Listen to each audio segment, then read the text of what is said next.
central message in the report. Reducing inequality requires more international cooperation. And let me point out 3 priorities. Number 1, we must implement the Compromiso de Sevilla. The comprehensive framework was agreed at the 4th Financing for Development Conference. It provides a roadmap to address many of the issues also raised in the report by Professor Stiglitz. Secondly, we have to make progress on the WTO reform. Rule-based trade is crucial for economic growth and development. Multilateralism matters. It's on us to make sure that the next year's WTO ministerial meeting delivers and that Director General Ngozi has the backing she needs. Third, we should continue to strengthen multilateral development banks. Going forward, they will be the main source of development finance. The G-20 plays a special role in making sure that they are fit for the task. Excellencies, Norway is a long-standing friend of Africa. We support the development aspirations of the people of this continent as spelled out by Travel Manual in his presentation. I'm therefore pleased to announce that Norway intends to contribute approximately $300 million to the African Development Fund replenishment for the period 2026 to 2028. I also urge others to present generous pledges to this very important fund. These are very critical times, as many of you here have mentioned, especially the situation in Gaza, Sudan, and Ukraine. We support peace in Ukraine, and no one wants peace more than the Ukrainians themselves.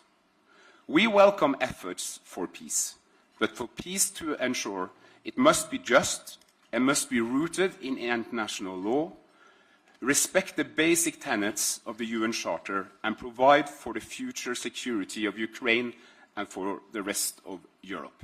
Thank you so much for your attention.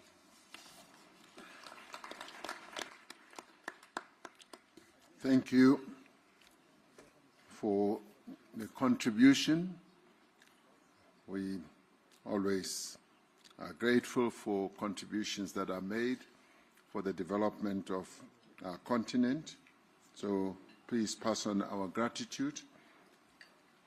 We now go ahead and call His Highness Sheikh Tamim bin Hamad Al Thani, the Emir of the State of Qatar.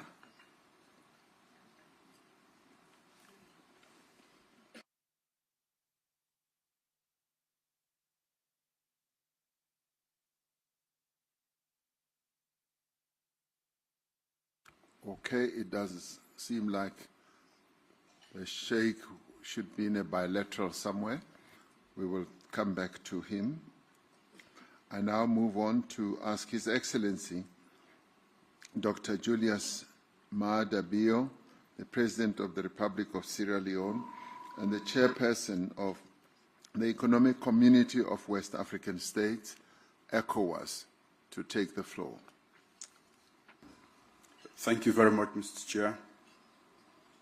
Your Excellencies, distinguished leaders, ladies and gentlemen, I want to start by congratulating our host for being a great host, especially for the warmth and hospitality that he has extended to us.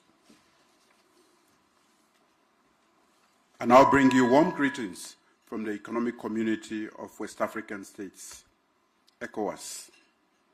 The region is currently celebrating its golden anniversary in recognition of various achievements, but also reflecting on the future of the community.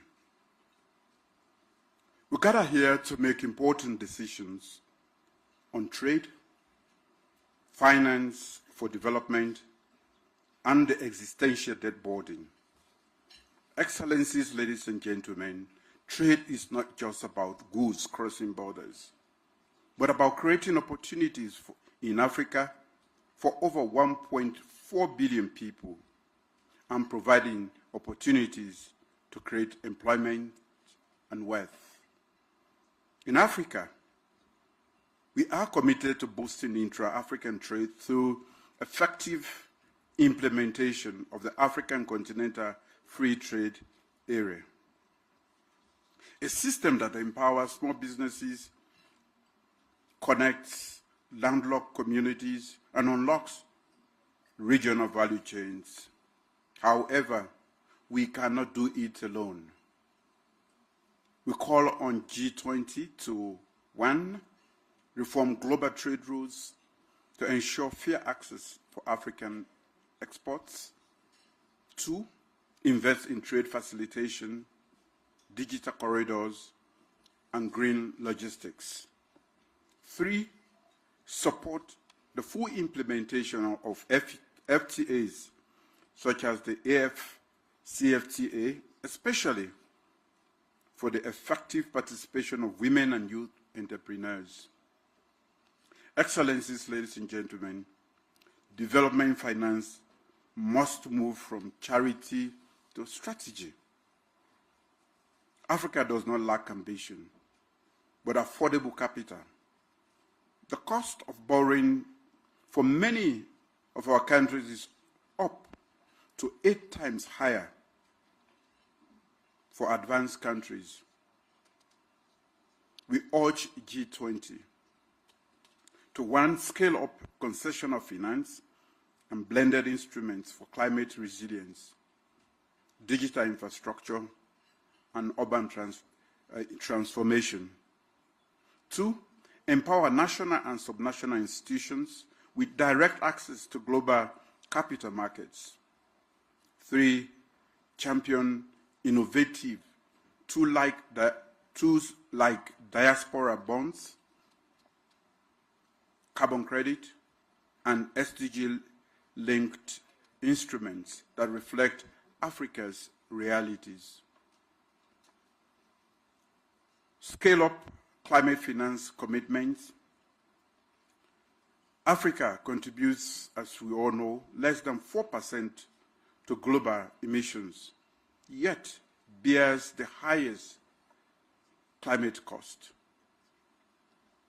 G20 must support the realization of the 100 billion climate finance pledge and accelerate access to loss and damage fund.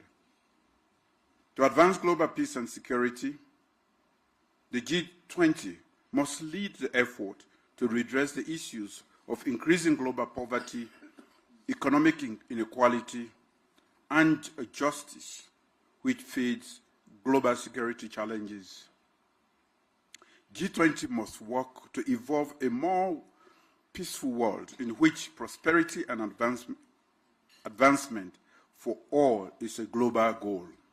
Excellencies, ladies and gentlemen, today over 20 African countries face high risk of debt distress, not necessarily due to reckless borrowing, but because we borrow in a structurally unjust system. The cost of borrowing and servicing for many African countries is prohibitively high, thereby diverting funds from crucial sectors such as health, education, and infrastructure, as has been alluded to by many already. The G20's common framework must evolve. We need, 1, timely, transparent, and equitable debt restructuring across all creditor classes, intercreditor burden sharing and binding timelines, access to concessional finance and capital on fairer terms, a new debt climate development compact that links relief to resilience, addressing issues like illicit financial flows, profit shifting, and marginalization in global value chains is crucial for long-term solutions. We offer the following recommendations. We propose the establishment of a task force on trade and finance for structural transformation. 2, we call on multilateral development banks to create dedicated credit lines for regional and urban development. We urge the summit to adopt a multi-pronged approach on fiscal space, financial innovation, and institutional capacity as the foundation of a new global economic architecture. And finally, we call for a recommitment to the multilateral trading system that we are used to. Thank you. Thank you, President Madabio. Your Excellencies, I'd like to announce that we will be taking a family photo in about half an hour and 30 minutes. When we have finished the guest country speakers list, which we will finish shortly. Thereafter, we will take a family photo and stretch our legs before we come to listen to the inputs from international organizations. I now call upon His Excellency, Prime Minister and Minister of Finance of the Republic of Singapore, Mr. Lawrence Wong, to take the floor. Thank you, President Ramaphosa. Excellencies, I start by thanking President Ramaphosa and the South African government for the excellent arrangements and for inviting Singapore to this historic G20 summit, the first time on African soil. The agenda today is on growth, and growth can only be sustained in a stable global environment. For decades, the rules-based multilateral system anchored by the WTO provided this stability. But the system is now under severe strain. One reason is that the system has been optimized for efficiency in a different era, and it has not caught up with the realities of today's world. Realities like digital trade, as well as the fact that interdependencies are increasingly being seen as vulnerabilities and are open to being weaponized or used as leverage in moments of dispute. Understandably, countries are taking actions to protect themselves and to prioritize resilience and security. Yet, if every nation goes its own way, the global system will unravel even more quickly. And when that happens, everyone will be worse off. And the heaviest burden will fall on the developing nations. So we do need to reform and update the global system to ensure it addresses the strategic realities of our time. First, we must recommit to the core foundations which remain relevant today, and that means upholding international law and the norms and practices that guide state behavior.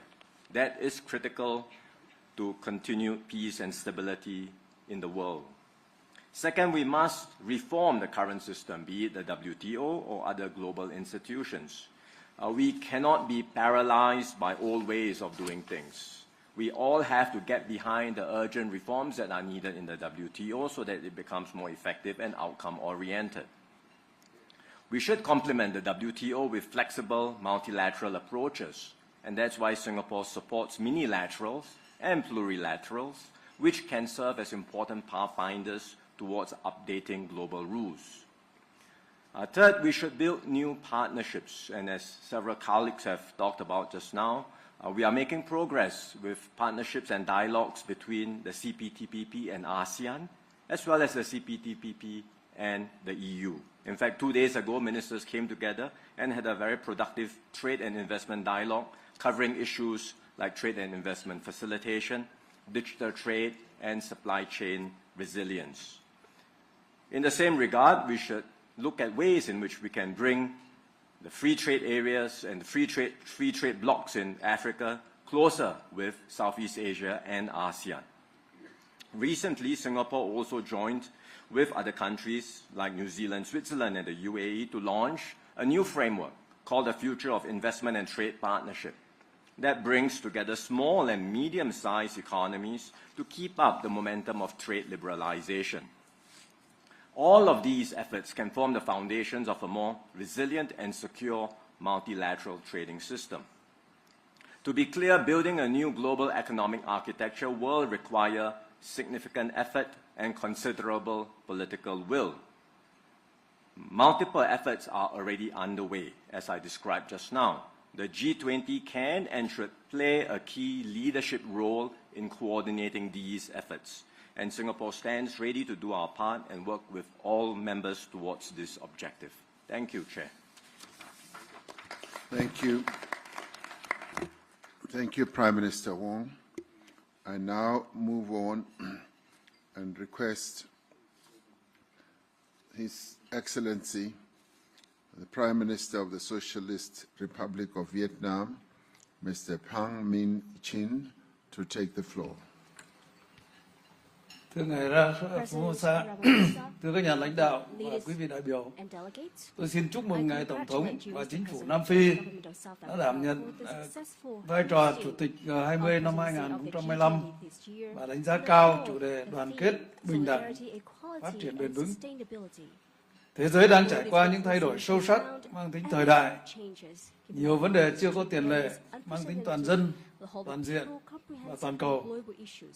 Trong bối cảnh đó, quản trị toàn cầu cần hướng tới mục tiêu trọng tâm là duy trì hòa bình, ổn định và phát triển bao trùm toàn diện. Nguyên tắc quan trọng nhất là tôn trọng, bình đẳng, cùng có lợi dựa trên luật lệ và thông lệ quốc tế. Đoàn kết, hợp tác, đối thoại nhằm tạo ra sức mạnh, đem lại lợi ích, củng cố niềm tin. Cách tiếp cận xuyên suốt là toàn dân, toàn diện, toàn cầu, đặt con người ở vị trí trung tâm. Với phương châm đoàn kết để có sức mạnh, hợp tác để có lợi ích, đối thoại để có lòng tin, tôi xin đề xuất G20 thúc đẩy 3 cái đảm bảo chiến lược sau đây.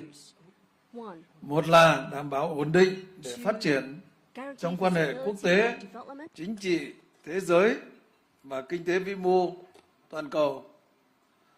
G20 cần đi đầu xây dựng cơ chế tăng cường đoàn kết, hợp tác quốc tế, tôn trọng lẫn nhau, tìm giải pháp phù hợp giải quyết các xung đột, tạo môi trường thuận lợi cho phát triển, phối hợp chính sách để ngăn ngừa rủi ro hệ thống, ứng phó khủng hoảng, hạn chế rào cản thương mại, giảm thiểu phân mảnh, thuế cung ứng, thúc đẩy các sáng kiến, chuyển đổi nợ, đảm bảo ổn định vĩ mô toàn cầu. Hai là đảm bảo hệ thống thương mại đa phương dựa trên luật lệ với trung tâm là WTO, hệ thống tài chính toàn cầu cân bằng, minh bạch, cởi mở, quyền tiếp cận bình đẳng về khoa học, công nghệ và tài chính cho phát triển. Tôi đề nghị G20 tăng cường hợp tác, đấu tranh không chính trị hóa khoa học và thương mại, hỗ trợ các nước đang phát triển bằng cách chính sách thương mại công bằng, hài hòa lợi ích, phát triển hệ thống tài chính hiệu quả và nâng cao năng lực chuyển đổi số, đáp ứng tốt hơn yêu cầu phát triển nhanh và bền vững của các quốc gia, thúc đẩy cải tổ toàn diện WTO để hoạt động tích cực, hiệu quả hơn. Ba là đảm bảo quản trị toàn cầu linh hoạt, hiệu quả, tạo nên hệ sinh thái cho phát triển mạnh mẽ trong kỷ nguyên chuyển đổi số, chuyển đổi xanh.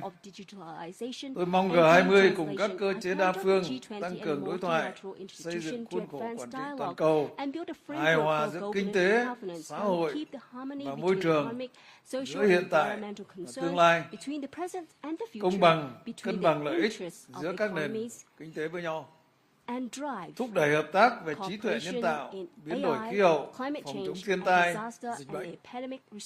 Thưa quý vị, cố Tổng thống Nelson Mandela từng nói, chừng nào nghèo đói, bất công và bất bình đẳng vẫn còn tồn tại trên thế giới, không ai trong chúng ta có thể thực sự nghỉ ngơi. Việt Nam sẵn sàng hợp tác tích cực, bình đẳng, cùng có lợi với các nước G20 và cộng đồng quốc tế vì một thế giới hòa bình, văn minh, thịnh vượng, phát triển bền vững và bao trùm, không để ai bị bỏ lại phía sau, để mọi người dân đều được hưởng từ thành quả của phát triển và hội nhập quốc tế sâu rộng, thực chất và hiệu quả. Xin trân trọng cảm ơn. Thank you very much. Thank you, Prime Minister.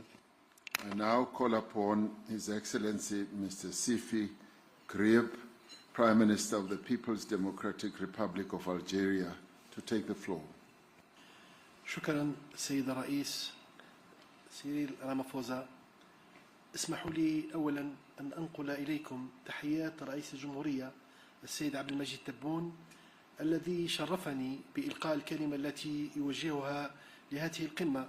هذا نصها: فخامة الرئيس سيريل رامافوزا رئيس جمهورية جنوب أفريقيا، أصحاب الفخامة رؤساء الدول والحكومات، السيدات والسادة الحضور الكريم، يسعدني بداية أن أعرب عن خالص شكري لفخامة الرئيس سيريل رامافوزا على دعوته الكريمة لبلدي للمشاركة في هذه القمة الهامة التي نفخر بانعقادها لأول مرة في أرض إفريقية، مشيدا عاليا بالأولويات والمواضيع المقترحة خلال جلساتها، بما يعكس إدراكا ووعيا كبيرين بحجم التحديات المعقدة التي تواجه عالمنا اليوم على الصعيدين السياسي الاقتصادي، وتؤثر أيما تأثير على التجانس العالمي إن لم يتم التكفل بها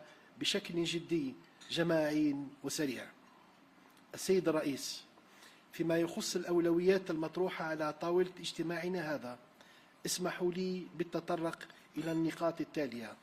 أولا، تجدد الجزائر الدعوة إلى معالجة عاجلة لمسألة ثقل المديونية وخدماتها على الدول النامية والأكثر فقرا من خلال مقاربة تتضمن مسح جانب منها أو تحويلها إلى استثمارات مباشرة ومجدية في هذه الدول، مع مراعاة ضرورة تصحيح التعقيدات التقنية لمسألة تقييم المخاطر من خلال إصلاحات عميقة تسمح بإيجاد مخرج للدول التي تئن تحت وطأة الديون السيادية.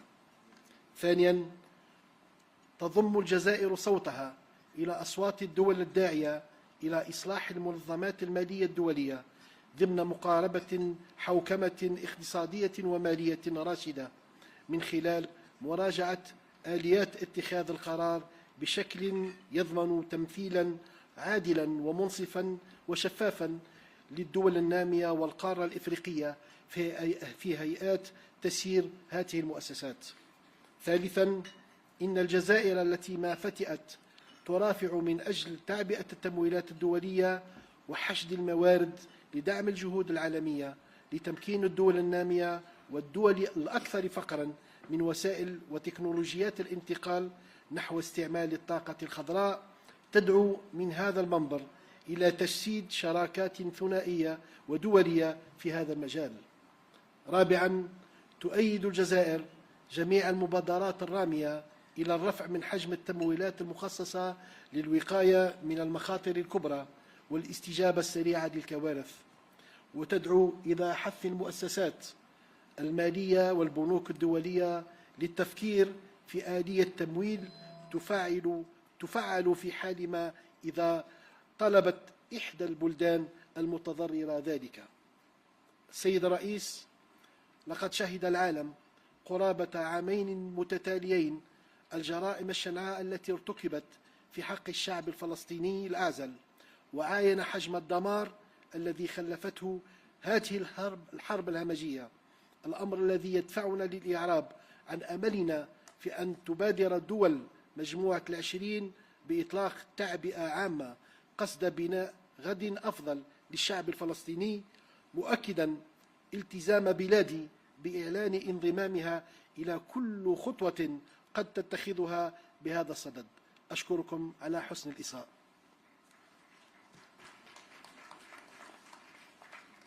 Thank you. There was no real instantaneous translation to that input. Could the translation people look into it? But we now move on. Can it be done now? Yes, let it be done. Excellency President Matamela Cyril Ramaphosa, President of the Republic of South Africa, Excellencies, Heads of State and Government, ladies and gentlemen, distinguished guests. I would like to convey to you the greetings of the President of the Republic, Mr. Abdelmajid Tebboune, who entrusted me with delivering his address to this summit as follows. Excellency President Cyril Ramaphosa, President of the Republic of South Africa, Excellencies, Heads of State and Government, ladies and gentlemen, distinguished guests. Permit me to start by expressing my sincere gratitude to His Excellency President Cyril Ramaphosa for his kind invitation to my country to participate in this important summit, the first ever held on African soil, which represents a moment of immense pride for our entire continent. Algeria highly commends the priorities and topics proposed during this session, which reflect a profound understanding and awareness of the magnitude of the complex challenges facing our world today, both politically and economically, and which will significantly impact global harmony if not addressed seriously, collectively, and swiftly.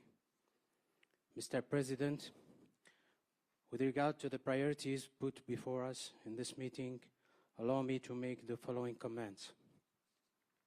First, Algeria reiterates its call for an urgent solution to the issue of the burden of the debt and its servicing on developing and poorest countries.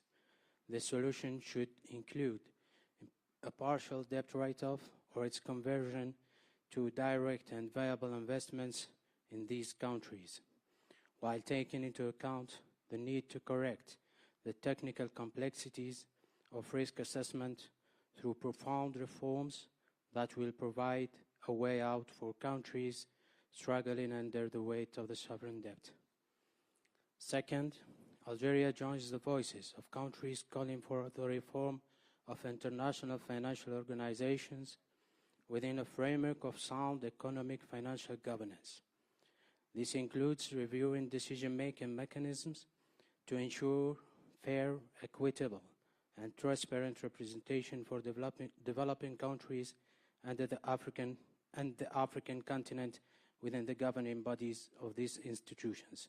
Third, Algeria, which has consistently advocated for mobilizing international funding and resources to support global efforts to empower developing countries and the poorest nations with the means and technologies of green energy transition, calls for the establishment of bilateral and international partnerships in this field. Fourth, Algeria supports all initiatives aimed at increasing funding allocated to major risk prevention and rapid disaster response, and calls for urging international financial institutions and banks to consider a financing mechanism that can be activated should an affected country request it. Mr. President, for nearly 2 consecutive years, the world has witnessed the heinous crimes committed against the defenseless Palestinian people and has seen the extent of the devastation wrought by this war. This compels us to express our hope that the G-20 countries would launch a comprehensive mobilization to build a better future for the Palestinian people, and I reaffirm my country's commitment to supporting any step they may take in this regard. Thank you for your kind attention. Thank you. I'd now like to call upon the Prime Minister of the Arab Republic of Egypt, Dr. Mustafa Madbouly, to take the floor. His Excellency Cyril Ramaphosa, President of the Republic of South Africa, Excellencies, Heads of the States and Government, ladies and gentlemen.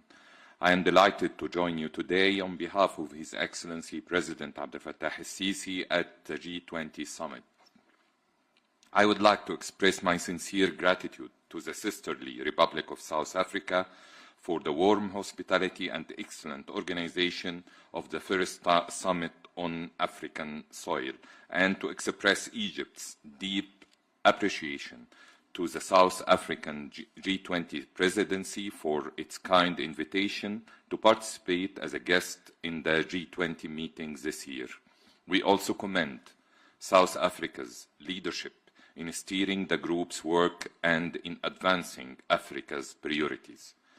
In a world faced by unprecedented global challenges, the G20 has a critical role in addressing the main global economic challenges, including the reform of the international financial architecture to ensure that it is responsive to the developmental needs of developing countries. This includes enhancing access to concessional finance through establishing new financial mechanisms while strengthening the effectiveness of existing ones, improving the business models and financing capabilities of the IFIs and the MDBs, and ensuring stronger representation of developing countries in the global economic governance. It is also imperative to reform the complicated global debt landscape by establishing new mechanisms for managing debt in a comprehensive and sustainable manner in low-income and middle-income countries. We also aspire to reinvigorate the global commitment of multilateralism, including the rule-based multilateral trading system with the WTO at its core, to promote trade as an engine of sustainable development and inclusive growth. Excellencies, peace and development are strongly interlinked. The Sharm el-Sheikh Peace Summit that ended the war in Gaza paved the way for a more stable, peaceful, and prosperous Middle East. We welcome the adoption of the Security Council resolution on Gaza Strip on November 17th, and we stress the urgent need to start the implementation of the second phase of President Trump's plan to deal with the humanitarian catastrophe in Gaza through providing the necessary humanitarian assistance and to embark on the early recovery and reconstruction of the Strip without delay, while working at the same time on a final settlement of the Palestinian question based on the two-state solution. Egypt will host an international conference on the early recovery and reconstruction in Gaza, and I invite your countries to participate in it. In conclusion, I look forward to achieving constructive outcomes out of this summit to fulfill the aspiration of our peoples for a better world. Thank you very much. Thank you, Prime Minister. I now would like to request the Vice President of the Federal Republic of Nigeria, Vice President Kashim Shettima, to take the floor and address us. Mr. President, Heads of State and Government, Excellencies, let me at the outset express appreciation to His Excellency President Matameta Cyril Ramaphosa for the warm reception in this beautiful city of Johannesburg. May I further use this opportunity to congratulate him on the successes of the South Africa G20 presidency, including his purposeful leadership in steering the affairs of the group in a number of processes and negotiations which will culminate in a leader's declaration. Nigeria, as one of the invited guest countries of this year's G20 summit, commends the concerted efforts of the group in mobilizing action towards accelerated attainment of inclusive sustainable growth, where financing for development is guaranteed and no one or country is left behind. The theme of the Session 1 of the Leaders Summit, Inclusive and Sustainable Economic Growth, leaving no one behind, building our economies, the role of trade, financing for development, and the debt burden, is apt and speaks to the challenges of developing countries. The current multilateral framework do not adequately reflect the realities of today's world. Many developing nations continue to face systematic barriers to economic growth, trade, and financial inclusivity. For trade to be truly inclusive, the G20 must take bold steps towards reforming the international financial architecture and global institutions. Only a more equitable and effective system can fairly manage global financial flows, address recurring debt crises, and respond to the needs of all nations, especially those in the global south. Africa cannot realize the positive paradigm shift we seek in its development trajectory without a collective resolve of the G20. Together, we must confront the persistent regional challenges before us, most notably the urgent need for sustainable financing to ensure effective implementation of our developmental priorities. Across many regions, rising debt burdens continue to constrain economic progress and transform local challenges into global vulnerabilities. Ensuring debt sustainability while responsibly leveraging critical minerals for inclusive and enduring development must remain central priorities for the G20. The G20 must, in the adoption of the Leaders' Declaration, take very seriously the need to advance policies that drive sustainable growth, promote financial inclusion, and tackle emerging risks. This includes support for indigenous production, export from Africa, and mechanism to enhance significant increase in FDI flows to the African region. Nigeria has in recent times demonstrated its readiness for both foreign direct and portfolio investments. This progress is driven in part by the fiscal policies introduced by the present administration, all aimed at enhancing the ease of doing business in Nigeria. We are committed to establishing 1,000 active businesses in each ward in Nigeria, with a clear objective of stimulating our local economy through grassroots empowerment, skills acquisition, and job creation. We commend the efforts of the World Trade Organization and its leadership for providing technical assistance to boost fair trade, including through the Women Exporters in the Digital Economy Fund launched in 2024.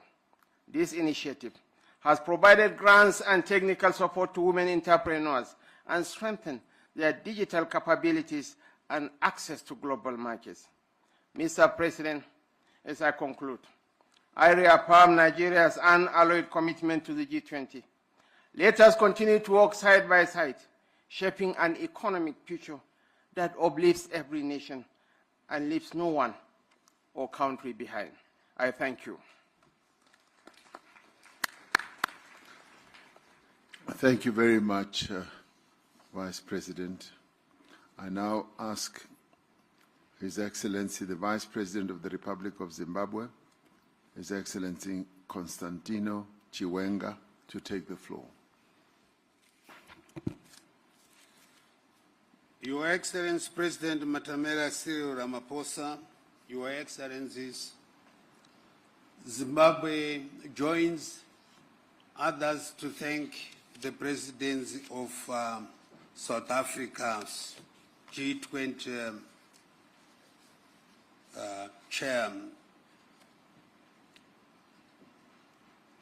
Excellencies, Zimbabwe appreciates the opportunity to engage with the G20 as we collectively chart a trajectory towards inclusive and sustainable economic growth. Over the past few years, our global economies have faced multiple shocks and geopolitical tensions that have disrupted global supply chains. Our shared vision should therefore be one of building resilient and innovative economies that deliver prosperity for all. In Zimbabwe, our national strategy is firmly aligned with the 2030 Agenda and the African Union's Agenda 2063. Our focus is on 1, value addition industrialization by moving up global value chain, and 2, human capital development by creating decent jobs, empowering youth and women, strengthening and formalizing SMEs as essential drivers for inclusive growth, and 3, structural reforms by enhancing the ease of doing business, including the use of artificial intelligence, strengthening governance and improving transparency across value chains. And 4, climate resilience, accelerating investments in renewable energy, decarbonization, climate adaptation, and water security to safeguard our development trajectory from systematic shocks.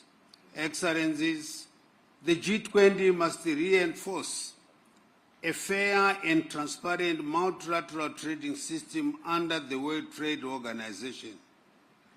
Equally, critical is addressing the major challenge of assessing affordable and sustainable finance.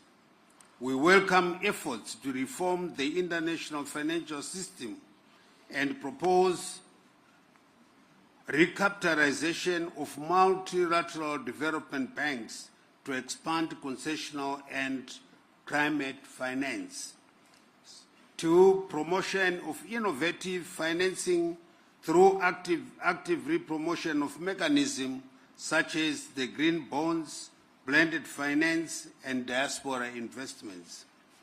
And 3rd, curbing illicit flows by strengthening efforts against illicit financial flows, tax evasion, and profit shifting to enhance domestic resource mobilization in developing countries. The growing debt burden continues to constrain development. Many nations are forced to choose between servicing debt and funding essential social services. We urgently need a comprehensive and equitable debt resolution approach. We encourage innovative solutions such as debt for climate, debt for development swaps. These measures are crucial to restoring debt sustainability while supporting long-term growth and resilience.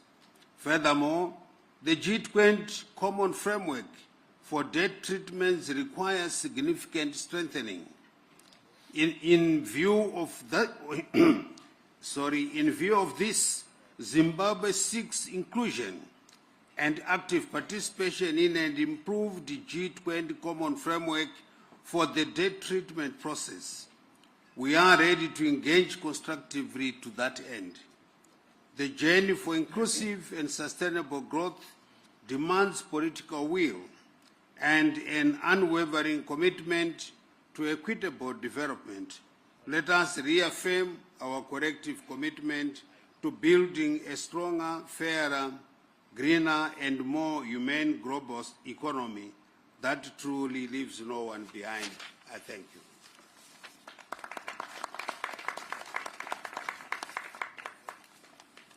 Thank you, Vice President Chiwenga. I now have my last 2 speakers before we take a leg stretch break in order to go and take the family picture. Soon we will be able to stretch our legs. I now ask His Highness Sheikh Khaled bin Al Nahyan, the Crown Prince of Abu Dhabi, the United Arab Emirates. Please take your floor. شكرا فخامة الرئيس. فخامة سيريل رامافوزا رئيس جمهورية جنوب أفريقيا الصديقة، أصحاب الجلالة والفخامة والسمو، أصحاب المعالي والسعادة، الحضور الكريم، يسعدني في البداية أن أنقل إليكم تحيات صاحب السمو الشيخ محمد بن زايد آل نهيان رئيس الدولة حفظه الله، وتمنياته بالنجاح أعمال قمة مجموعة ال20. وتقدم بخالص الشكر إلى فخامة الرئيس سيريل رامافوزا على دعوته الكريمة لدولة الإمارات للمشاركة في أعمال مجموعة ال20 لهذا العام. وكذلك عن تقديرنا للجهود التي تبذلها رئاسة جنوب أفريقيا في استضافة القمة لأول مرة في القارة الأفريقية. السيدات والسادة يأتي اجتماعنا اليوم I would also like to ليجسد take روح this الشراكة opportunity to العالمية thank His Excellency Cyril ويدعم Ramaphosa ترابط for الأسواق inviting the UAE to والتكامل participate الاقتصادي in بين this year's الدول G20 summit and to عبر express the مختلف UAE's الأقاليم. appreciation for the efforts undertaken by the South African وتعمل دولة presidency الإمارات in بشكل hosting مستمر the summit for the first time in مع Africa. شركائها على تعزيز مسار التعاون الاقتصادي العالمي وترسيخ نظام تجاري دولي متوازن Ladies and gentlemen, our meeting today embodies the spirit of global بما partnership, يتيح مشاركة strengthening شاملة collaboration وفعالة between economies across للدول every النامية region of the world. في صياغة The UAE مستقبل continues النظام to work التجاري closely with its العالمي partners to drive global economic مما cooperation. يعزز We الوصول are committed إلى to building أفضل a balanced and الحلول transparent التمويلية international trading system, a لتطوير system that is المشاريع inclusive and التنموية effective, that enables the والاستثمارية في مجالات participation of developing التكنولوجيا countries in shaping المتقدمة the future of والطاقة global trade, والصحة and that والزراعة ensures access to better مع financing تركيزنا solutions المستمر على to بناء advance القدرات development. ونقل المعرفة وتمكين المجتمعات.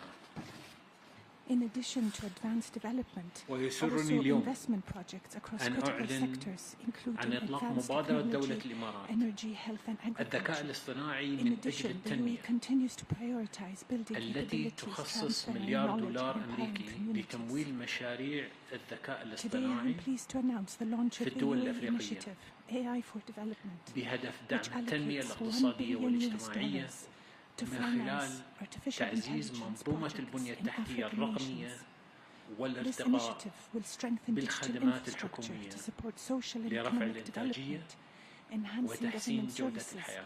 to boost productivity and الحضور improving الكريم، quality of life. نجدد اليوم تأكيد التزام دولة الإمارات Today, العربية we المتحدة reaffirm the UAE's بالعمل commitment مع to جميع working with all شركائها its partners in في the مجموعة G20 العشرين to لترسيخ advance مسيرة التنمية development and والازدهار prosperity across في the العالم world. أجمع. Thank you. شكرا لكم.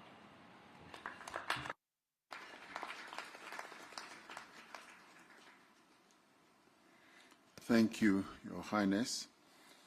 My last speaker in this segment, before we take a break for the family photo, whereafter we will then get international organizations to have their opportunity to speak. I now ask His Excellency Mr. Lee Kinyanjao, the Minister of Investment, Trade and Industry in the Republic of Kenya, who are also chairpersons of the East African Community. Please go ahead. Thank you, Excellency.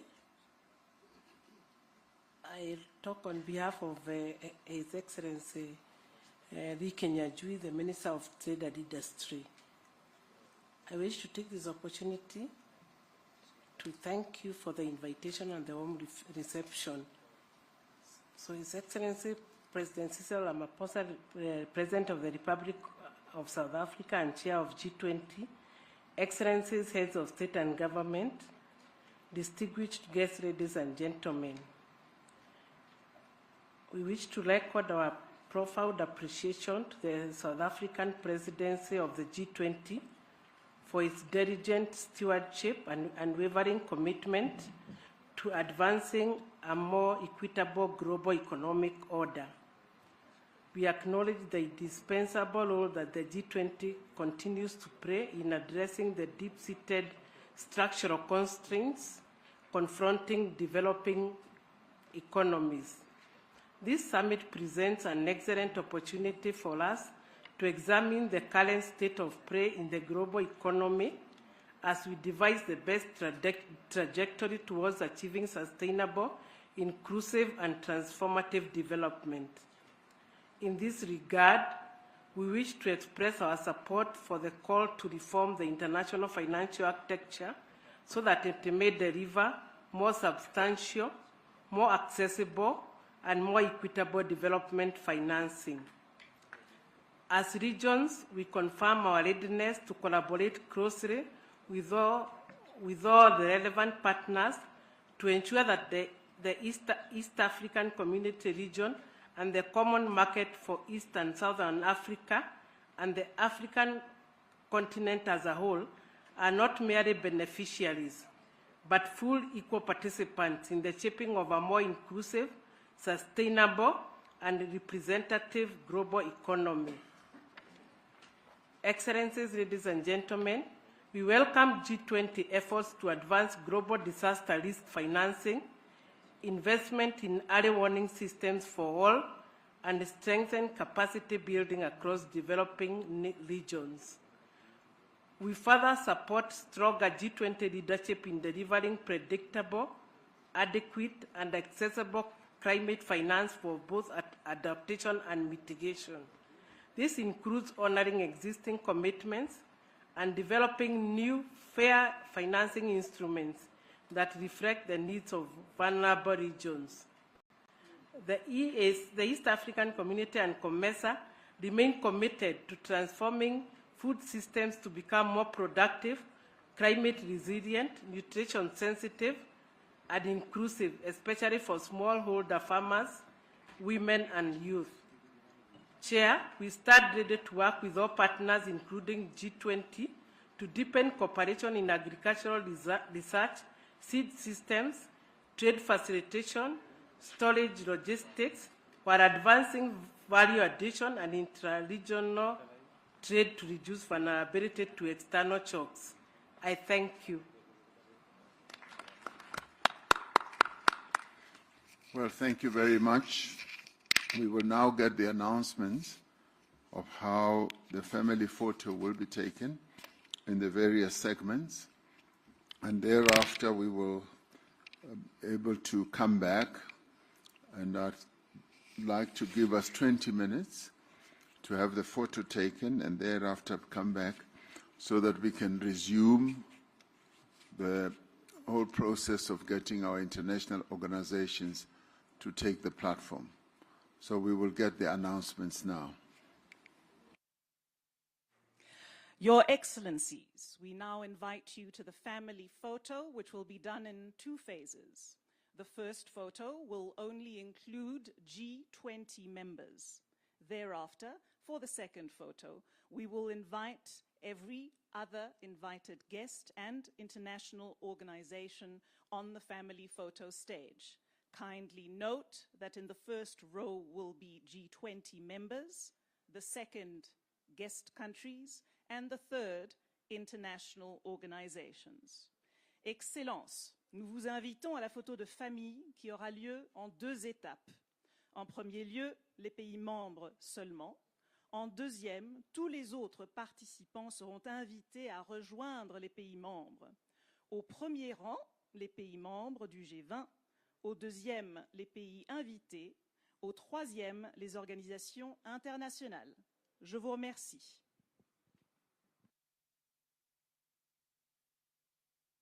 Thank you. Let us proceed.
held on the margins of the first G20 Leaders Summit on the African soil. We gather at a historic moment, one in which Africa's voice, priorities, and aspirations are shaping global economic discussions in an unprecedented and meaningful ways. This year, the Compact with Africa was designated as one of the key priorities of South Africa's G20 presidents. We worked diligently to elevate its profile and promote the initiative in ways not done in recent years. Since its inception in 2017 under the German G20 presidency, the Compact with Africa has evolved into one of the most influential platforms for partnership between African countries, the G20 and the international financial institutions. The initiative was founded on a clear and compelling vision to improve the investment climate in participating African countries, strengthen macroeconomic and financial frameworks, and mobilize private investment to support sustainable and inclusive economic growth. The Compact rests on three core pillars: macroeconomic stability, predictable financing frameworks, and sound business environments. Over the years, Compact countries have advanced ambitious reform agendas to enhance public financial management, modernize revenue systems, deepen financial markets, and create conditions that enable vibrant private sector participation. These reforms have helped attract greater investor interest, stimulated infrastructure development, and strengthened dialogue between African governments and the global partners. The Compact has also expanded in both scope and membership, demonstrating its continued relevance and appeal. This expansion reflects the growing confidence in the Compact's approach, as well as the increasing demand across the continent for structured, reform-oriented partnerships that deliver tangible economic outcomes. We are pleased to have worked closely with Germany this year to bring this Compact with Africa to the forefront of the G20 agenda. With those words, it's now my honor and privilege to invite His Excellency Deputy President Paul Mashatile, the Deputy President of the Republic of South Africa, to deliver his remarks. I thank you. Thank you very much. Thank you very much, Minister Kodongwana. Let me greet Chancellor Friedrich Merz from Germany, sitting on my right.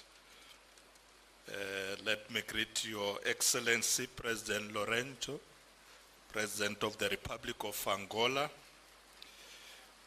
all excellencies, heads of states and government who are with us here that I may not have seen, I'm sure others are still coming. President of the World Bank, Ajay Banga, distinguished ministers and central bank governors, heads of international organizations, distinguished guests. It is my honor to welcome you to this G20 Compact with Africa event on economic growth and jobs. This event allows us to reflect on the progress that has been achieved through the Compact with Africa and to discuss the promise of its next phase, known as Compact with Africa 2.0. The Compact aims to deepen investments, create jobs, and build sustainable prosperity through stronger partnerships with the private sector. Since its establishment during Germany's G20 presidency in 2017, the Compact with Africa has made steady progress. It has supported participating countries in implementing ambitious reforms and mobilizing investments. It has strengthened dialogue between governments, private investors, and international partners. We welcome the increased interest by African countries in joining the initiative. This underscores its relevance and value. This year, we have made revitalizing the compact with Africa a central priority, with a focus on expanding membership through enhanced visibility within the G20 and across the African continent. Over the course of 2025, and in close collaboration with the German federal government, we convened a series of high-level events to showcase and profile the compact. This included a ministerial dialogue held on the margins of the G20 finance ministers and the central bank governors in July. This was followed by a ministerial outreach on the margins of the 8th African Union Specialized Committee on Finance in October. The ministerial outreach was an important platform to inform AU member states about the benefits and achievements of the compact. The last high-level event was convened on the margins of the 2025 annual meetings of the World Bank Group and the International Monetary Fund. Supported by the World Bank, this event marked the official launch of the new multi-donor trust fund designed to support the next phase of reforms and investment within the Compact with Africa framework. We welcome Germany's commitment to provide the initial contribution of 10 million euros towards this new instrument. Today's dialogue reaffirms the importance of strong cooperation between the G20 and Africa, underscoring the vital role of the private sector and driving growth, creating jobs, and promoting shared prosperity. I trust that through this engagement, we will strengthen the compact as a key channel for partnership, reform support, and increase private sector involvement.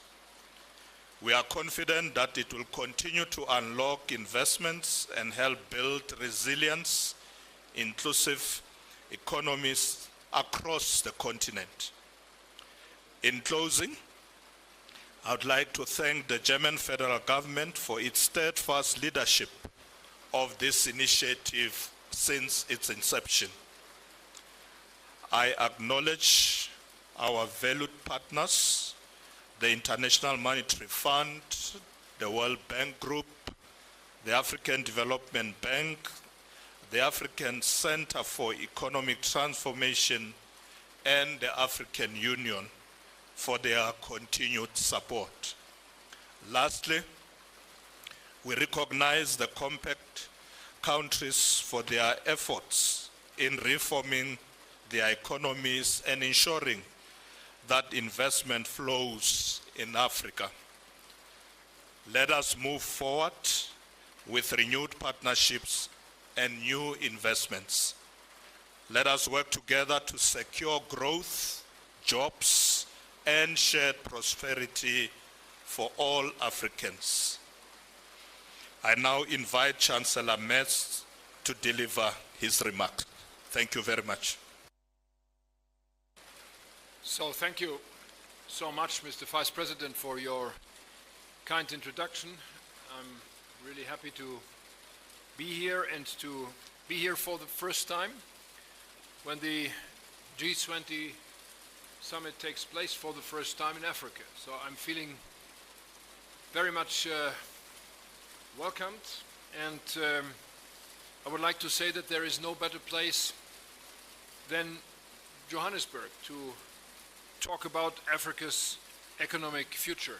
And Mr. Vice President, I know what I'm speaking about because during my education as a lawyer, I spent a couple of months in this beautiful country, and since then I know the huge potential of this beautiful country in the southern part of the African continent. So many thanks for inviting us, many thanks for being together in this group, and it's really my great pleasure to welcome all of you to this side event on the G20 meeting with the Compact with Africa group.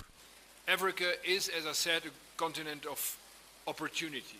Africa is a continent of huge opportunities. Africa is a young, dynamic continent. And Africa is a continent with huge economic potential, therefore. And our partnership can unlock much more of this potential in the future. The G20 Compact with Africa builds exactly these partnerships between G20 members and African countries, between governments and the private sector, and between entrepreneurs and investors. Compact countries are pushing reforms. With support from the World Bank, from you, dear Ajay, and from many partners in the world. They are all creating conditions that attract private investment. This is good for Africa's growth, this is good for the people on the continent, and this is good for global growth. Now we see many success stories in many compact countries already. More investment, more jobs.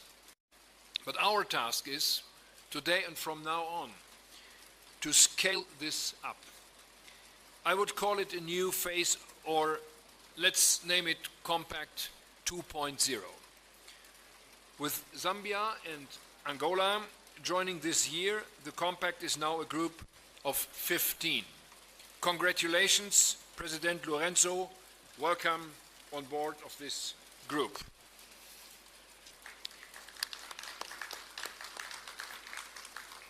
Now, as you know, Germany supports this group. Germany currently supports economic reform projects in compact countries, and we are supporting that with more than 3.2 billion euros. This is a strong lever for new economic opportunities, both for Africa and for my country, for Germany. Today, and this is a great pleasure for me, I can announce a further important step of our engagement. Germany will become a shareholder of the African Trade and Investment Development Insurance through our development bank, which is called KfW, Kreditanstalt für Wiederaufbau. ATIDI is a powerful instrument, as you all know. It boosts trade. It boosts private investment in Africa. It reduces risks and builds trust for investors and for new investors. Our German equity investment in ATIDI will amount to more than 37 million euros now. This will have a big impact. We will be able to mobilize an additional at least 400, potentially 430 million euros or 500 million US dollars in trade and investment. We will see even stronger trading links between Germany and African countries. More investment by German companies on the continent. More value creation in Africa. Our cooperation, ladies and gentlemen, dear friends, is here to stay. We are and we will remain partners for a better future on this continent, in my country, and together. Thank you very much. I'm really happy to be here and part of the group.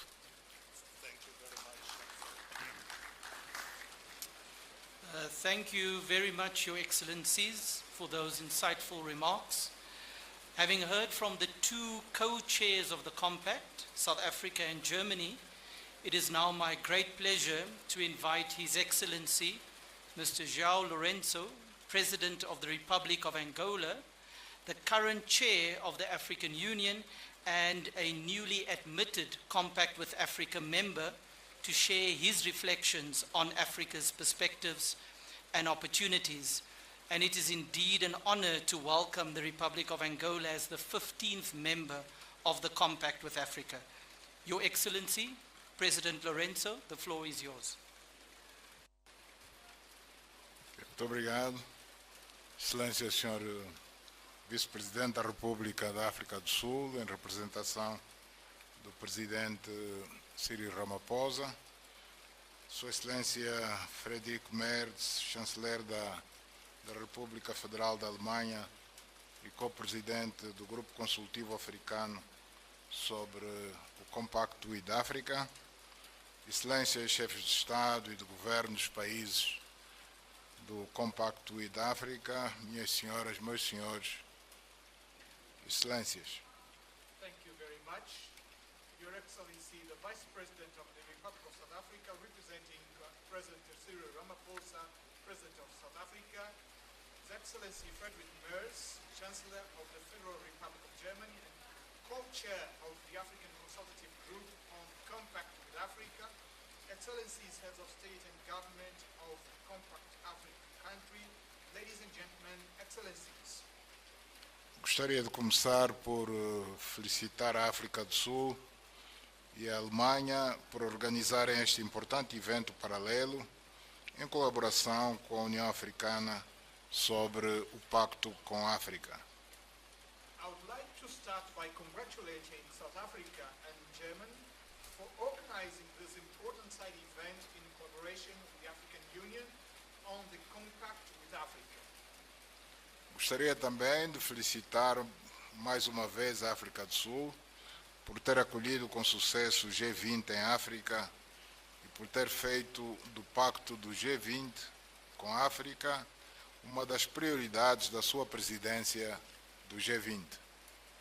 I would also like once again to extend my congratulations to South Africa for the successful hosting of the G20 in Africa and for making the G20 Compact with Africa one of the priorities for its G20 presidency. A União Africana congratula-se por constatar que o objetivo de aumentar o número de países signatários do Pacto com a África durante a presidência sul-africana do G20 foi alcançado com a adesão de mais 2 países, nomeadamente a Zâmbia e Angola. The African Union is pleased to note that the objective of increasing the number of signatory countries to the Compact with Africa during the South Africa's G20 presidency was achieved with the accession of 2 more countries, namely Zambia and Angola.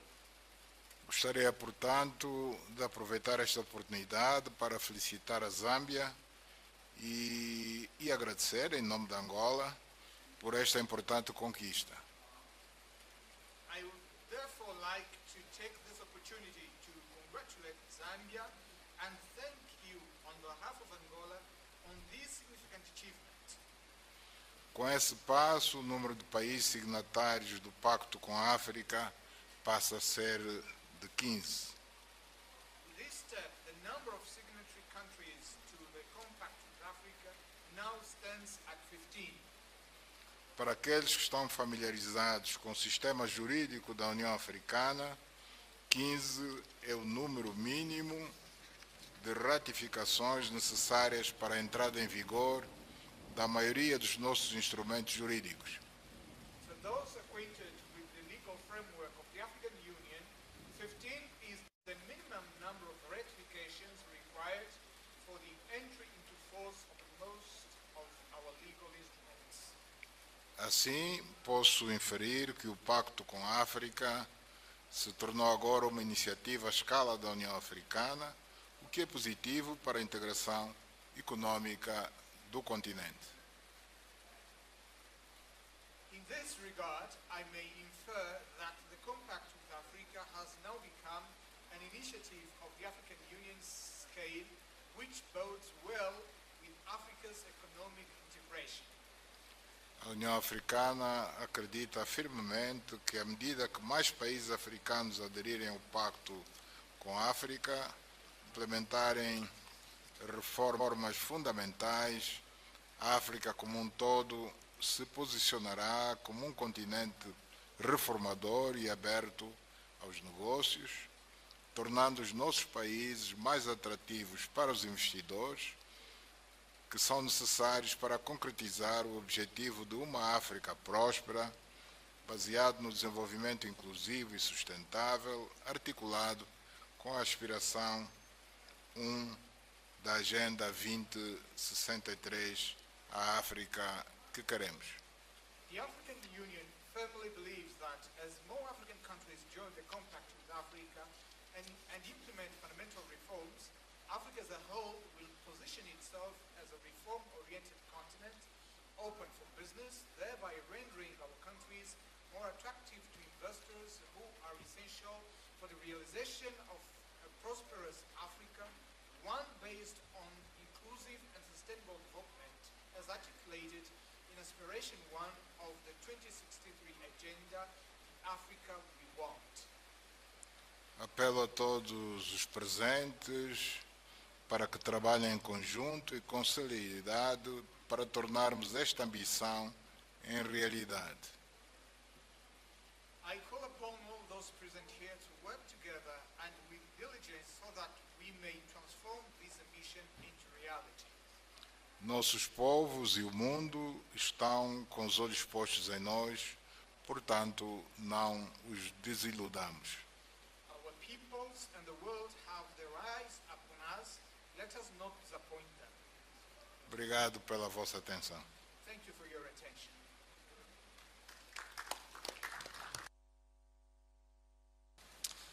Thank you, Your Excellency, President Lorenzo. I will now invite Mr. Mahmoud Yusuf, Chairperson of the African Union Commission, to take the floor. Your Excellency. Thank you very much. Your Excellency, Mr. President, Your Excellency, Mr. Chancellor, Your Excellencies, Heads of States and Governments, ladies and gentlemen. Building on the statement by His Excellency, Mr. João Manuel Gonçalves Lourenço, President of the Republic of Angola and Chair of the African Union, let me highlight three main opportunities for the sake of complementarity between the G20 Compact with Africa and key African Union strategies and programs. The first key element is the African Continental Free Trade Area. The intra-African trade and investment needs to be boosted in order to achieve the objective of an inclusive growth and a sustainable development. Now, the issue is that Africa's trade potential remains largely unrealized, mainly due to the continent's weak productive sector, deficient logistic links, and trade-related infrastructure. In order to address these challenges, Africa needs huge investments, both domestic and foreign, estimated at around $130 billion to $170 billion per year. As highlighted at the third Financing Summit for Africa's Infrastructure Development in Luanda, Angola last month. In this respect, the Compact with Africa provides an opportunity to implement the reforms to attract the necessary investments needed to harness the full potential of AFCFTA. More specifically, reforms under the Compact with Africa will help achieve the objectives of the protocol of the Continental Free Trade Area Agreement on investment. Second, there's an opportunity for complementarity between the Compact with Africa and the African Virtual Investment Platform, which was launched in February 2025. This digital tool aims to gather quality and timely information on public and private, foreign and domestic investment and related policies and reforms across all African countries and sectors. Third, And last area is the sector of industrialization through manufacturing and value chains development, underpinned by the Accelerated Industrial Development for Africa Action Plan. In effect, by promoting targeted and integrated economic policy reforms, Compact Africa can help unlock investments needed to accelerate regional and continental value chains development. The focus should be on priority sectors such as mineral resources in order to create decent jobs and generate incomes for millions of Africans. Your Excellencies, as I conclude, let me reaffirm the African Union's commitment to work with the co-chairs and the G20 Africa Advisory Group in advancing the Compact with Africa during the next cycle of G20 presidencies, facilitating experience, sharing, and dissemination of best practices between Compact with African countries and other AU member states are indeed of paramount importance. I thank you.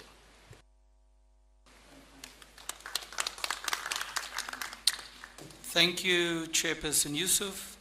We will now hear from a compact country, Ethiopia, on how the initiative is being implemented at the country level and the benefits and successes that are already emerging. It is my pleasure to invite His Excellency Dr. Abiy Ahmed Ali, Prime Minister of the Federal Democratic Republic of Ethiopia, to share Ethiopia's experience, including successes and lessons learned under the Compact. Your Excellency, Prime Minister Abiy, the floor is yours. Your Excellency, Chancellor Frederick, Mr. President, Mr. Vice President, dear friends, the Compact with Africa was built on a simple yet transformative idea. When African nations commit to reform, and the G20, along with other international partners, commit to support those efforts with capital, technology, and expertise, a new development pathway becomes possible. 8 years after the Compact launch, the results speak for themselves. Across Compact countries, a wave of deep, difficult, and decisive reforms have taken root. Reforms that strengthen macroeconomic stability, open economies to investment, and restore confidence. In Ethiopia, we have undertaken historic change, modernizing our macroeconomic framework, reforming our monetary and financial systems, opening up our financial sector, expanding financial inclusion, and in one of our most consequential reforms, liberalizing our foreign exchange regime. This reform takes place in Ethiopia after 5 decades. These are not abstract achievements.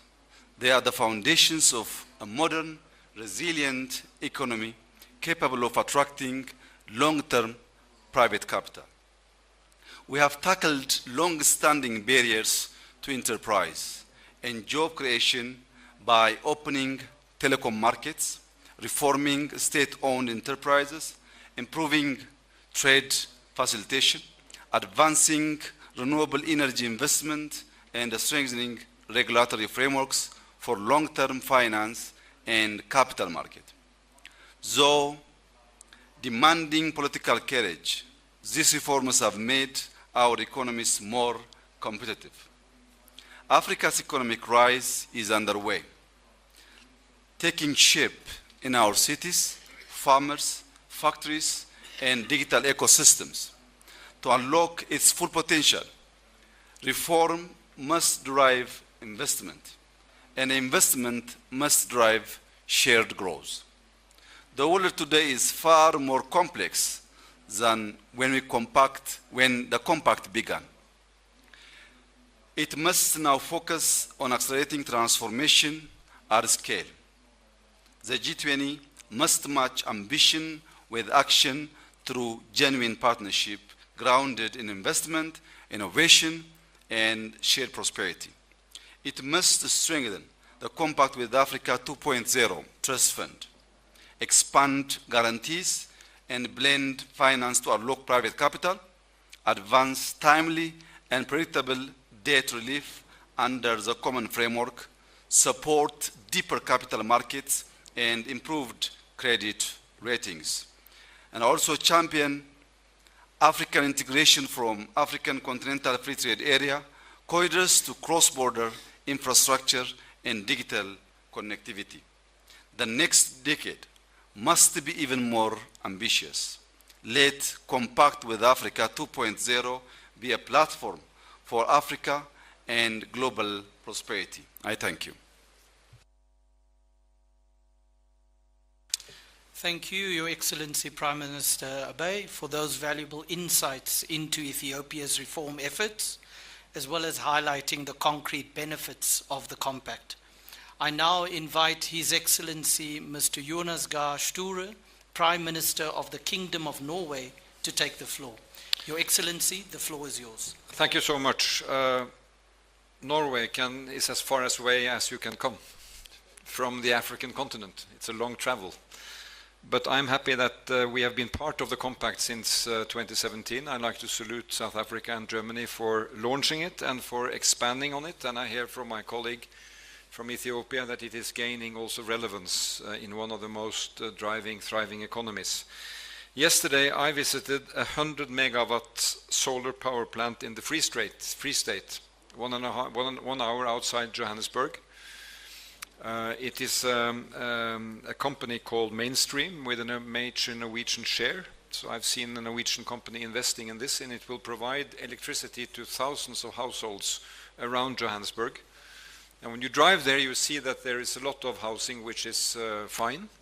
And there's also housing without electricity and with severe deficit on grids.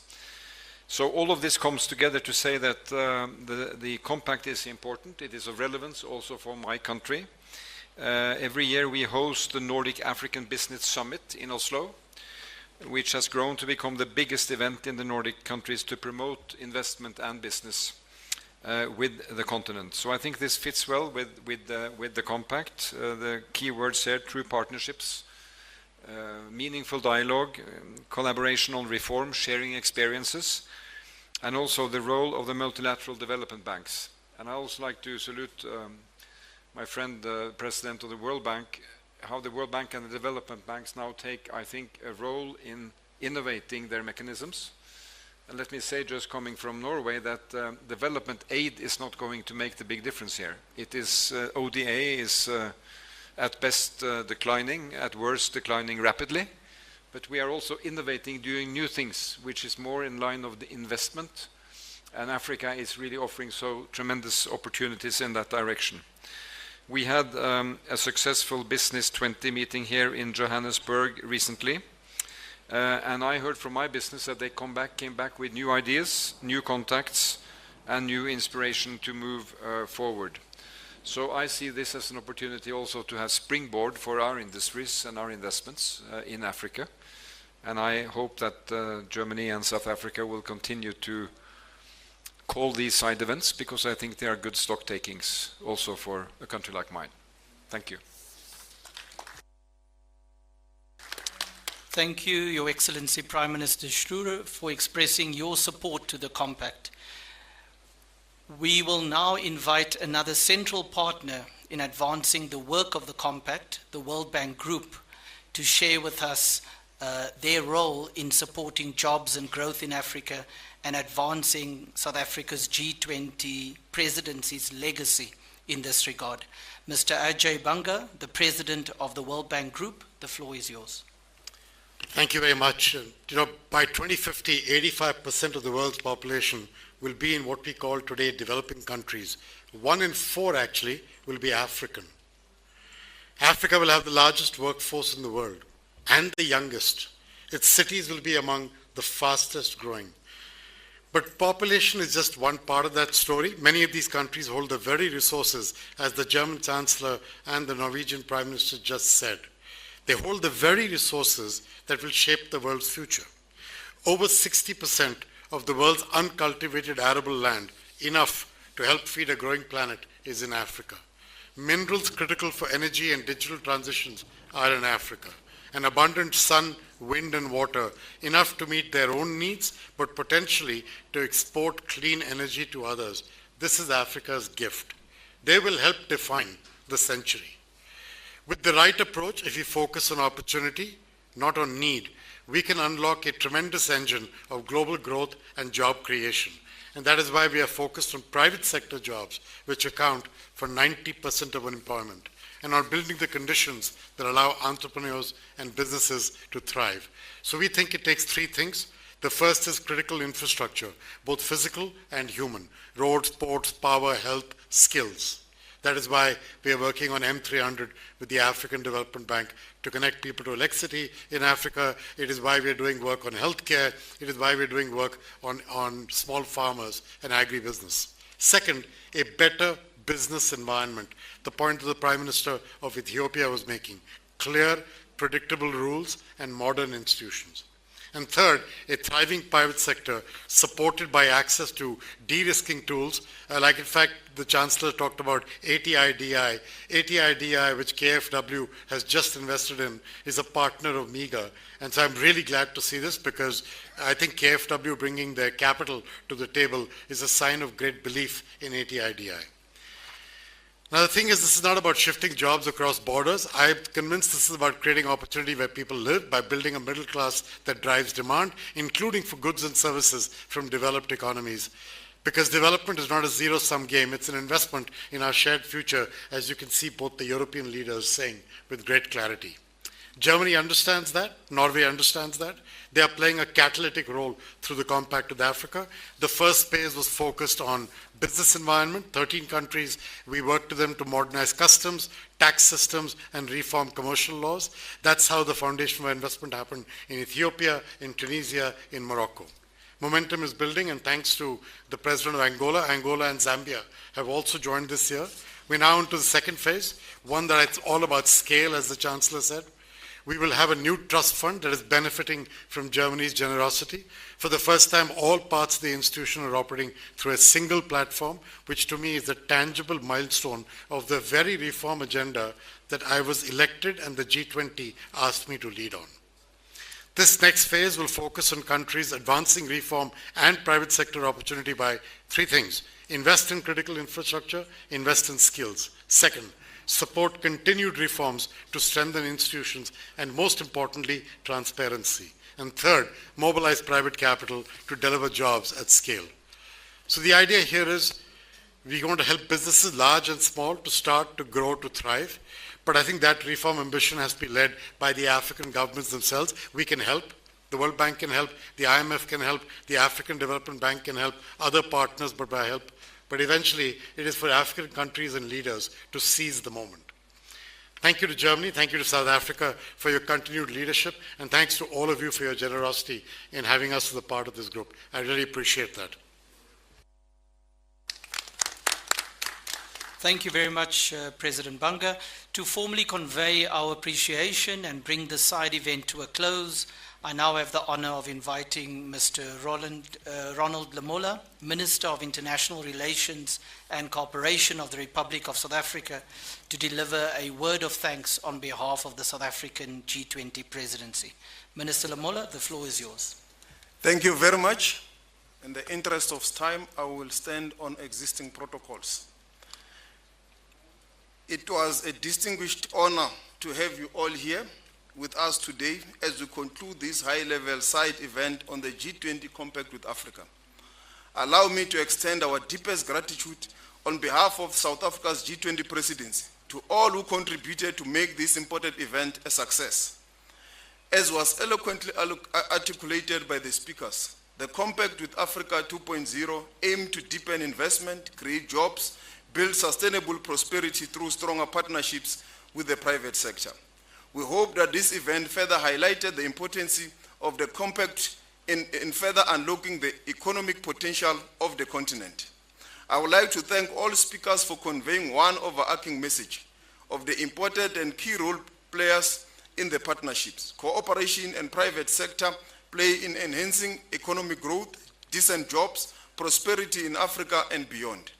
We further note with satisfaction that G20 Leaders Summit recognized the importance of the G20 Compact with Africa and commended South Africa's G20 presidency for strengthening the compact further, including through launch of the second phase 2025 to 2033, supported by the establishment of the World Bank Group Multi-Donor Fund. I would like to convey a special thanks to Your Excellencies President Ramaphosa, here today represented by the Deputy President Paul Mashatile, and the Federal Chancellor of Metz, of Germany, Chancellor Metz, for hosting this event and highlighting how cooperation between G20 economies and African economies is vital in boosting private investment in Africa.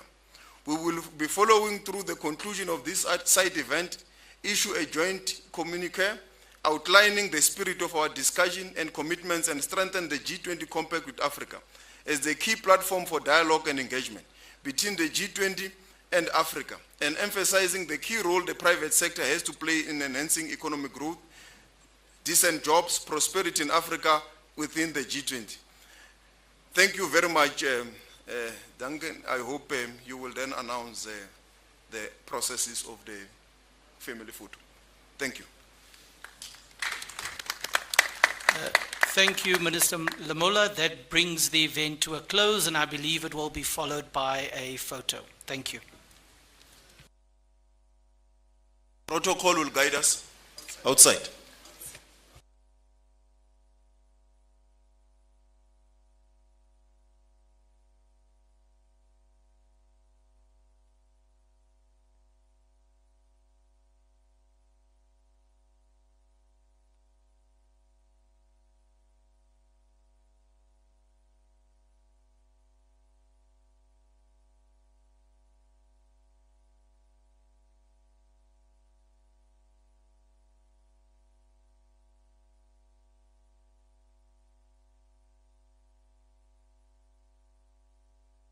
Scientific and Cultural Organization, UNESCO, and the name is Al-Nani Al-Aziz. Mr. President, Your Excellencies, ladies and gentlemen, it's an honor to be with you today, only days after my appointment, and to bring UNESCO's voice to this vital forum held for the first time on my African continent.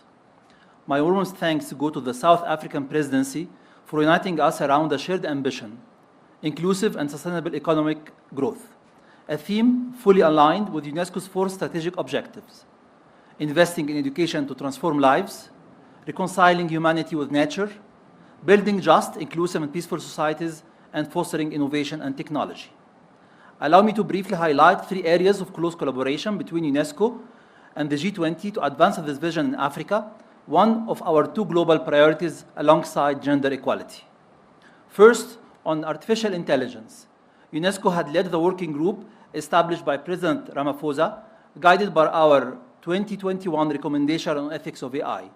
Together with the African Union and the South African G20 presidency, we have launched the AI in Africa initiative, aligned with the the African Union's 2024 AI strategy. We'll train around 20,000 civil servants and judicial professionals and 2,000 teachers and students, and support 25 additional African countries integrating AI into national policies. Second, in education, we are championing innovative financing to ensure debt does not hinder learning. In 2023, for instance, we facilitated the agreement between Côte d'Ivoire and France to convert debt into investment in education. Third, in culture, from combating illicit trafficking to supporting culture and the creative industries and safeguarding heritage and traditional knowledge, UNESCO continues to affirm that no sustainable development is possible without culture, as reaffirmed in the Pact for the Future. Excellencies, UNESCO stands ready to deepen its role as an active member of the multilateral system and as a committed partner of the G20. Your priorities resonate with every dimension of our mandate and expertise. Thank you, Mr. President. Thank you very much indeed. I now call upon Her Excellency, Ms. Rebecca Grace-Pan. May you.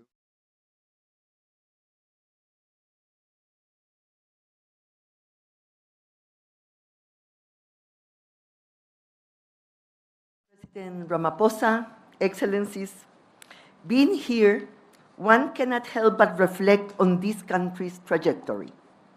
South Africa has much to teach to the world. You have used this G20 presidency to share your hard-won wisdom, that moving together is not inevitable. It is chosen, daily, deliberately. This year, you have championed the debt challenge echoed by so many economies and countries here today.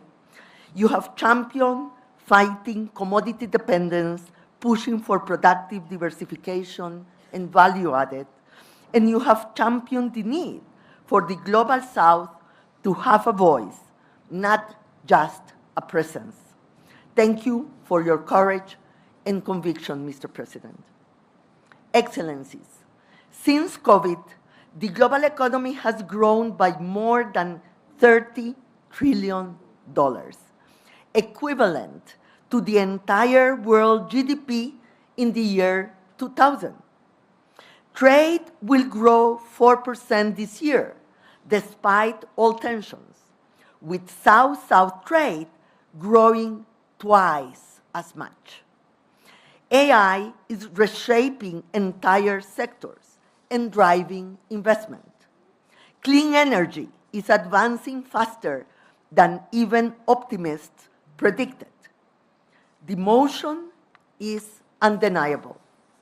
But trillions in aggregate growth mean little when tariffs close markets you were starting to reach, when borrowing costs are 3 times that others pay, when debt service absorbs budgets meant for development. Yes, the world economy this year showed resilience that deserves celebration. But resilience, I insist, is not necessarily stability nor prosperity. And the forces driving today's resilience aren't always the same that will sustain tomorrow's development. When some advance as others fall back, we do not move together. We break apart.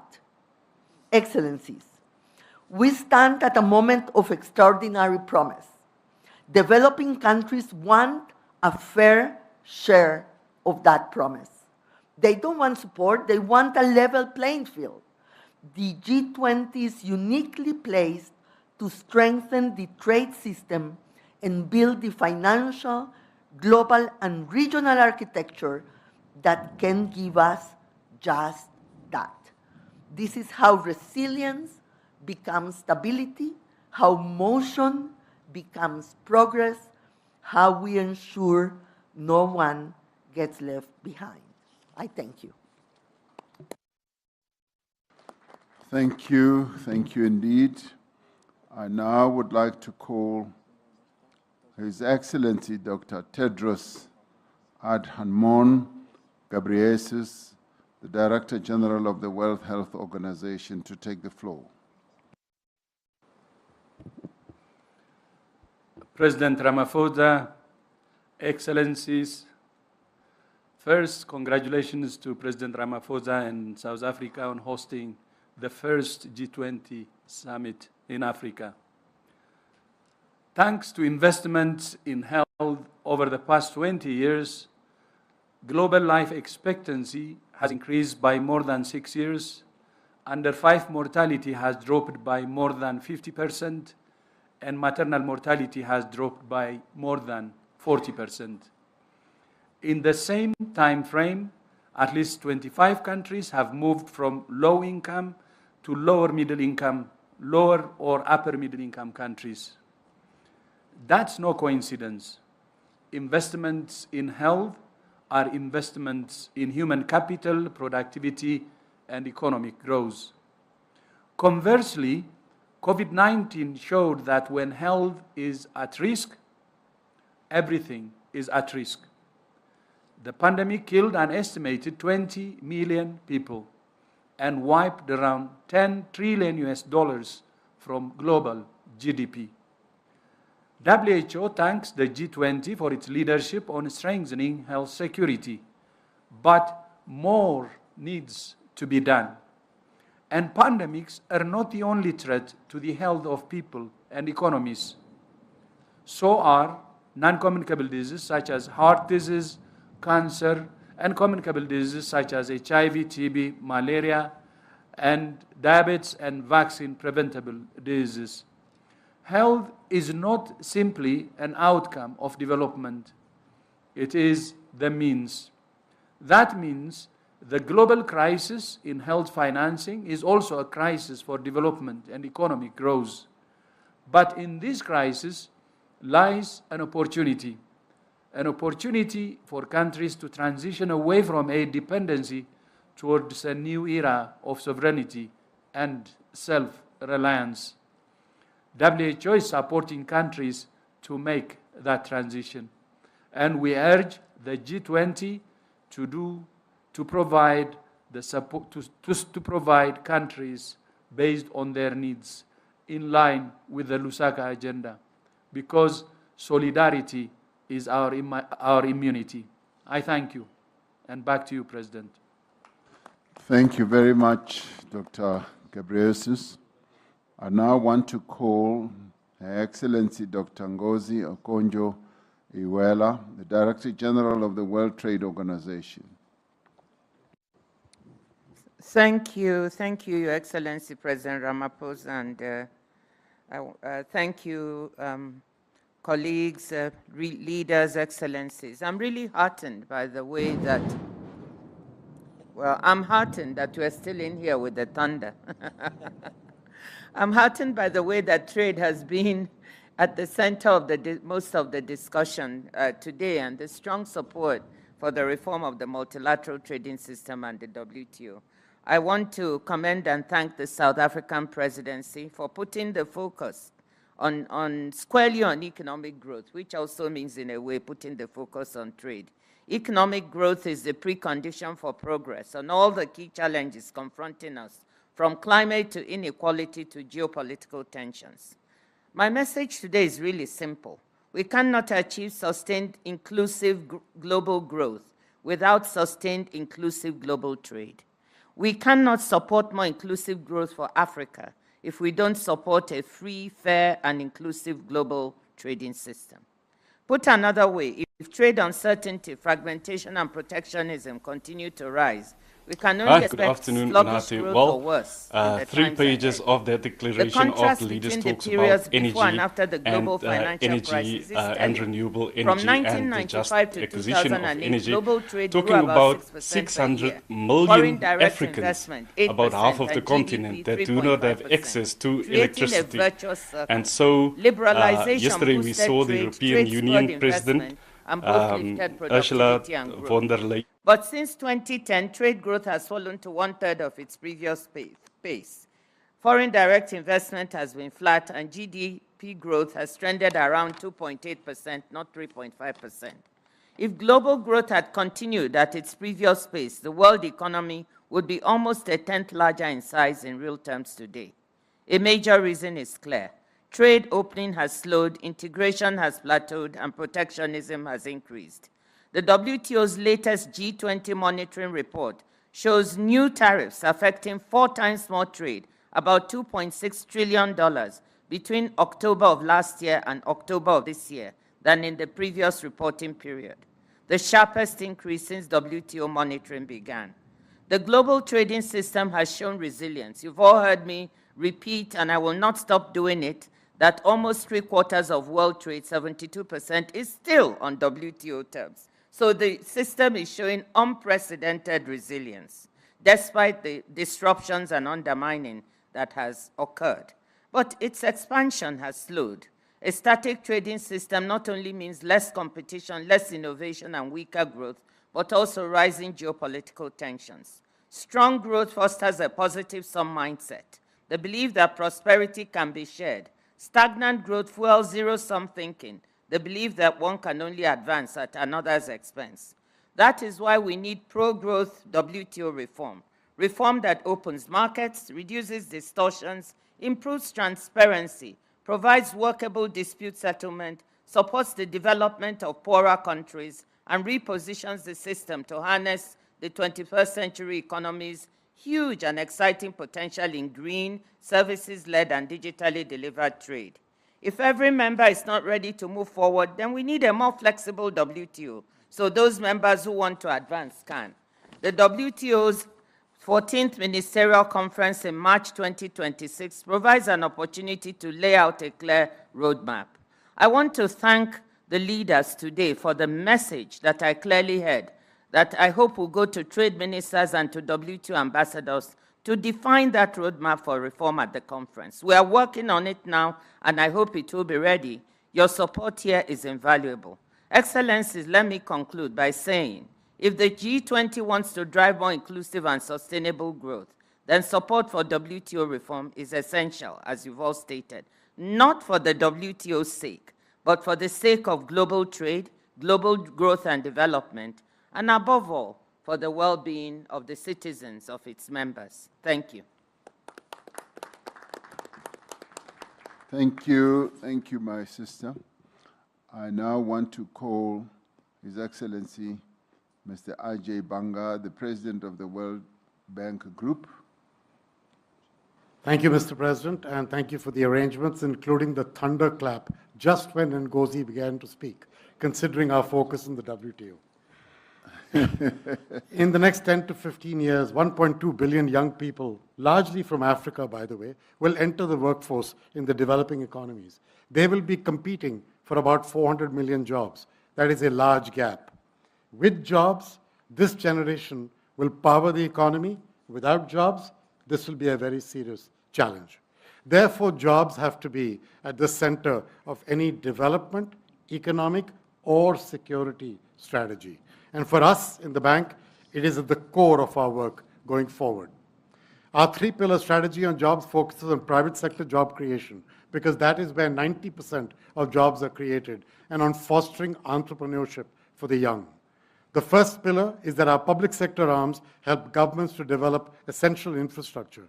Physical, roads, ports, power, our M300 effort with the African Development Bank is in that category. And then human, healthcare and skilling, our work on healthcare, Tedros, and the government of Japan is in that category. Our knowledge bank helps to build businesses, that's the second pillar. Friendly environments with clear and fair rules and sound economic management. And the third pillar is our private sector arms. Through equity, through capital, through guarantees, we help to reduce risk, allow investors to see a path for return. The thing is that capital alone cannot address the challenge, because the challenge here is also the debt issue that some of you have raised. How are we trying to help? We've helped 14 countries raise more and spend better via public finance reviews. We have got 22 more in the pipeline to be done in the next 6 months.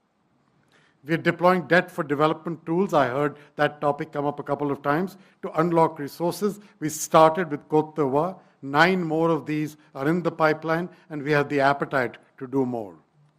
Last year, IDA net flows hit $21 billion, overwhelming majority to Africa. I want to contradict the statement from Russia about the amount of money we put into Africa. The World Bank last year put $40 billion of our own balance sheet into Africa. That is the single largest amount ever in our history, and the largest amount of any multilateral bank in Africa. This is up from, by the way, the IDA net flows are up from 12 billion just 3 years ago. A lifeline for countries that are facing liquidity challenges. And then we're working with my friend in the IMF to support countries facing liquidity pressures through domestic revenue reform, increased financing, and like I said, debt for development swaps. But I've said this a few times now, more is needed. The common framework can advance debt restructuring faster through the Global Sovereign Debt Roundtable. We are supporting a maximum 12-month goal for a country to come into the pipe and be ready at the other end. And then there is the opportunity that Japan mentioned to strengthen debt transparency if all G20 countries participate in the World Bank's debt data reconciliation exercises. Thank you very much, Mr. President. Thank you very much, my brother Ajay Banga. I now call upon Fanfen Ruanyindo Kayaringwa Assistant Director General of the International Labour Organization. Thank you, Your Excellency. Excellency Cyril Ramaphosa, President of South Africa, Excellencies, distinguished delegates, the ILO commends G20 leaders for recognizing the significant threats that inequality, unemployment, underemployment, and informal employment pose to economic growth, development, and economic and social stability. Employment must be placed at the center of economic policies if these are to forge inclusive economic growth that leaves no one behind. We need to ensure that all can equally access to ladders of opportunity, delivering them out of working poverty and into decent work. Yet the reality today is that ILO estimates that 3.8 billion people don't have any form of social protection. In the face of multiple transformations underway, too many remain insecure and vulnerable, lacking sustainable pathways out of working poverty and into formal employment. The creation of productive opportunity for decent work and implementation of universal and adaptive social protection system, including floors, can serve as engines of inclusive growth, ensuring economic policies drive productivity and deliver a future with social justice. Thank you. Thank you very much. Last but one speaker is Her Excellency Ms. Ahuna Ezeakonyo, Acting Administrator, UNDP. Your Excellency, in the interest of time, UNDP would like to align with the statement of our UN Secretary General. Thank you very much.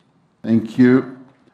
His Excellency Maximo Dorino Cullen, Food and Agricultural Organization.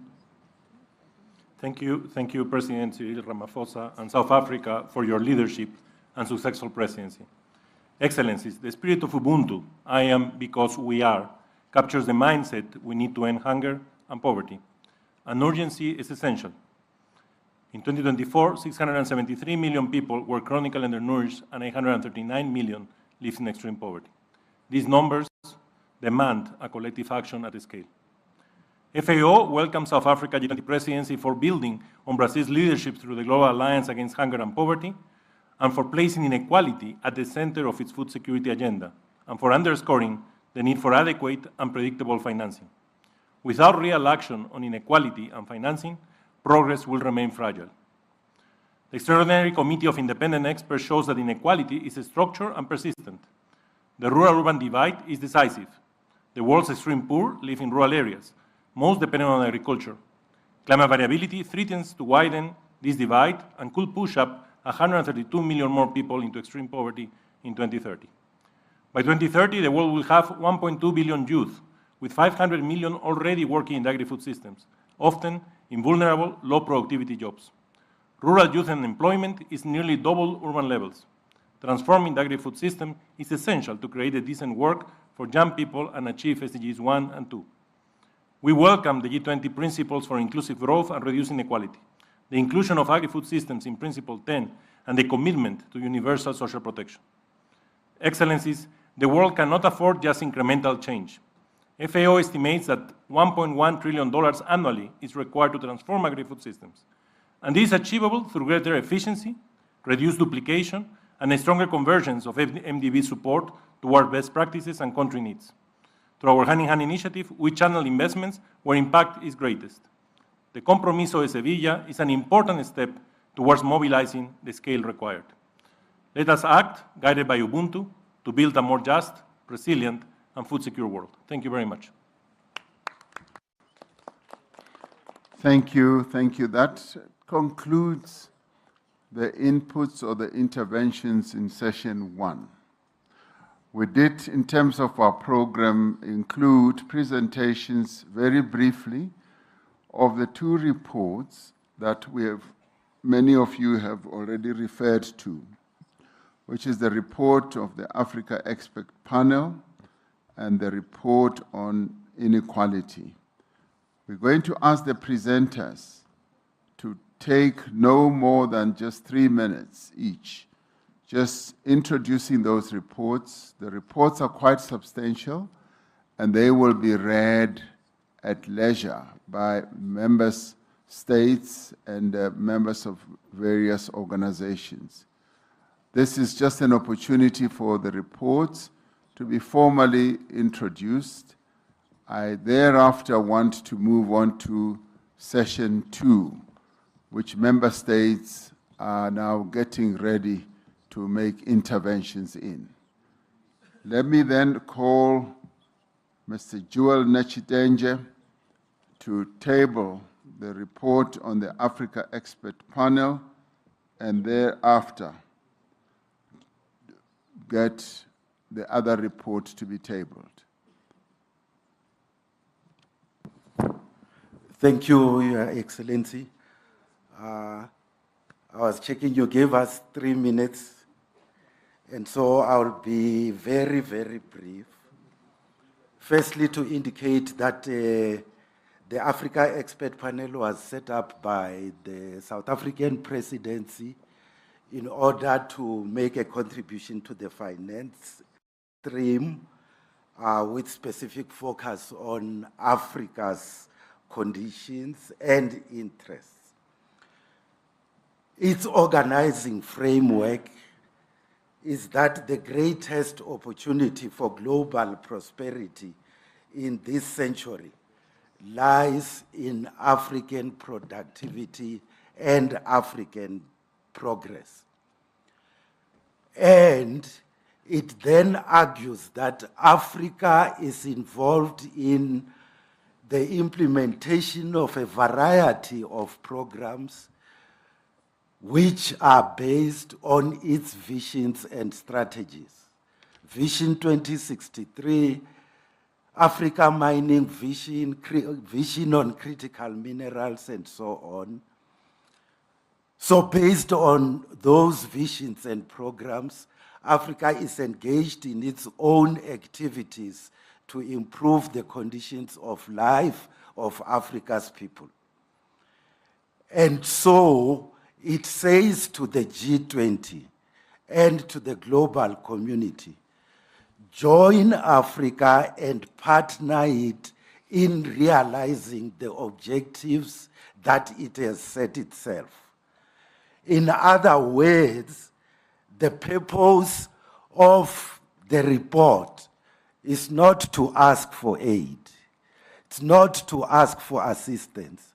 It's to make the fundamental point that Africa is involved in its own programs to improve the conditions of life of its people, and partnership with Africa will be in the interest of humanity.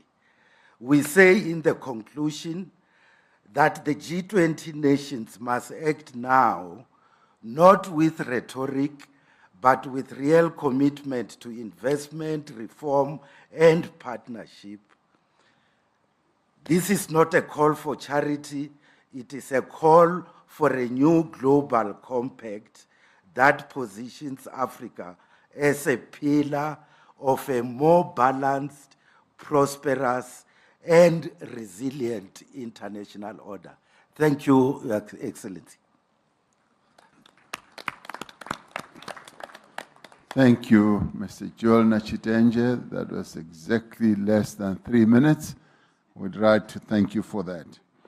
The next report is on inequality, and I'd like to ask Professor Jayati Ghosh and Ms.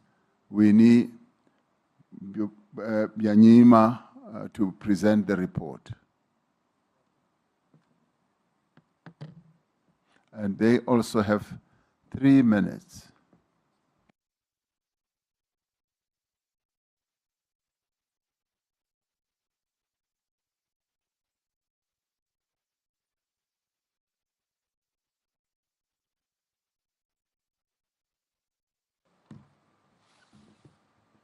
Thank you very much, President Ramaphosa, also for the honor of presenting at all to the G20 meeting.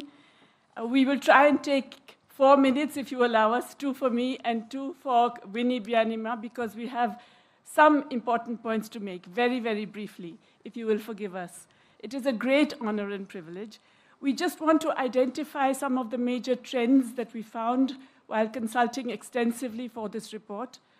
And we really would like to emphasize also a proposal that we have, which we believe is ultimately very achievable. First, global inequality remains very high. It did come down slightly since 2000 because of China, but it remains very high, and recent years have seen an increase. But mostly, the problem is the concentration of wealth and income at the top, and the excessive power that that generates to influence regulations, to influence institutions, and to impact on what governments do. We found also that there is a very significant shift in terms of public and private wealth. Private wealth has accelerated dramatically, often because of a transfer of net assets from public to private hands, which in turn has reduced the fiscal space of governments. We found also that, contrary to what was a common belief, inequality hampers growth. It actually inhibits better performance, and therefore, G20 leaders from across the political spectrum, if you want to see broad-based progress that benefits citizens, then you must take steps to address inequality. We also found that inequality undermines political stability and democracy, as has already been mentioned, and leads to very adverse social and environmental impacts, particularly through its multidimensional effects. I now pass on to Winnie Byanyima. Thank you, Jayati. Thank you, Excellency the President. I too thank you for commissioning us and for putting this issue of inequality at the very heart of the international agenda. It's historic. Jayati has set out the drivers of inequality. Our report considers different practical, pragmatic, and very possible ways to respond to these drivers of inequality, much of it based on what governments are doing or have done. Your Excellencies,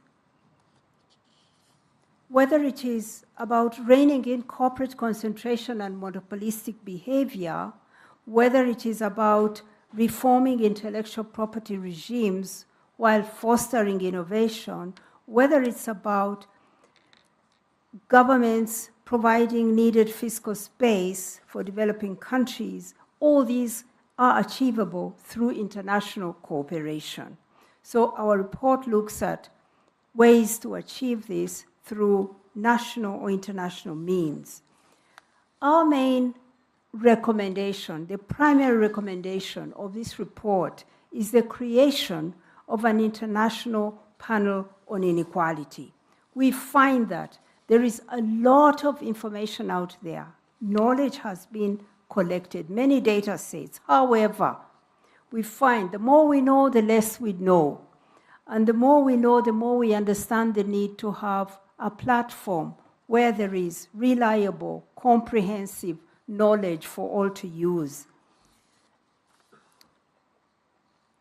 We envisage a globally balanced international body that would provide a technical service to synthesize and provide authoritative and independent assessments and analysis of inequality. It will be available to everyone, policymakers, private sector, civil society, trade unions, and the media. Our recommendation is inspired by the tremendous work of the IPCC, which has helped governments to address climate change, or also the approach of the new scientific panel on artificial intelligence. We do not envisage some big global institution, but a lean body bringing together a network of research institutions and individual scholars and experts. It should have authority and carefully guarded independence.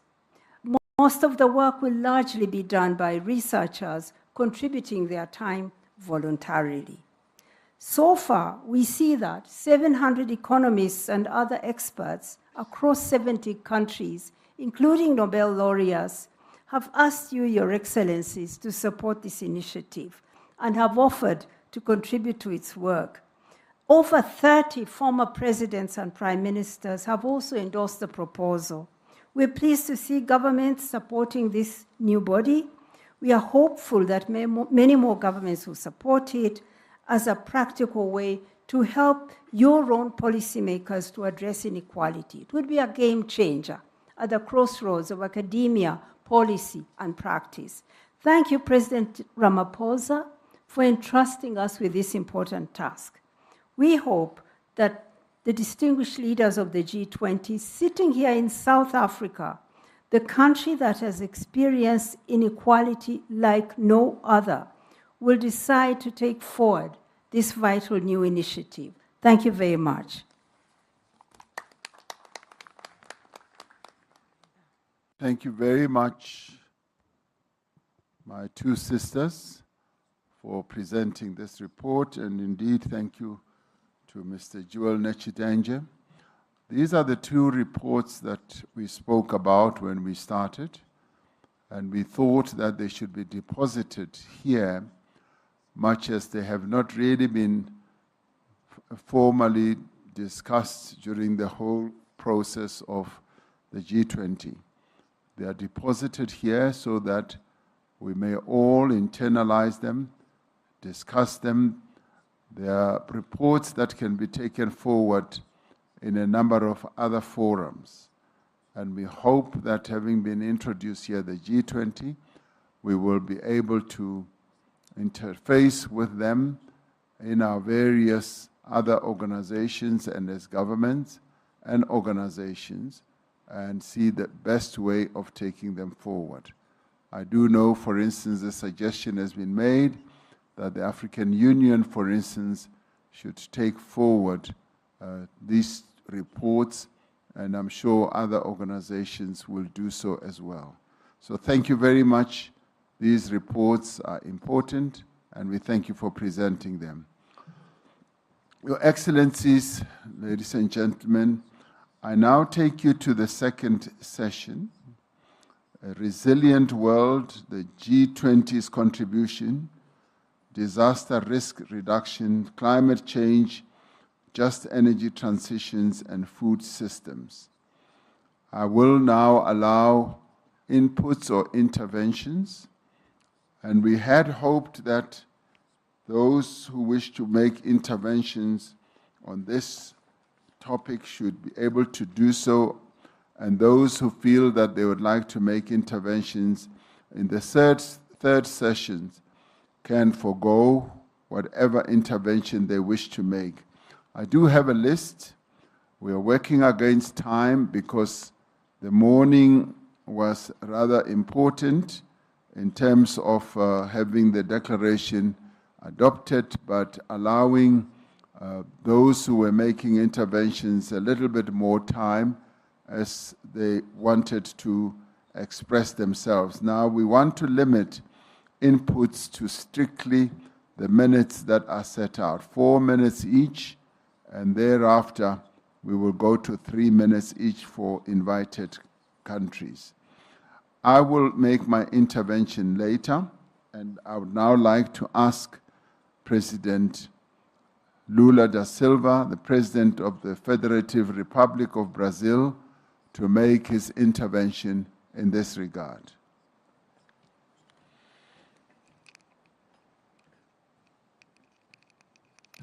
Eu quero, mais uma vez, reiterar meus cumprimentos ao presidente Ramaphosa, cumprimentar a presidenta da Namíbia, a senhora Netumbo, e também cumprimentar o Antônio Guterres, secretário-geral das Nações Unidas, por meio de quem eu cumprimento todas as entidades internacionais aqui presentes.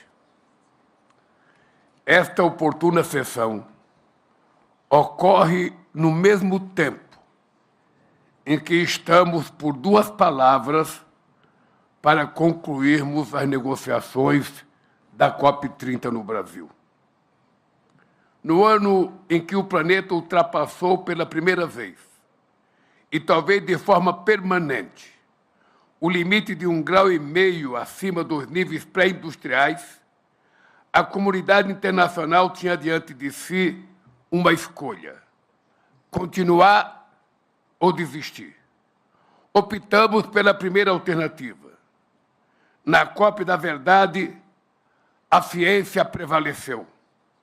O multilateralismo venceu. Reafirmamos nosso compromisso com o Acordo de Paris. Saímos de Belém com um quadro renovado de contribuições nacionalmente determinadas. Mobilizamos a sociedade civil, a academia, o setor privado, os povos indígenas e os movimentos sociais, para fazer da COP30 a COP com a segunda maior participação da história. Entramos agora numa nova etapa que exigirá esforço simultâneo em duas frentes. Acelerar as ações do enfrentamento da mudança do clima e nos preparar para uma nova realidade climática. O G20 cumpre papel central em ambas. O grupo responde por 77% das emissões globais. É do G20 que um novo modelo de economia deve emergir. O grupo é um ator-chave na elaboração de um mapa do caminho para afastar o mundo dos combustíveis fósseis. A COP30 mostrou que o mundo precisa enfrentar esse debate. A semente dessa proposta foi plantada e irá frutificar, mais cedo ou mais tarde. A mudança do clima não é uma simples questão de política ambiental. É, sobretudo, um desafio de planejamento econômico. As prioridades estão invertidas. É inconcebível que não sejamos capazes de mobilizar 1,3 trilhão em financiamento climático, enquanto o dobro desse montante é consumido por despesas militares. Fortalecer a capacidade de prevenção e resposta a desastres é uma questão de vida ou morte. Sistemas de alerta precoce não bastam. O sistema vai colocar às provas nossas pontes, rodovias, edifícios e linhas de transmissão. Vai exigir forma mais eficiente de gerir a água, cultivar alimentos e produzir energia. Vai obrigar milhares de pessoas e de negócios a buscarem áreas mais seguras para viver e empreender. Os princípios voluntários para investir em redução de risco e de desastres, aprovados sob a liderança sul-africana do G20, enfatizam a necessidade de financiamento de longo prazo. Construir resiliência não é gasto, é investimento. Para cada dólar investido em adaptação, ganha-se $4 em prejuízos evitados e outros benefícios sociais e econômicos. Mas um mundo resiliente não se faz apenas com infraestrutura. Quando alguém é atingido por um evento extremo, são as políticas públicas do Estado que ajudam a se reerguer. Contudo, cerca da metade da população mundial não conta com proteção social. Quase 700 milhões de pessoas ainda sofrem com a fome. Vai contra nosso sentido mais elementar de justiça permitir que as maiores vítimas da crise climática sejam aquelas que menos contribuíram para causá-la. O Brasil lançou na COP30 a Declaração de Belém sobre fome, pobreza e ação climática, centrada nas pessoas. Nela, reforçamos 3 compromissos: fortalecer a proteção social, apoiar pequenos produtores e garantir alternativas de vida sustentáveis para comunidades que vivem nas florestas. O G20 pode proteger cadeias alimentares por meio de medidas como compras públicas e seguros rurais. Também pode remunerar quem preserva as florestas por meio do Fundo Florestas Tropicais para Sempre, lançado na COP30.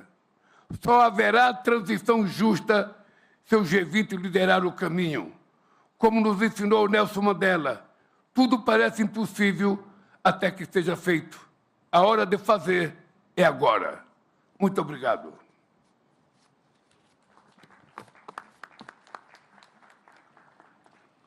Thank you, President Lula. I'd now like to ask His Excellency President João Manuel Lorenzo, the President of the Republic of Angola and the Chairperson of the African Union, to take the floor. Muito obrigado. Sua Excelência Cyril Ramaphosa, Presidente da República da África do Sul e Presidente do G20, Suas Excelências, minhas senhoras, meus senhores, Excelências. A recuperação global após a pandemia da Covid-19 realçou a importância de um mundo resiliente. Contudo, o nosso planeta e as populações continuam a enfrentar efeitos e impactos catastróficos do aquecimento global.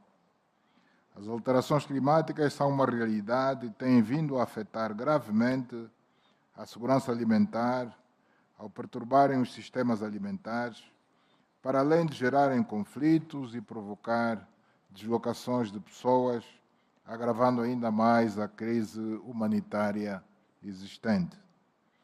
O novo Programa Abrangente de Desenvolvimento Agrícola para a África, a Estratégia de Kampala e o Plano de Ação 2026-2035 focam-se na construção de sistemas agroalimentares resilientes e sustentáveis.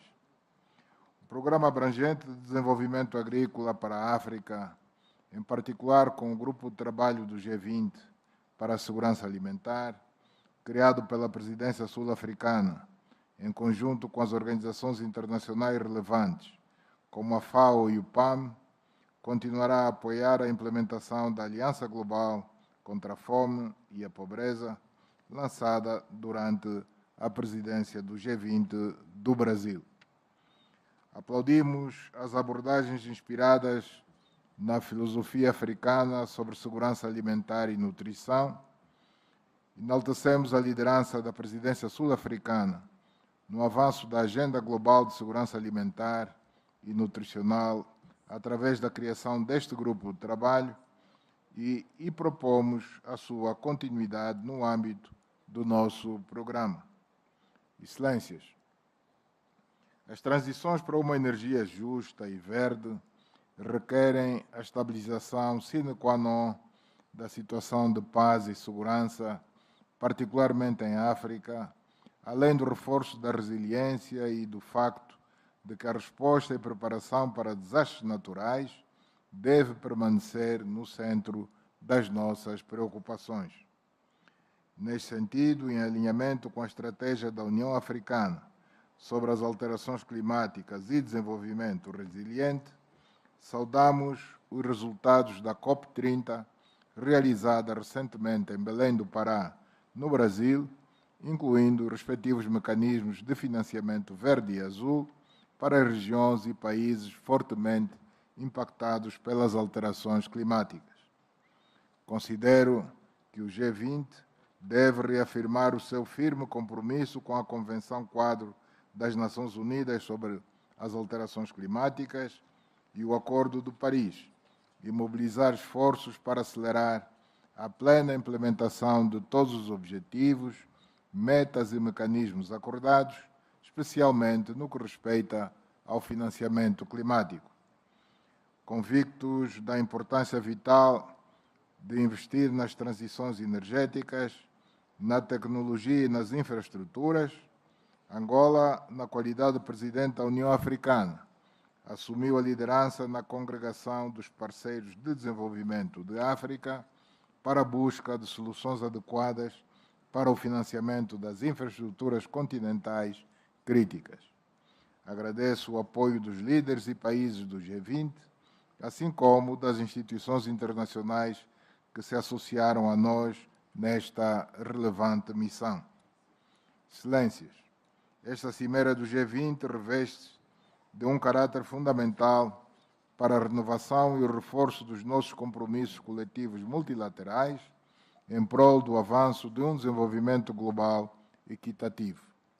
Para este efeito, o continente africano contribuirá de forma ativa por intermédio da Zona de Comércio Livre Continental Africana, um dos maiores mercados econômicos integrados do mundo. Em paralelo e tendo em conta a abundância de recursos naturais críticos e estratégicos de que dispõe, as vastas reservas de biodiversidade e o seu potencial demográfico, a África terá um papel incontornável nos contributos que prestará para impulsionar a transição verde à escala global. Concretizaremos este objetivo com o envolvimento de todos nós. Muito obrigado pela atenção prestada. Thank you, President Lorenzo. We will start to pick up pace, as I will ask the interventions to stick to the time allocated. I now ask His Excellency Prime Minister of Australia, Anthony Albanese, to take the floor. Well, thank you very much, President Ramaphosa. Each and every one of our nations is home to unique natural treasures, and all of our citizens are living with the environmental reality of climate change. Australians have always known drought, floods and bushfires, but they're more intense and they're more frequent. And as we meet here today, there is a cyclone has hit Darwin with devastating impact on that community in Australia's north. The truth is that climate change carries a human toll for communities battling natural disasters and for those who depend upon the land for their livelihood. It has a devastating impact on our economies. So the argument that somehow you can take action on climate change or support economic growth is a false one. We need to deal with the challenge of climate change in order to ensure that our economies can grow. It is critical that we embrace clean energy, and this represents a generational economic opportunity. The G20 enables us to bring global ambition and global cooperation to this task.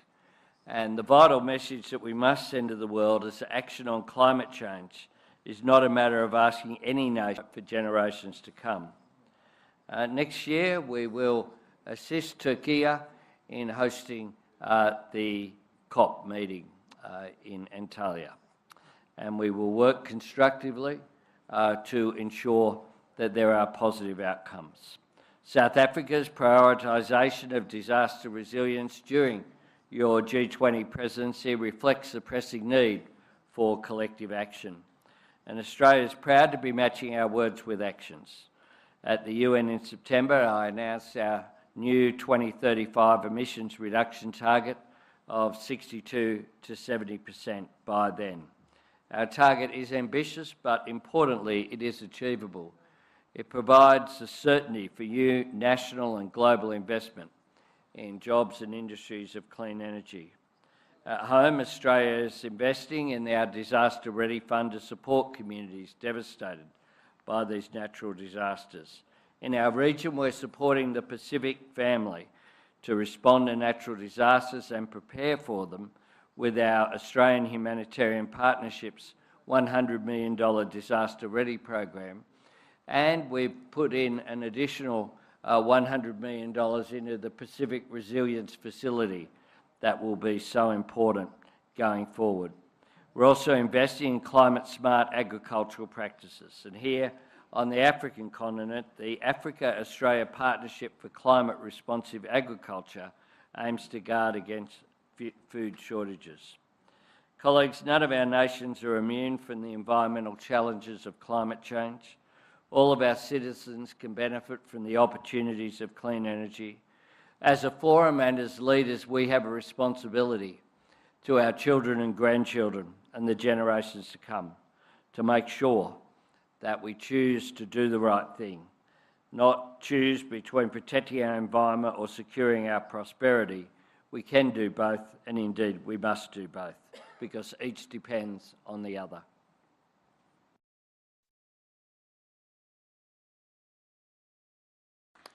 Thank you, Prime Minister, for sticking to your time.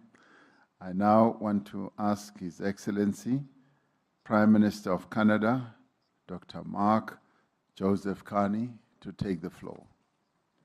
Thank you, Chair. I will try to follow the Australian example. Let me start. This session is on resilience, and I want to join others who pointed out in the first session the fragility of armed conflict, condemning the Russia's illegal, unjustified, and barbaric invasion of Ukraine, the appalling conflict in Sudan, and our support for all efforts that can lead to just and lasting peace. Now let me speak to climate change. It's been over a decade that we've realized that past is not prologue with respect to climate change. In other words, the tail risks of yesterday become the central scenarios of today. Tipping points are now being realized. And I want to give an example. 2 years ago, the forest fires in Canada alone made Canada the 4th largest emitter of carbon in the world. We have the example of the Darwin cyclone. This year, forest fire damage forests bigger than Sierra Leone, to give orders of magnitude. So we need action on all levels: mitigation, adaptation, and resilience. International collaboration is crucial. I want to thank our hosts, South Africa, Mexico, and others who sent firefighters to Canada to help fight the fires. Coordination through early warning systems. The wildfire satellite system that we're putting in place as part of the G7, global public good, the work of the G20 in disaster risk reduction. Nature-based solutions. We're working towards our 30-30 commitment under the Montreal Kunming Protocol. I want to support the Tropical Forest Financing Facility of Brazil's COP, as well as the broader effort, and congratulate them on that. In terms of our own mitigation, I'll just frame it as follows. We view addressing climate change as a moral duty, but also a commercial imperative, as Prime Minister Albanese just intimated. So our strategy on reducing emissions is a climate competitiveness strategy, because it will make our businesses stronger. I referenced in my earlier comments blended finance. I'll just reinforce those, the importance of those efforts, including through the World Bank and beyond. But I want to highlight a few other issues before my time is up. First, the importance of high-integrity, standardized carbon markets that have the potential to shift capital flows to those most affected by climate change, including being integrated with JETPs, such as the JETP here, changing the incentives and the financial calculations to decarbonize. I'd suggest that we can catalyze enormous private sector demand for these credits by committing AI data center development to be carbon neutral. We need a price on carbon. I salute my neighbor, the European Union, in pricing carbon and putting in place a CBAM. I'm going to conclude by drawing attention to the situation of one of the members around this table, and I hope Prime Minister Holness of Jamaica will allow me. The economic cost of Hurricane Melissa is about 40% of Jamaica's GDP. Now, through remarkable discipline, Jamaica had reduced their debt to GDP by over 50 percentage points in recent years. That is all gone with the explosive hurricane. This demonstrates the importance of investing in resilience in advance, the importance of catastrophic risk insurance, and the reality of what climate change is doing to our countries. I salute the ambition of the G20 presidency, Turkey for hosting COP alongside Australia next year. Thank you, Chair. Thank you very much. Thank you very much. The challenge that Jamaica faced is a really sad story, and putting the figures that you have, Prime Minister Carney, just makes the case much more a devastating one. Your Excellencies, I am receiving requests for countries who want to forgo their right to speak. That is very welcome, because that shortens our list so that we can finish in time to go and have the time to have the dinner that has been prepared. So if any country is moved to follow the same example as the United Kingdom and the Kingdom of Saudi Arabia, who have forgone their right to speak, please do indicate so that we do not have to call you up. My next speaker who will be making an intervention is His Excellency, the Premier of the People's Republic of China, His Excellency Li Qiang. Please take the floor. 谢谢拉马福萨总统，各位同事，当前气候变、能源、粮食等多种挑战叠加，尤其需要国际社会以团结凝聚力量，靠协作破解难题。G20应当发扬伙伴精神，展现更加积极的政治意愿，推动更为广泛的国际合作，共同应对挑战，合力推进发展。第一，加强生态环保合作，提升发展韧性。气候和生态问题关系全人类的长远发展。这些年，全球极端天气等事件频发，实施巴黎协定目标时间紧迫，任重道远。G20应当秉持科学精神，坚持共同但有区别的责任原则，体现担当，抓紧行动。中国已经宣布新一轮国家自主贡献的目标，我愿意同各方加强昆明、蒙特利尔全球生物多样性框架的之内的合作，推动第30届联合国气变大会成果加快落地。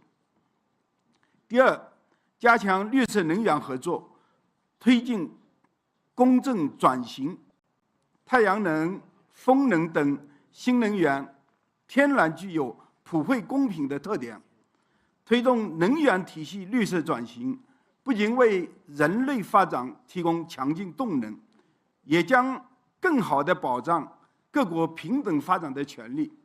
G20应当推动全球绿色产业合作，保持产业链、供应链的稳定畅通，促进相关技术、产品等自由流通应用。中国已经建成全球最大的可再生能源体系，我们同100多个国家和地区开展了绿色能源合作。过去5年，向世界提供的风电、光伏产品，累计为其他国家减少约41亿吨的碳排放。中方愿意继续以自身所能为各国能源转型提供支持。第三，加强粮食安全合作，保障稳定供应。现在全球仍然有7亿多人面临饥饿的威胁，必须采取切实行动，为他们提供必要的帮助。G20应当推动优化全球粮食流通供给，构建大宗商品合作伙伴关系，建设开放、稳定、可持续的全球粮食市场，强化对粮食短缺国家的供应保障。同时，我们要用好 G20 农业部长会等相关平台，加强农业科技合作，提升粮食生产能力。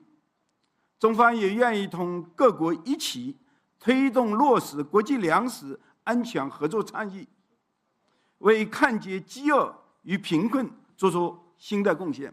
谢谢大家。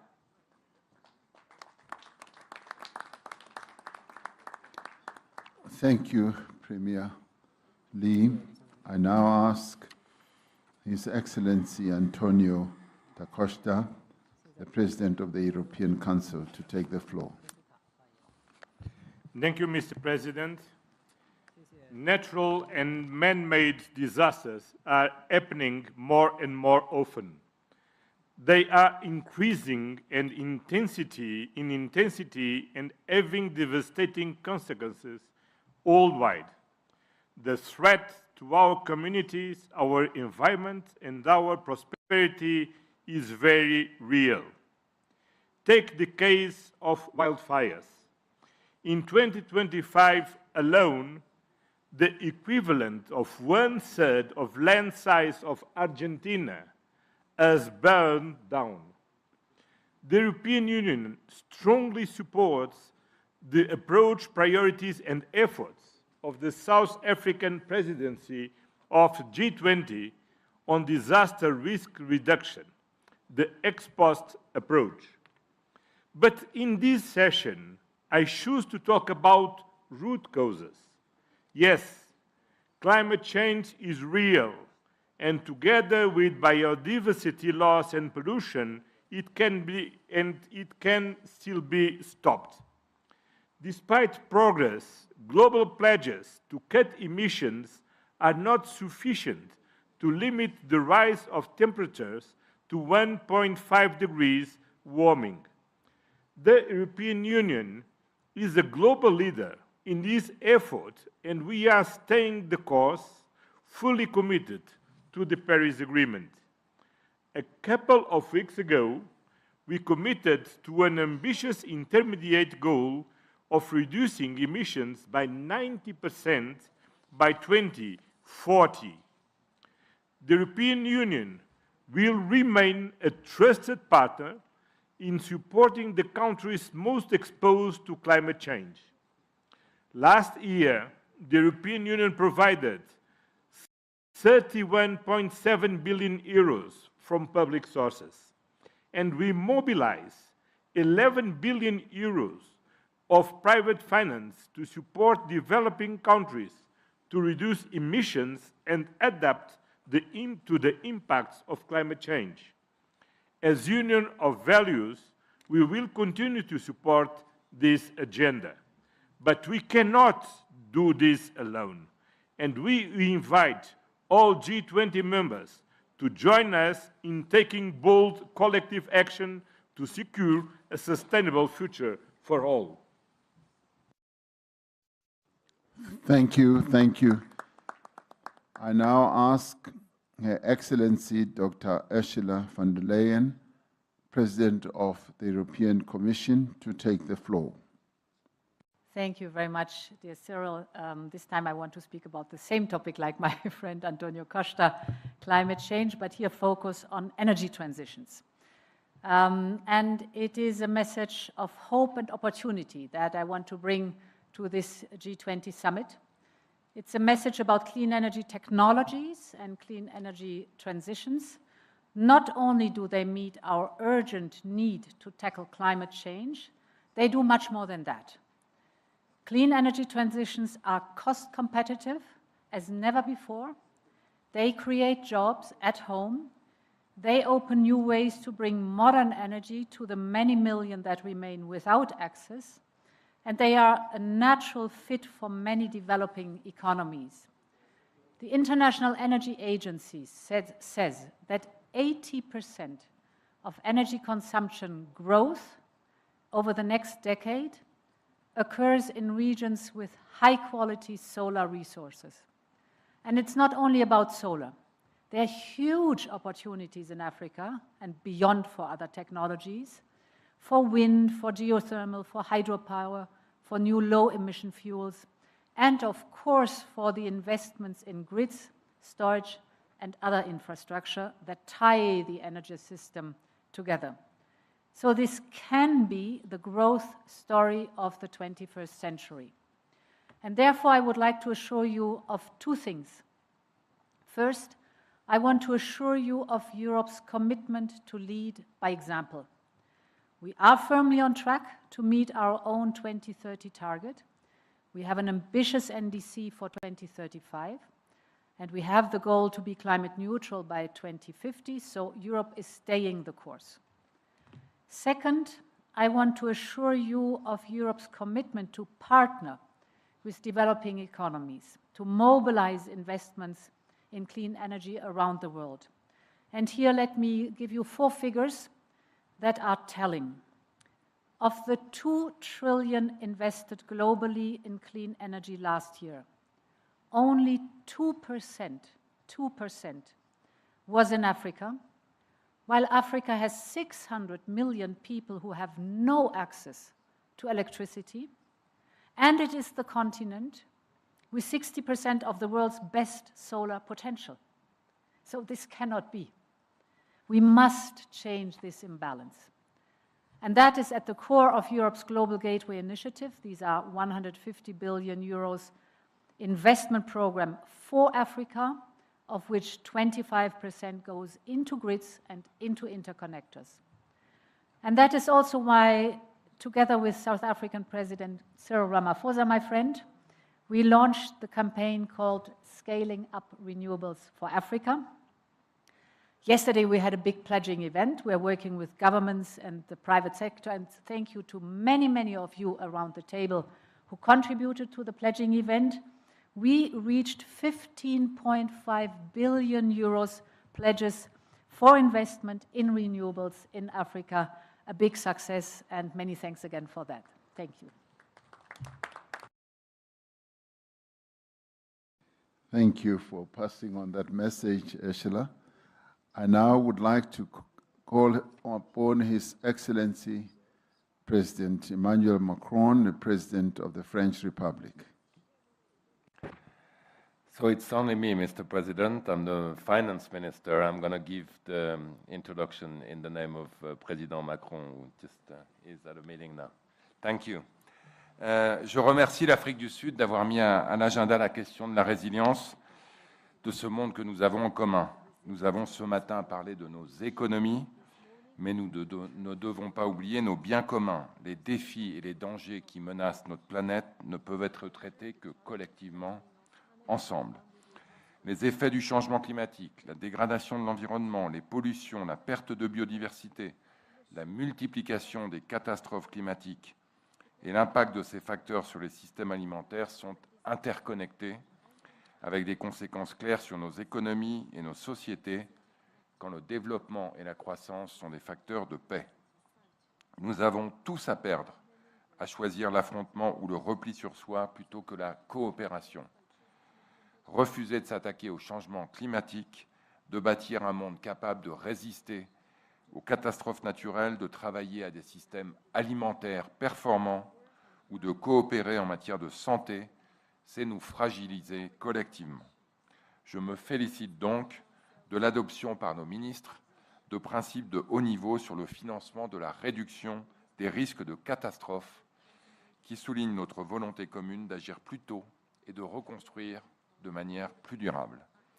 À l'image des catastrophes naturelles de plus en plus nombreuses à cause du changement climatique, les pandémies ne connaissent pas de frontières. Je me réjouis donc de l'accord mondial sur la prévention, la préparation et la riposte face aux pandémies. Cette adoption représente une victoire claire pour le multilatéralisme. C'est une avancée majeure pour notre sécurité sanitaire qui consacre pour la première fois dans le droit international l'approche une seule santé, One Health.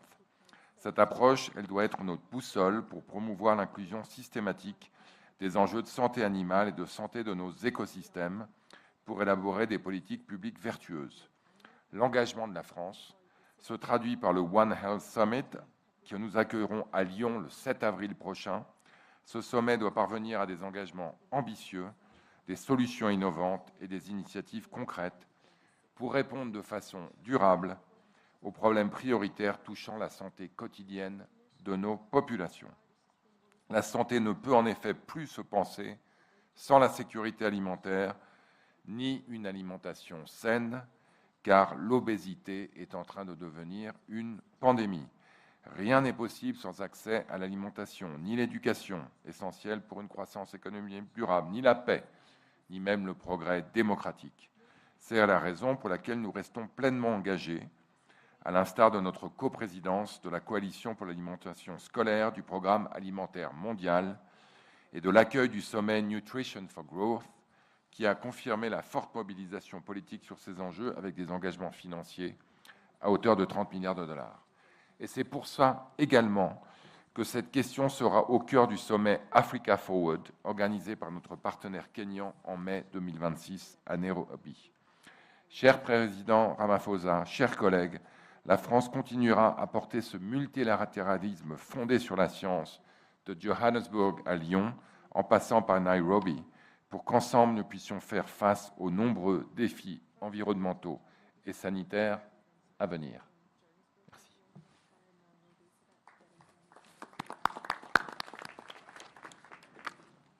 Thank you. I now want to give the opportunity His Excellency Friedrich Merz, the Chancellor of the Federal Republic of Germany.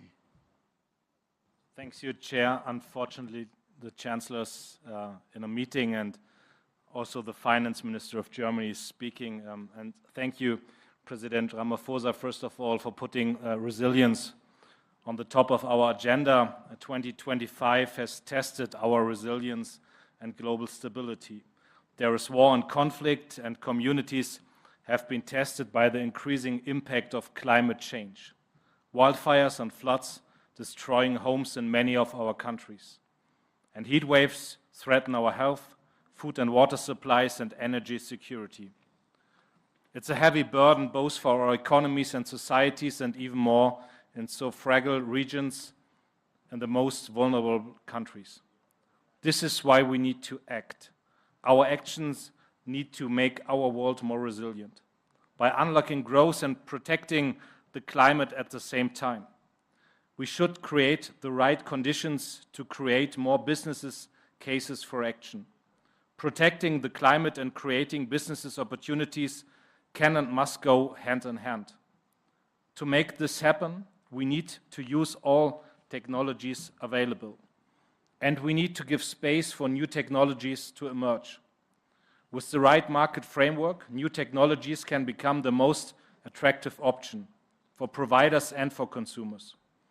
Energy transition works best when businesses and end users benefit.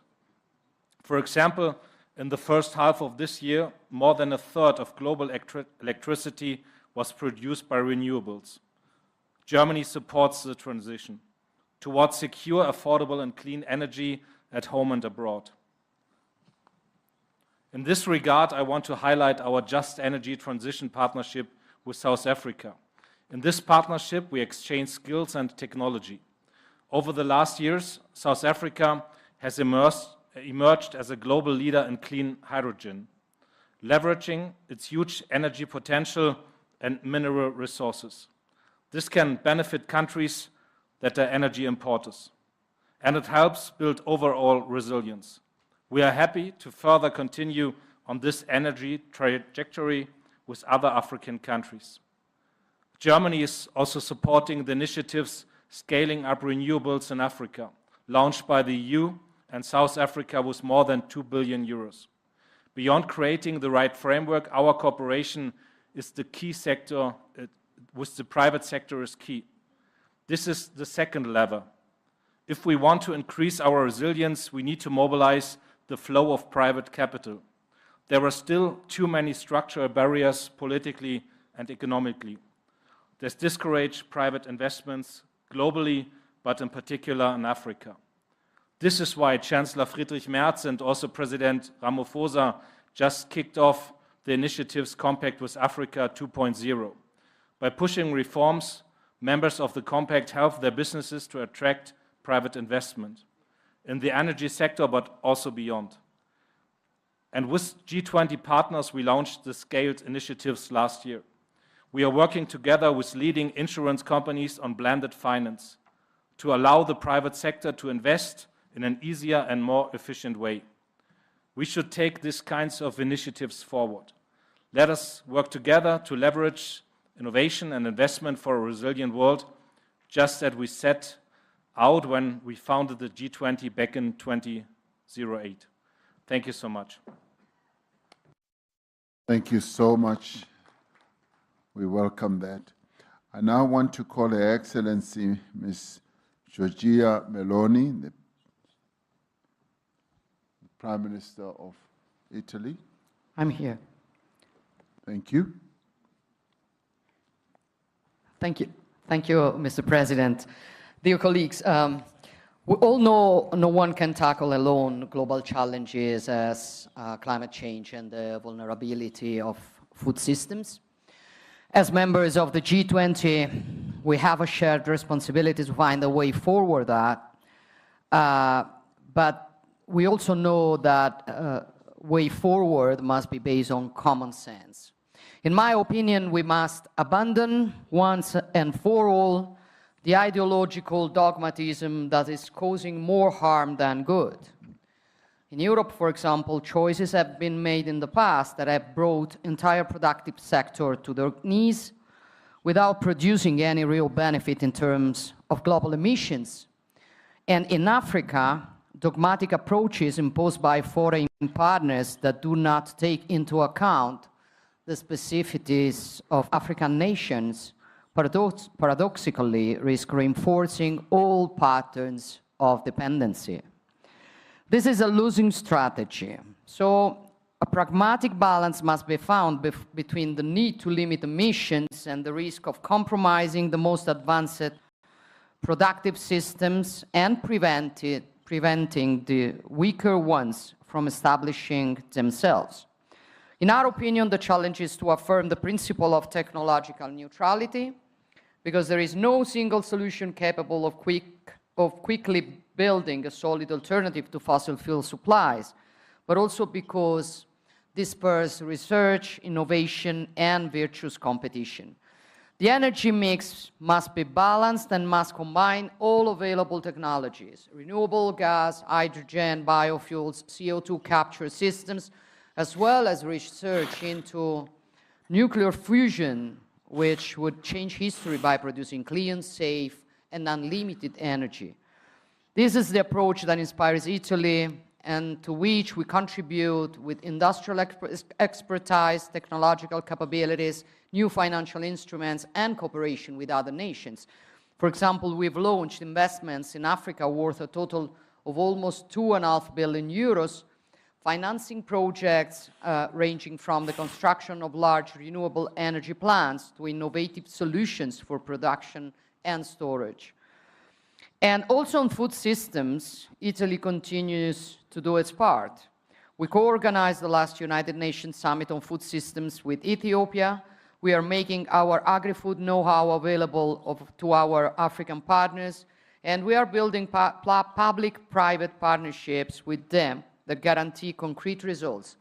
We are successfully working on this, for example, in Algeria, where we are working together to reclaim over 36,000 hectares of desert to produce up of 45,000 tons more cereals and legumes per year, generating benefits for over 600,000 people. And we are now replying this experiment in Senegal, Ghana, and Congo, and aim to involve other nations on the continent. But I want to be clear while closing my remarks. Our goal is not to create dependency. Our goal is to support self-sufficiency, because we believe in dignity of people, we believe in the freedom of nations, and we believe in the strength of genuine partnerships. Thank you, Mr. President. Thank you so much, my sister, Giorgia Meloni.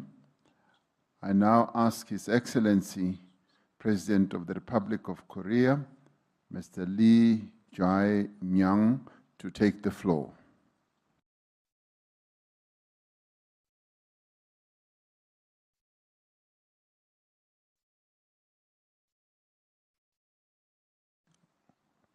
Okay, I'm sure he's in a bilateral somewhere. I then ask His Excellency, the President of the Republic of Turkey, His Excellency Recep Tayyip Erdogan, to take the floor.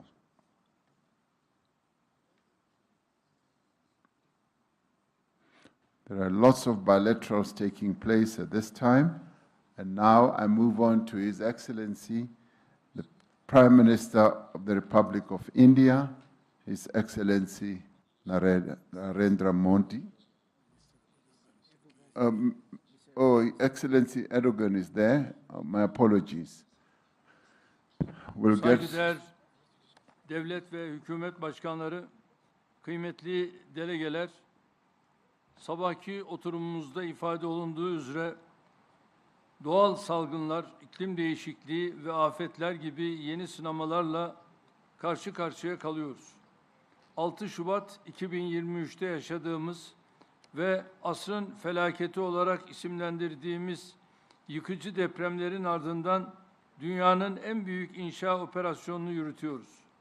Bu çerçevede 350 bininci konut ve iş yerinin teslimini geçtiğimiz günlerde gerçekleştirdik. Geriye kalan 100 bin ünitenin tamamlanmasıyla 4 yıldan kısa bir süre içinde dünyanın en büyük inşa faaliyetlerinden birini tamamlamış olacağız. Bu süreçte sergilediğimiz dayanıklılık, Türkiye ekonomisinin nedenli sağlam temellere sahip olduğunu bir kez daha ortaya koymuştur. Diğer yandan iklim krizinin menfi etkilerinin en yoğun hissedildiği ülkeler arasındayız. 2025 yılında karşı karşıya kaldığımız zirai don ve ardından şiddetli kuraklık hem gıda fiyatlarında hem de enerji arzında büyük baskılar doğurdu. Yaşadığımız her acı tecrübe iklim değişikliğiyle mücadeleye, sürdürülebilir kalkınmaya, gıda, su güvenliğini güçlendirmeye önem vermemiz gerektiğini gösteriyor. Geçtiğimiz aylarda kabul edilen iklim kanunumuz 2053 yılında net sıfır emisyona ulaşma ve yeşil kalkınma hedefimizi gerçekleştirme noktasında önemli bir dönüm noktasını teşkil ediyor.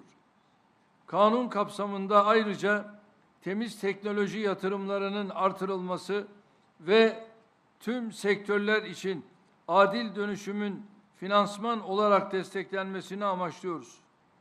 2035 yılına kadar güneş ve rüzgar enerjisi kapasitemizi mevcudun 4 katına çıkarmayı öngörüyoruz. Şimdiden bu yıl itibariyle toplam kurulu güç içerisinde yenilenebilir enerjinin payını %60'ın üzerine çıkarmış durumdayız. Ayrıca Birleşmiş Milletler'in desteğiyle küresel bir çevre hareketine dönen sıfır atık projesiyle birlikte çevresel konularda çalışmalarımızı güçlendiriyoruz. Bu düşüncelerle Birleşmiş Milletler İklim Değişikliği Çerçeve Sözleşmesi 31. Taraflar Konferansı'nı önümüzdeki sene Kasım ayında Türkiye'de düzenlemeyi planlıyoruz. Son dönemde çok taraflılığın kaybettiği zemin dikkate alındığında bu hususta Avustralya ile sağladığımız mutabakatı çok daha anlamlı buluyorum. Ayrıca Güney Afrika Dönem Başkanlığı'nın gıda güvenliği konusundaki çalışmalarını takdirle karşılıyoruz. G-20 olarak gıda güvenliğini tesis etme noktasındaki çabalarımızı önümüzdeki dönemde artırmamızın çok isabetli olacağına gönülden inanıyorum. Tabii tüm bu gayretlerin ekonomik maliyeti çok yüksektir. Bilhassa gelişmekte olan ülkelerin ihtiyaçlarına cevap verecek bir finansman sisteminin hayata geçirilmesi gerektiğine inanıyorum. Değerli dostlarım, Amerikan Başkanı Sayın Trump'ın girişimleri ve önde gelen bölge ülkelerinin katkılarıyla Gazze'de sağlanan ateşkesin devamı sadece Filistin halkı için değil, tüm dünyanın huzuru için azami önemdedir. Birleşmiş Milletler verilerine göre İsrail'in Gazze'de yol açtığı yıkım, Filistin'in kalkınma çabalarını asgari 70 yıl geriye götürmüştür. Gazze'de maalesef sadece üst yapının değil, çevrenin de yıkımına şahit olduk. 70 bini aşkın çocuk, kadın ve masum yetişkinin kaybının ise ne telafisi ne de gelecek nesillerin dimağında açtığı yaranın silinmesi mümkündür. Gelinen aşamada Gazze'de hem insani yardım faaliyetlerinin hızlandırılması hem de yeniden inşa faaliyetlerine gecikmeksizin başlanması esas olmalıdır. Birleşmiş Milletler kuruluşlarının Gazze'de insani yardımların koordinasyonundaki rolünü vazgeçilmez görüyoruz. Öte yandan kış şartlarıyla birlikte bilhassa barınma sorununun giderilmesinde zemin aleyhimize işliyor. Biz sahadaki ateşkesin sürmesine ve Gazze'nin yeniden inşasına katkı sunmaya şimdiye kadar olduğu üzere Filistin halkının yanında durmaya kararlıyız. Hazırız. Kalıcı barışın yegane yolu olan iki devletli çözüm için uluslararası toplum olarak çabalarımızı sürdürmemiz gerektiğini bir kez daha vurguluyor. Bu düşüncelerle sizleri saygıyla selamlıyorum. Thank you. Thank you, President Erdogan. My apologies for ignoring you the first time. Now I ask the Prime Minister of the Republic of India, His Excellency Mr. Narendra Modi.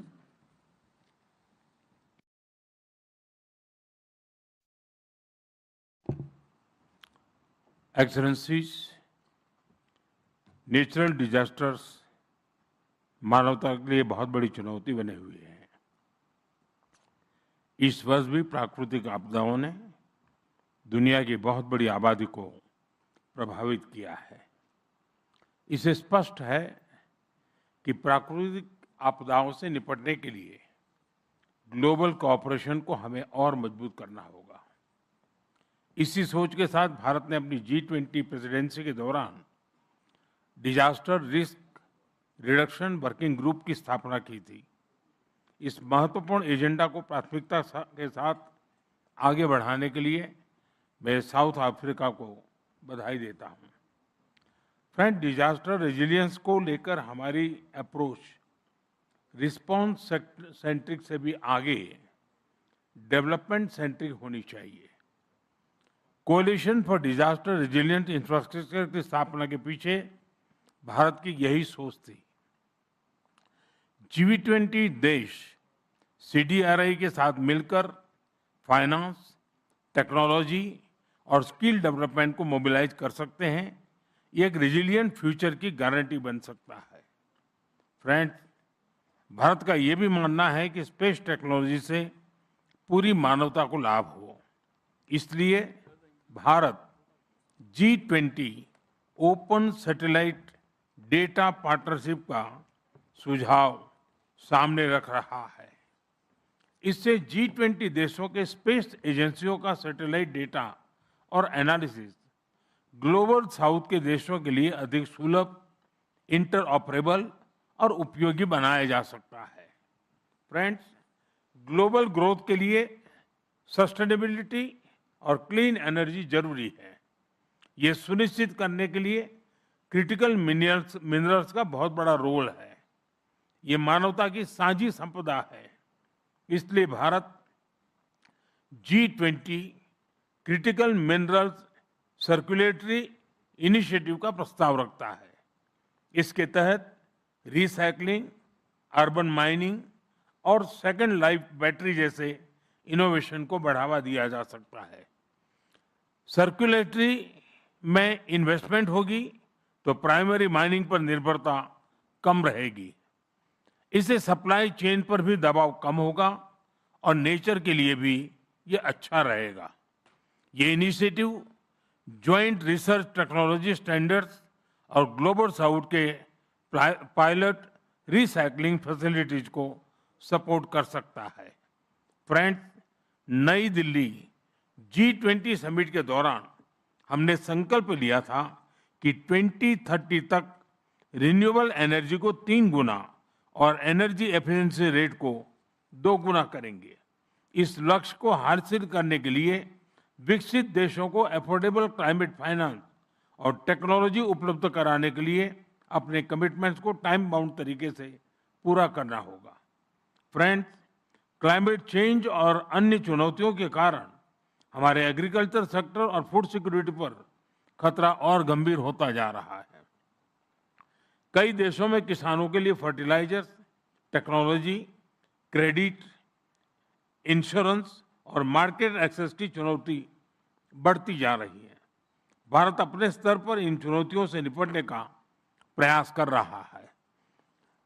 Bharat में हम विश्व का सबसे बड़ा food security और nutrition support programme चला रहे हैं। विश्व का सबसे बड़ा हेल्थ इंश्योरेंस प्रोग्राम और सबसे बड़ी फसल बीमा योजना भी भारत चला रहा है। हम श्री अन्न यानी मिलेट्स पर बल दे रहे हैं, जो पोषण और पर्यावरण दोनों के लिए सुपर फूड है। दिल्ली G20 के दौरान इन सभी विषयों पर हमने डेकन प्रिंसिपल्स पर सहमति बनाई थी। अब हमें इन प्रिंसिपल्स पर आगे बढ़ते हुए एक G20 रोड मैप बनाना चाहिए। Friends, resilience can not build in silos.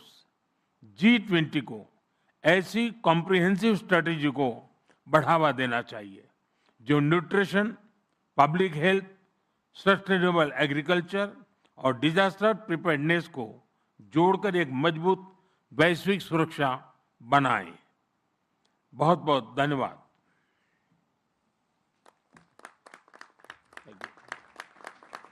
Thank you. I now ask Mr. Masanao Ozaki from the Republic of Japan to speak on behalf of the Prime Minister. Thank you, Chairman. 日本は課題先進国としての知見や経験を生かし、これまで災害、感染症、気候変動といった地球規模課題の解決に向け、各国の要望に基づいた取り組みを有言実行で実施してまいりました。第一に防災について、世界各地では自然災害が激甚化頻発化しており、持続的で強靭な社会の構築には災害対策が待ったなしであります。災害リスクの理解、防災投資、対応、とりわけ災害リスク削減のためのインフラ強靭化が重要であります。自然災害の多い日本は、世界一の防災大国を目指しています。日本はその知恵と技術を共有し、仙台防災枠組みの実施など、国際協力を主導してきました。アフリカやアジアでは、テクノロジーも活用し、干ばつ対策、サイクロンシェルター整備、気象予報にかかる能力構築支援といったハード・ソフト両面の協力を行っています。また、自然災害は被災国、特に低所得国や島諸国の財政にも悪影響を及ぼし、迅速な復旧を妨げるため、日本は各地の災害リスクファイナンスの整備支援も主導しています。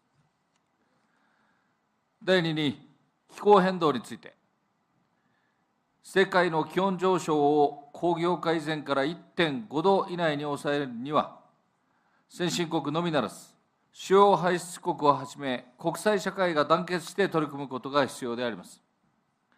日本は引き続き、国内外の気候変動対策に取り組んでいきます。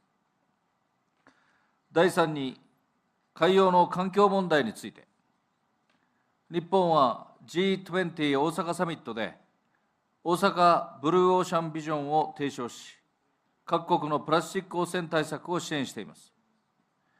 プラスチック条約について、日本は多くの国が参加する実効的な条約の早期策定に向け、関係国の橋渡しを行っていきます。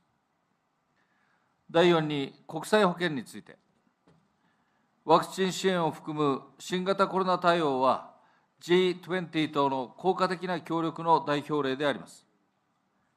国際保険は、国際社会全体の経済、社会、安全保障上の重要な課題であり、日本はユニバーサルヘルスカバレッジの達成に向け、来月には UHC ハイレベルフォーラムを東京で開催し、世界銀行、WHO のナレッジハブでの人材育成を含め、国際保険を力強く推進します。第5に、エネルギー移行について、安価で安定的なエネルギー供給やエネルギー安全保障の確保は極めて重要です。日本はアジアゼロエミッション共同体、ASEC など、脱炭素化、経済成長、エネルギー安全保障を同時に実現し、多様な道筋の下でネットゼロを目指す取り組みを力強く推進していきます。最後に食料安全保障について、強靭で持続可能な農業、食料システムをするために、日本は各地域の実情に応じた生産力の強化に向けた支援を行ってまいります。日本は引き続き各国と知見と経験を共有し、相手国の主体性を尊重した実用的な支援を行ってまいります。ご清聴ありがとうございました。Thank you. I'd now like to call His Excellency Mr. Gibran Raka Buming Raka, the Vice President of Indonesia.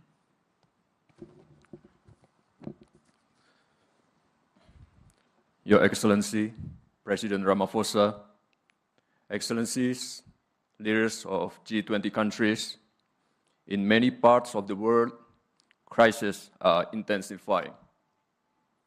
Global solidarity and decisive leadership are needed to address them. Indonesia commends South Africa's leadership in advancing energy, water, and food security. For Indonesia, food security is not just an economic agenda, but a fundamental necessity for our people. For that reason, the President of Indonesia is focusing on the food security and free nutritious meals for 80 million students and pregnant women as strategic investment. That promotes the use of local products, empowering farmers and livestock breeders while expanding economic activity in many areas. On the other hand, as an island nation located in the Pacific Ring of Fire, Indonesia faces more than 3,000 disasters every year, from earthquakes, floods, to volcanic eruption. For Indonesia, resilience is not a slogan, it is a daily reality. Drawing from these experiences, Indonesia promotes the concept of sustainable resilience, a framework in which human development, economic growth, and environmental protection can advance in harmony. Excellencies, today's disasters are not only natural, many are the results of human action. We see this in Gaza, Ukraine, Sudan, and the Sahel, and many other regions, where conflicts reduce homes to rubble, deprive people of hopes and livelihood. These tragedies remind us to put humanity at the heart of global governance. The world must not allow and normalize preventable human suffering from becoming the new normal. As a forum representing 85% of the world's GDP, the G20 carries a moral duty to lead by example, ensuring that growth and resilience become two sides of the same coin, driving hope, prosperity, and justice for all. Thank you. Thank you. Thank you very much. I now want to call the President of the Republic of Korea, Mr. Lee Jae-myung.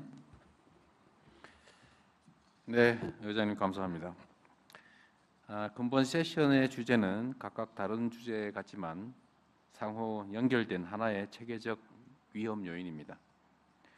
유엔 재해위험 경감국이 지적하는 것처럼 여러 분야에서 연쇄적으로 나타나는 복합 위기입니다.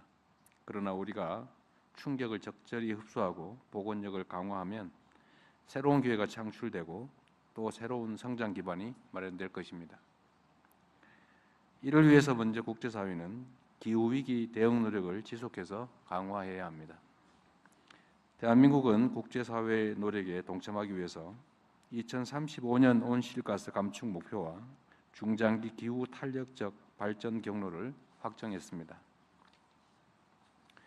우리 정부는 기후변화 대응을 위한 국제사회의 여정에 책임 있는 일원으로서 함께 할 것입니다.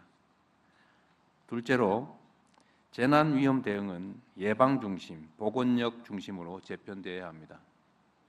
올해 G20 재난위험 경감 강요회의가 다중재난 조기 경보 체계를 도입한 것은 매우 적절합니다. 대한민국 역시 누구나 소외되지 않고 재난 위협으로부터 안전한 미래를 만들기 위해서 노력하고 있고 아시아 태평양 국가들에게 홍수 조기 경보 체계 구축 등 재난 위험 저감 사업을 지원하고 있습니다. 대한민국은 G20 회원국 여러분과 함께 재난 대응 보건력 강화를 위한 노력에 적극 동참할 것입니다. 셋째, 에너지 전환 과정에서 보건력 높은 인프라 시스템에 적극 투자해야 합니다. 대한민국은 기후위기 대응과 녹색 산업 성장을 위해서 재생에너지를 기반으로 에너지 고속도로를 추진 중입니다. 해상풍력 클러스터와 분산형 전력망 구축을 확대하고 국민 모두에게 혜택을 주는 햇빛소득, 바람소득 공유 모델도 확산시켜 나가고 있습니다.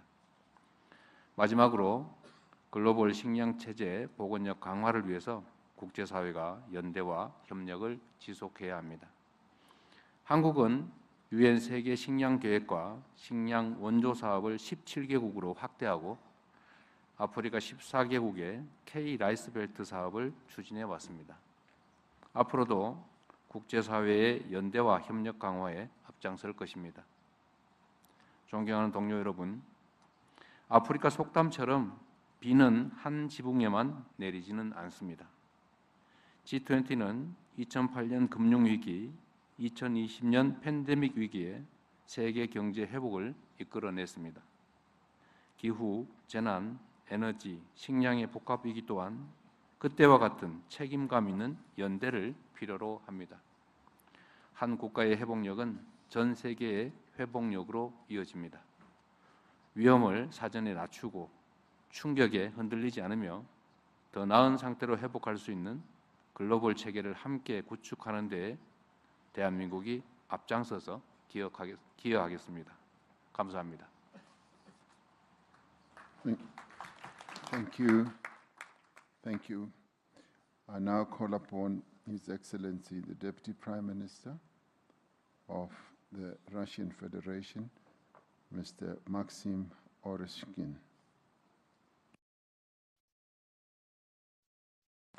Thank you, President Ramaphosa. I will start with reminding a personal story of Bill Gates, the renowned Microsoft co-founder. He was an early and outspoken advocate for the urgency of climate change, investing billions in clean energy solutions.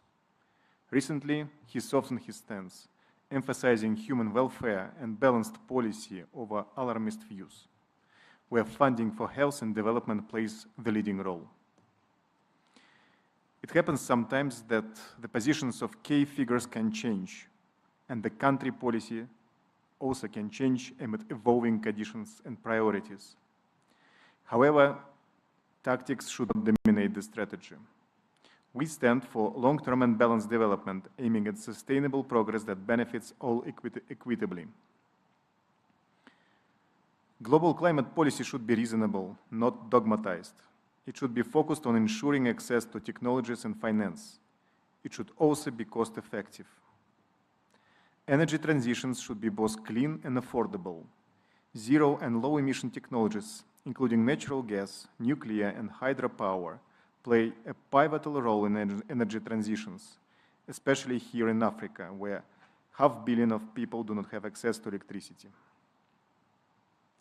Technologically neutral approach is needed to advance decarbonization without compromising economic growth and SDG 7, access to energy for all.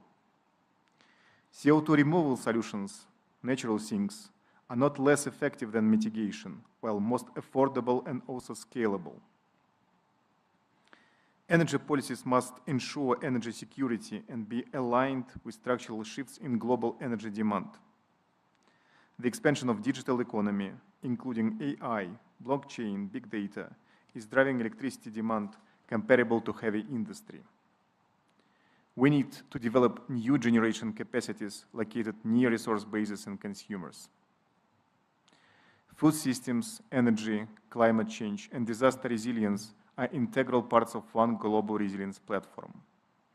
Global South and Global East play a crucial role in providing food and energy to the world due to their vast agricultural resources and abundant natural reserves, thus contributing to food and energy security.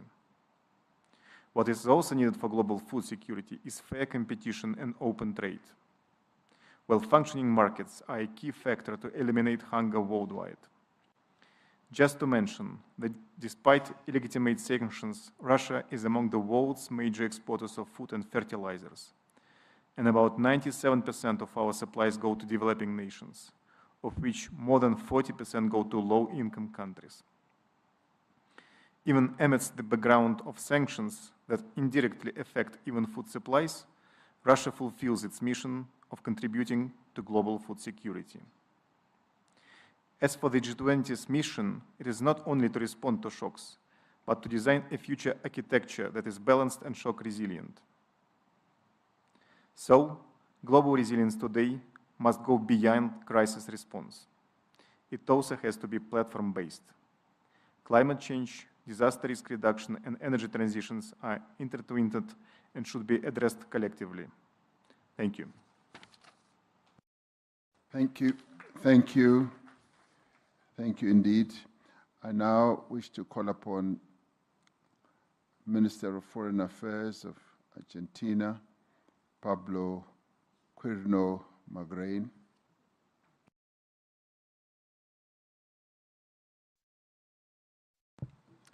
Thank you, President Ramaphosa, for placing these critical issues not only for the stability of our economies, but also for the well-being of our populations, particularly the most vulnerable.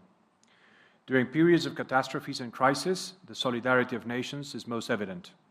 History has shown that despite diverse worldviews, the G20 has served as a platform for cooperation in the most challenging moments of recent history, successfully reaching consensus and coordinating actions and tasks collectively. Disaster prevention cannot be limited to statements. It requires concrete action and effective collaboration with the most vulnerable nations. It is essential to provide technology, materials, expertise, and skilled personnel to develop safe infrastructure and mitigate damage. An efficient approach is to share resources when and where they are needed, coordinating among countries in a practical, bureaucracy-free manner. Disasters tend to occur in predictable seasons and regions. Therefore, international agreements must move from words to clear commitments with specified contributions and shared responsibility, ensuring that solidarity goes beyond good intentions. Allow me to move on to my next point. Food security must be addressed through mechanisms that do not reduce global food production and investment. Argentina is a major food producer, and under market conditions, free from distortions caused by domestic and international policies, it could double and diversify its production. Many countries have implemented domestic policies aimed at lowering consumer prices, which have led to stagnation or declines in production. This effect is not only caused by domestic public policies, but also by international ones. Food markets are competitive, meaning there is a good balance between quality and price. Distorting them through subsidies or prohibitions only harms those who need food the most, because higher production would correspond to lower prices. For this reason, Argentina fights against market distortions, against barriers to food trade, and against subsidies that distort competition. That is why we promote long-term contracts to supply countries that regularly import food, as well as strategic partnerships that ensure food security. Hunger is addressed by increasing food production, not by reducing it through measures that only stagnate it. We're here to cooperate by producing, integrating stable value chains, and selling at highly competitive prices and quality for the benefit of consumers around the world. Thank you. Thank you. Thank you very much indeed. My last speaker on the G20 member side is Her Excellency, Minister of Finance and Public Credit, United Mexican States, Edgar Amador Zamora. Thank you, Your Excellency. We gather today not only as representatives of our nations, but as partners in the pursuit of a resilient and sustainable world. As we reflect on the challenges that we have faced, be it the global pandemic, extreme weather events linked to climate change, or market financial volatility, we must recognize the pivotal role that the G20 plays in fostering collaboration and resilience among our nations. Together, we have the power to shape a future that prioritizes the well-being of our people and our planet. Investing in disaster risk reduction protects development gains, reduces vulnerabilities, strengthens adaptation to climate change, and promotes economic and social stability. Disaster risk reduction is at the heart of development, advancing the 2030 agenda and safeguarding its achievements. Mexico welcomes South Africa's leadership and vision in this area so that the G20 can contribute significantly to positioning resilience as a global public good and as an indispensable condition for sustainable development. The G20 provides a forum for dialogue that highlights the importance of integrating disaster risk reduction into development planning, public investment, and international cooperation. Discussion within the group reflects a growing consensus. There will be no sustainable development or effective adaptation to climate change without proper management of present and future risks. Mexico particularly values the G20's promotion of common approaches on issues such as early warning systems, resilient infrastructure, and resilient financing. Those efforts contribute to strengthening the global coherence that must be fostered among the development, climate, and risk agendas. Following the recent COP30 in Belém do Pará, Brazil, the G20 had the opportunity to reaffirm its collective commitment at the highest political level to the goals of the Paris Agreement and to strengthen a more ambitious and equitable global response to the climate crisis. The G20 must send a message of unity and ambition, reaffirming the group's leadership in achieving a fair and sustainable global transition that leaves no one behind. Mexico has consistently played an active and constructive role in international climate negotiations, working to build bridges, promote consensus, and uphold key principles such as equity, intergenerational justice, and the centrality of human rights in climate action. The just energy transition is not merely a goal, it is a moral imperative that requires our collective commitment and action. The Mexican people have faced prolonged droughts, intensified hurricanes, disrupted rains, and biodiversity losses. Through our updated nationally determined contribution, Mexico will strengthen its renewable energy and sustainable transport goals, expand nature-based solutions such as the restoration of forests, mangroves, and coastal systems, prioritize community-centered adaptation, and include security as an across-the-board issue linked to climate action. We believe that a just energy transition should encompass the following 4 key principles: inclusion, job creation and skills development, investment in clean technologies, and support for communities. To advance towards sustainable and resilient food system, Mexico has implemented technical support actions through farmer field schools to increase production with an agroecological approach.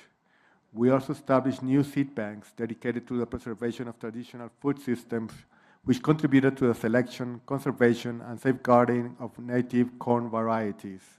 Finally, the efficient use of water in food production is a strategic issue.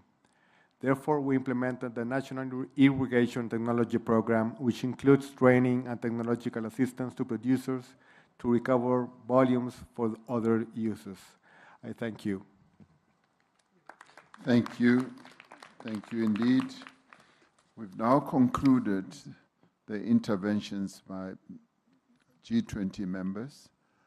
We now have guest countries that have chosen to make interventions. As we have run out of time, we propose that we allow interventions right up till 6:45. And beyond 6:45, those who have not spoken will then be given the opportunity into the 3rd session tomorrow. We anticipate that we should be able to finish in time tomorrow.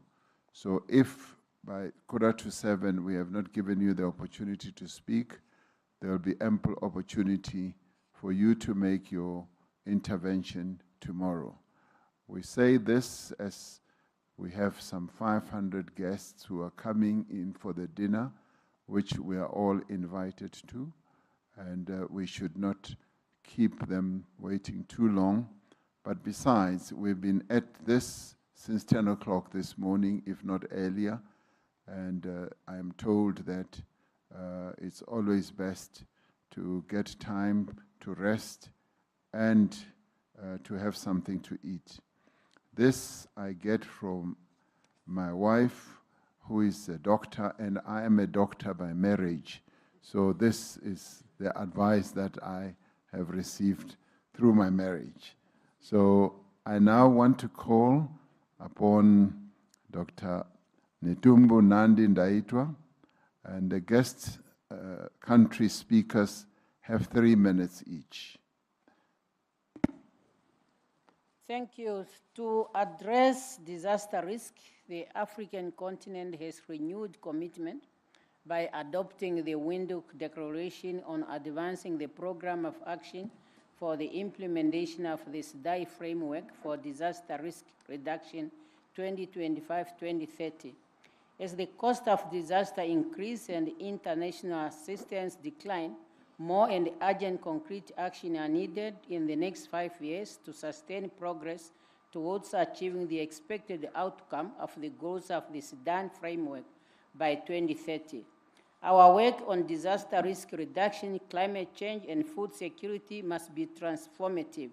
It also requires partnership built on accessible finance and fair technology transfer. Namibia is undertaking broad measures to transform our food system and reduce our dependence on import. Our focus is to reduce agricultural imports, strengthen domestic production, and build climate-resilient agriculture infrastructure with a strong focus on irrigation, water harvesting, storage, and rural value chain. We are also modernizing our livestock sector, which remains the backbone of rural livelihood. On climate financing, Namibia will need 15 billion to meet her climate goals, with 90% of adaptation cost relies on international support, hence the need to scale up climate financing. Namibia is creating a formal and attractive framework for investment and technological transfer in renewable energy, including green energy value chain. Our goal is to build a full investable ecosystem while calling for a just transformation to allow development countries to space to develop under the principle of common but differentiated responsibility. We therefore urge the G20 to view Namibia as a vital strategic investment partner ready to work on our shared decarbonization.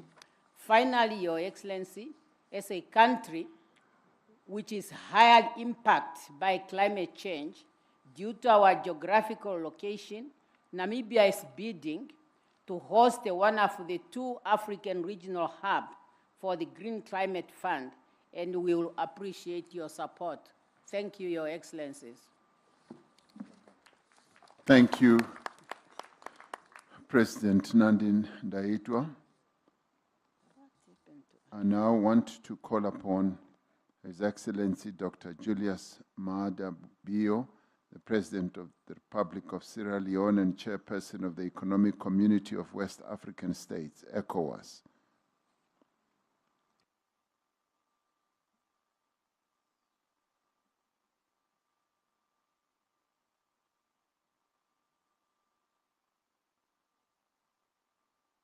In his current absence, due to, I'm sure, bilaterals, I'd now like to call His Excellency, the Tishok of Ireland, Mr. Michael Martin.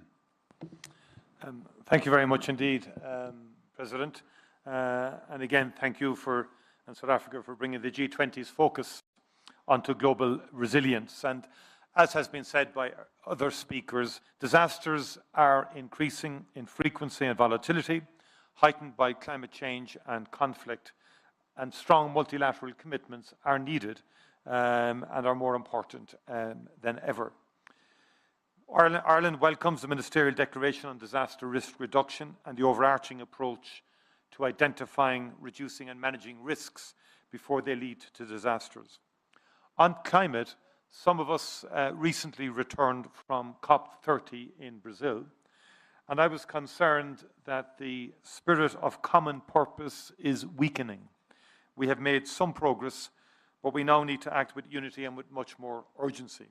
And indeed, the discussions there are proving difficult as we speak to achieve consensus. International climate finance is a priority for Ireland, and we are on track to deliver our COP26 pledge of at least 225 million per year to developing countries by 2025. We will achieve that this year. Our focus is on the poorest and most vulnerable, especially those living in least developed countries and small island developing states, fragile states and communities.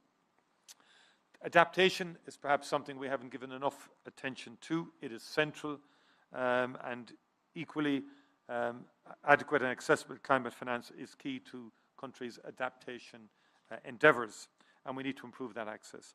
In the European Union, as Antonio has said, our sights are on reducing collective emissions by 90% by 2040. In Ireland now, emissions are now lower than at any point since 1990, despite our population growing by 50% over that time period and having successive economic growth as well. On just energy transitions, Ireland is committed to ensure that no one is left behind. We are seeking to, again, as others have said, maximise employment opportunities, support persons and communities who may be negatively affected, and some will, as we action a climate-neutral society by 2050. On food systems, the world is significantly behind on achieving Sustainable Development Goal 2. Transformation must be at the heart of our work to reinvigorate the 2030 agenda. Our collective commitments will be extremely important in the context of growing instability and economic and environmental crises. Ireland focuses on gender equality, climate action, and fragility through a range of partners, including the Food and Agriculture Organization, the World Food Programme, and the International Fund for Agricultural Development. Women's economic empowerment in the agri-food sector, improving access to finance, expansion of climate-resilient agriculture practices, and policy engagement are all critical channels for achieving gender equality. Ireland has provided funding to the African Union for the implementation of the new Comprehensive African Agriculture Development Programme. In Africa and beyond, Ireland remains committed to supporting inclusive, climate-resilient, healthy and nutritious food systems and to contributing to all of the Sustainable Development Goals. These efforts and the efforts of the G20 are integral to building a more resilient world. Thank you very much, President. Thank you. Thank you, Tishok Martin. I now ask His Excellency Mr. Sifi Grieb, the Prime Minister of the People's Democratic Republic of Algeria. Thank you, Mr. President. شكرا فخامة الرئيس سيريل رامافوسا. اسمحوا لي أن أتلو على مسامعكم كلمة رئيس الجمهورية السيد عبد المجيد تبون التي يوجهها لهذه الجلسة وهذا نصها. تعتبر الجزائر إحدى الدول الأكثر عرضة للآثار السلبية لتغير المناخ، حيث شهدت في الآونة الأخيرة تزايداً غير مسبوق للعديد من الظواهر التي تتسبب في خسائر بشرية ومادية جسيمة، فضلاً عن التأثير على النظم البيئية المختلفة. واستجابة لهذا الواقع، وضعت بلادي ترسانة قانونية ومؤسساتية للحماية من المخاطر الكبرى وتسيير الكوارث، بهدف تدعيم المنشآت التحتية وتعزيز القدرات التقنية والتكنولوجية، وإقامة وتحسين أنظمة الإنذار المبكر، فضلاً عن تعبئة موارد مالية معتبرة للتكفل بالمتضررين. وعلى الصعيد الإقليمي والقاري، بادرت الجزائر بإنشاء آلية إفريقية للوقاية من أخطار الكوارث، كما تحتضن المركز العربي للوقاية من أخطار الزلازل والكوارث الطبيعية الأخرى، في مساهمة منها لتعزيز العمل المشترك في هذا المجال. السيد الرئيس، إن تحقيق الاكتفاء الذاتي وتعزيز الأمن الغذائي يشكلان أولوية للجزائر التي تعرف خلال السنوات الأخيرة نموا استثنائيا للاستثمار الفلاحي خاصة في الجنوب الجزائري عبر شراكات مع دول شقيقة وصديقة. ومن هذا المنطلق ندعو دول المجموعة العشرين إلى عقد شراكات مع الدول الإفريقية لتطوير الإنتاج الفلاحي والحيواني والحد من ظاهرة الجوع والأزمات الغذائية. السيد الرئيس، تواجه القارة الإفريقية تحديات معتبرة بخصوص الانتقال الطاقوي، إذ أنها تأوي 18% من سكان العالم، بينما تسجل أقل من 6% من الاستهلاك الطاقوي العالمي، في حين لا تتجاوز نسبة الربط بالكهرباء 45%. وبالمقابل يفرض علينا التصدي لظاهرة تغير المناخ، التخفيف المكثف للانبعاثات، وخلق ظروف مواتية لضمان الانتقال السلس إلى أنماط إنتاج واستهلاك خالية من الكربون، مع مراعاة المبادئ الآتية: أولاً، إرساء آليات تسهيلية تسمح للدول النامية بالاستفادة من الدعم المالي الدولي ونقل التكنولوجيا. ثانياً، تبادل الخبرات الناجحة في تطوير الطاقات المتجددة وترشيد استهلاك الطاقة. تعزيز القدرات البشرية والمؤسساتية للدول النامية. وفي هذا الصدد تدعو الجزائر إلى عقد شراكات في مجال التحول الطاقوي في القارة الإفريقية قصد تجسيد تحول ناجح يسمح بتحقيق أهداف التنمية المتعلقة بالطاقة النظيفة والمتاحة والعمل اللائق والنمو الاقتصادي والعمل من أجل المناخ. وتبدي الجزائر استعدادها لمشاركة تجربتها في مجال الطاقة مع البلدان الإفريقية ودول مجموعة العشرين، كما تجدد التزامها بالعمل بشكل حثيث لتجسيد مشاريع طموحة مع شركائها بغية تعزيز الطاقة الخضراء النظيفة والمساهمة في الجهد الجماعي لضمان انتقال طاقوي سلس. وشكرا على حسن الإصغاء. Thank you, Prime Minister. I now call upon Dr. Andrew Michael Holness, the Prime Minister of Jamaica and the Chair of the Caribbean Community, CARICOM.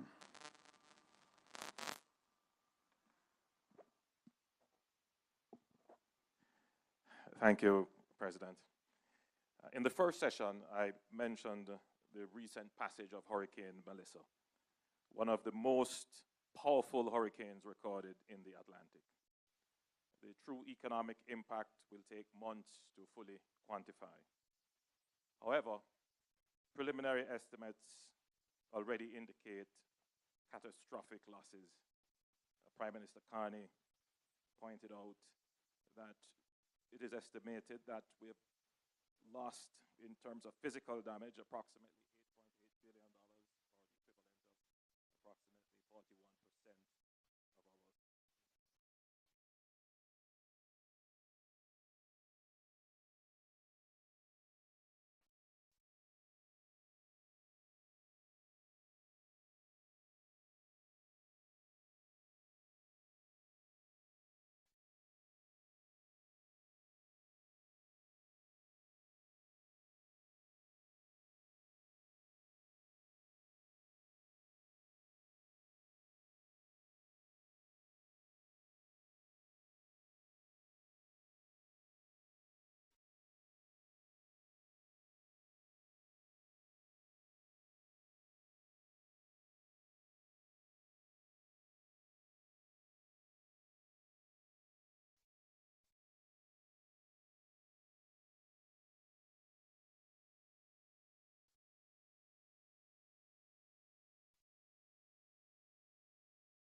Thank you very much, Prime Minister. Once again, our condolences and our support to the people of Jamaica and the terrible disaster that befell them. And we will forever be holding you in our thoughts and continuing to give support. I now call upon His Excellency Dr. Mustafa Medboli, the Prime Minister of the Arab Republic of Egypt. Thank you, President Ramaphosa, and let me start by saying that the world is being confronted with multiple critical and interlinked crises that threaten decades of progress towards the SDGs. Today, global challenges ranging from geopolitical tensions, climate change, and food insecurity to water scarcity, soaring debt levels, demand urgent and coordinated multilateral action guided by the principles of solidarity, cooperation, and shared responsibility. The G20 could play a leading role in advancing the response to the above-mentioned crisis. Access to concessional finance, technology transfer, and capacity building are crucial for developing countries to achieve climate action and just transition.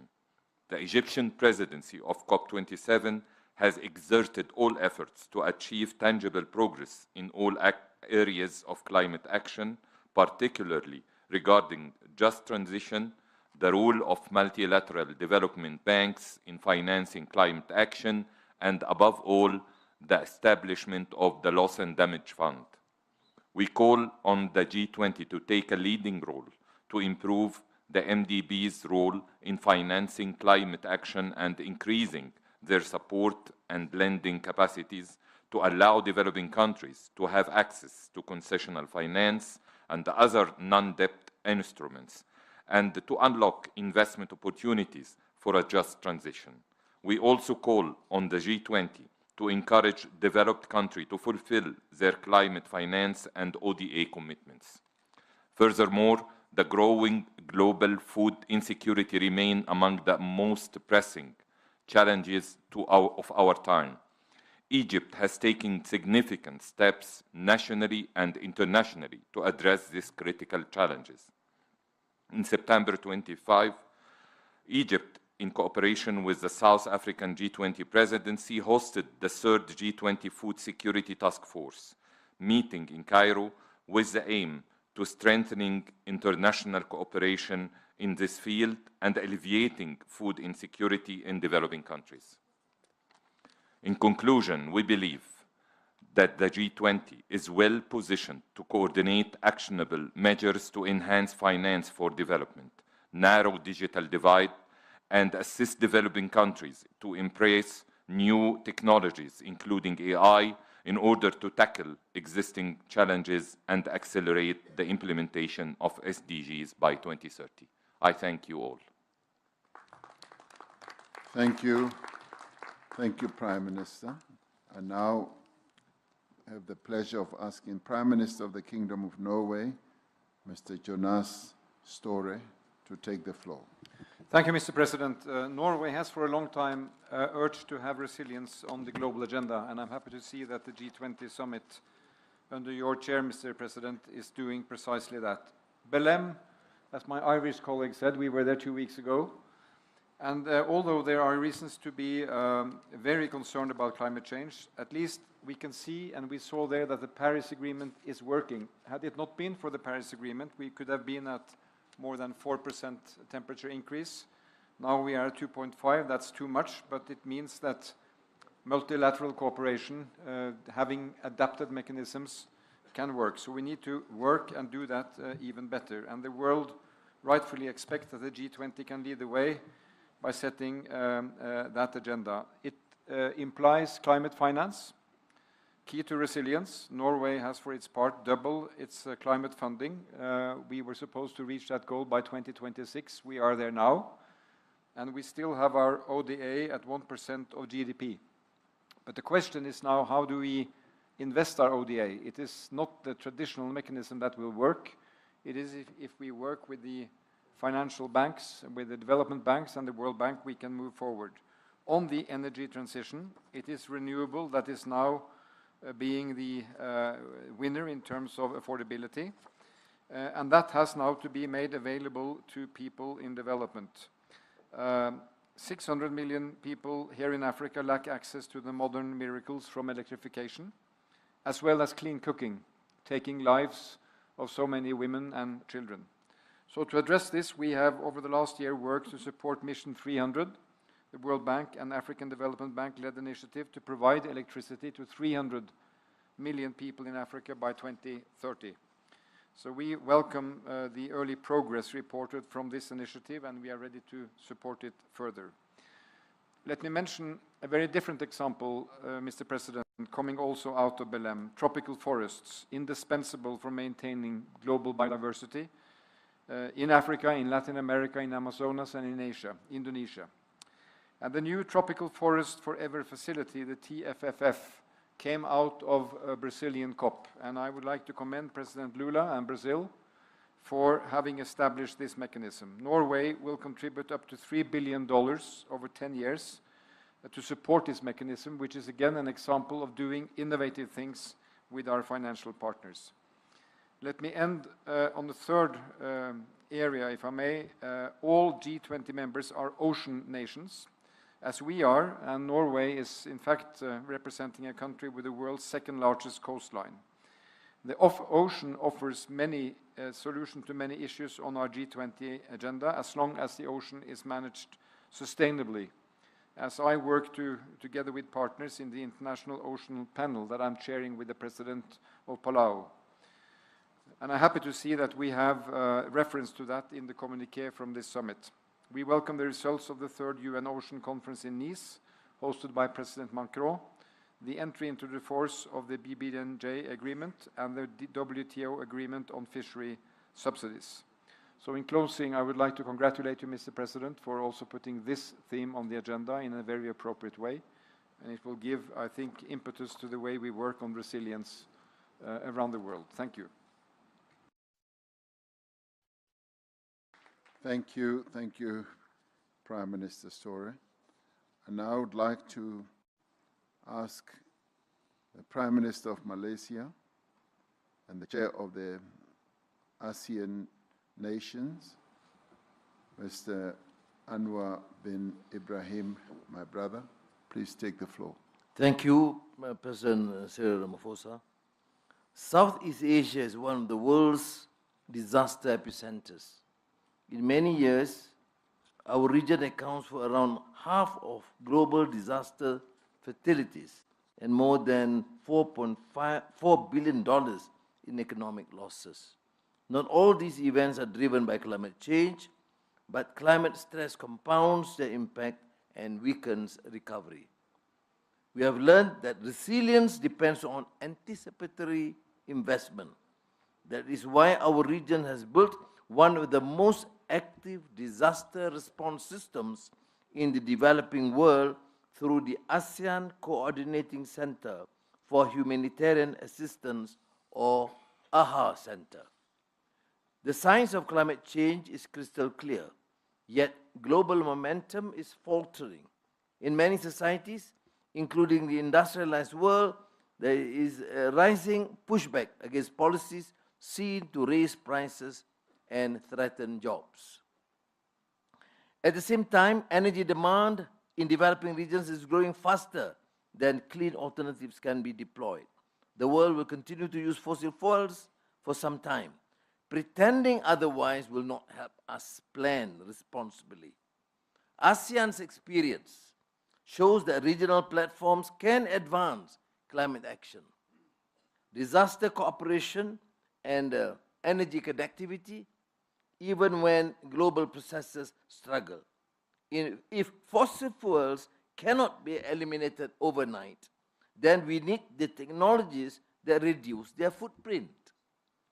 CCUS, methane abatement, and industrial decarbonization will all be essential.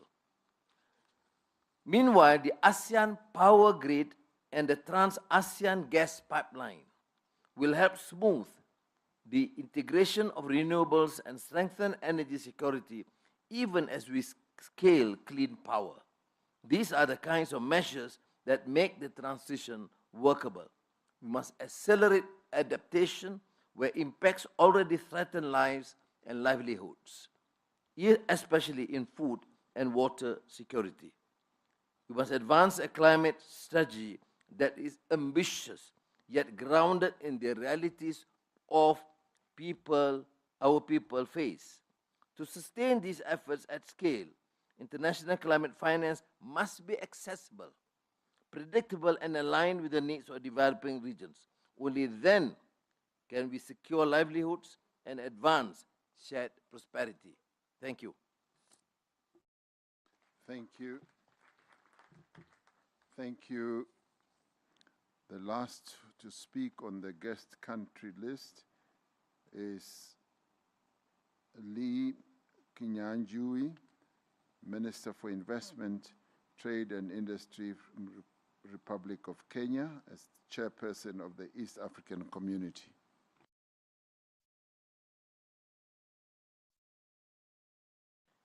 Your Excellency, President Cyril Ramaphosa, President of the Republic of South Africa, Excellencies, Heads of State and Government, ladies and gentlemen.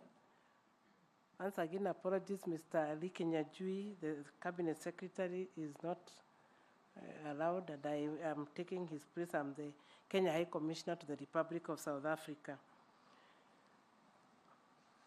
We wish to commend South Africa for ensuring that African priorities are prominently reflected in the summit's agenda, particularly on resilience, sustainability, and equitable development. Excellencies, we recognize G20's efforts to strengthen global disaster risk financing, which remains essential for enabling timely and effective responses to climate-related and natural hazards. We also welcome the G20 focus on expanding inclusive early warning systems and enhancing capacity building in developing regions, which is vital for protecting lives and preserving development gains.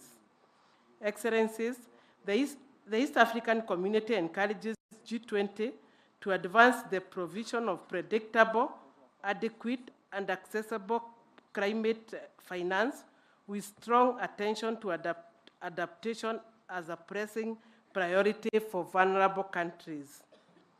We underline the importance of honoring existing finance commitments while pursuing innovative and fair mechanisms that align with the needs of developing countries. Excellencies, COMESA is leveraging continental initiatives such as the Mission 300, which targets electricity access for 300 million Africans through its Accelerating Sustainable and Clean Energy Access Transformation Program. Its regional component, the Regional Energy Access Acceleration Platform, provides tailored technical assistance, policy harmonization support, and capacity building to help countries advance scalable and sustainable energy transitions. We emphasize that energy development is inherently regional.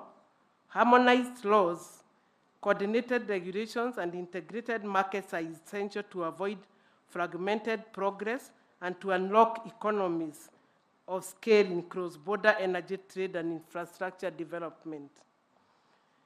As we advance sustainable energy transitions, we must ensure they are just and inclusive, fully supporting women, youth, and indigenous communities and workers in carbon-intensive sectors. Excellencies, let me conclude by saying we stand ready to deepen cooperation with all partners, including the G20, to accelerate clean energy access, strengthen regional integration, and build resilient systems that support long-term sustainable development. I thank you. Thank you. Thank you so much. We now move on to international organizations. And if we are economic with time, we could finish in a few minutes before we all retire to dinner and thereafter retire to have an early night. I now start off with the Secretary General of the United Nations, Mr. Antonio Guterres. Excellencies, the world has failed to keep temperatures to the 1.5 degree temperature rise limit, and about 80% of the world is sitting around this table. A temporary overshoot of this limit is now inevitable. Reaching the 1.5 degree limit is still possible by the end of the century, and that requires making this overshoot as small, short, and safe as possible. In any case, there will be dire consequences. More and worse heat waves, wildfires, floods, hurricanes, and hunger. Africa will pay a deadly price, despite doing very little to cause the problem. Avoiding more climate chaos means bridging the adaptation gap urgently as an essential element of climate justice. Developed countries must keep their promises, starting by doubling adaptation finance this year, and it is my firm belief that it is possible to triple adaptation finance by 2030 with the contribution of the multilateral development banks, as in COP29 in Baku. We must also safeguard the credibility of the Baku finance goals and capitalize the loss and damage fund, including innovative tools of finance. And in keeping with the ambitions of the United Nations Early Warnings for All initiative, we need to ensure everyone, everywhere, is protected by a life-saving alert system by 2027. We also need investments in resilience and technology to boost and protect food systems in the face of climate shocks and disasters. But all our efforts in adaptation will fall short unless we reach a drastic reduction of emissions in the next decade, going clearly beyond the present NDCs, which still lead to an increase of temperatures well beyond 2 degrees. And we need to supercharge the just transition away from fossil fuels to renewable energy, as described in the consensus of the Dubai in COP. Fortunately, the economics on our side. Last year, 90% of new power capacity came from renewables. Renewables are now the cheapest source of new electricity in nearly every country, and ensuring all countries benefit means providing financing and technology to help developing countries invest in grids, storage, and efficiency. And it means supporting workers and communities affected by the transition through training, protection, and new opportunities. All of these requires massive investment, debt relief, greater access to concessional finance, reform of the global financial system, all to give developing countries representation that reflects the realities of today's global economy. We need the G20 leadership and support as we build the resilient world people and planet require. Thank you. Thank you, Secretary General. Thank you for that input. I now call upon His Excellency, Chairperson of the African Union Commission, Mohammed Ali Yusuf. Thank you very much, Your Excellency. Excellencies, it is a great honor for me to present the African Union Commission remarks for Session 2 on behalf of His Excellency Mohammed Ali Yusuf, Chair of the Commission. Your Excellencies, ladies and gentlemen, for Africa, resilience is not aspiration but our daily reality. We therefore approach this topic with clarity. Resilience must be built on equity, investment, and justice. We applaud the South Africa G20 presidency for highlighting these matters in this G20 tenure. On disaster risk reduction, Africa has established the Africa Multi-Hazard Early Warning and Action System.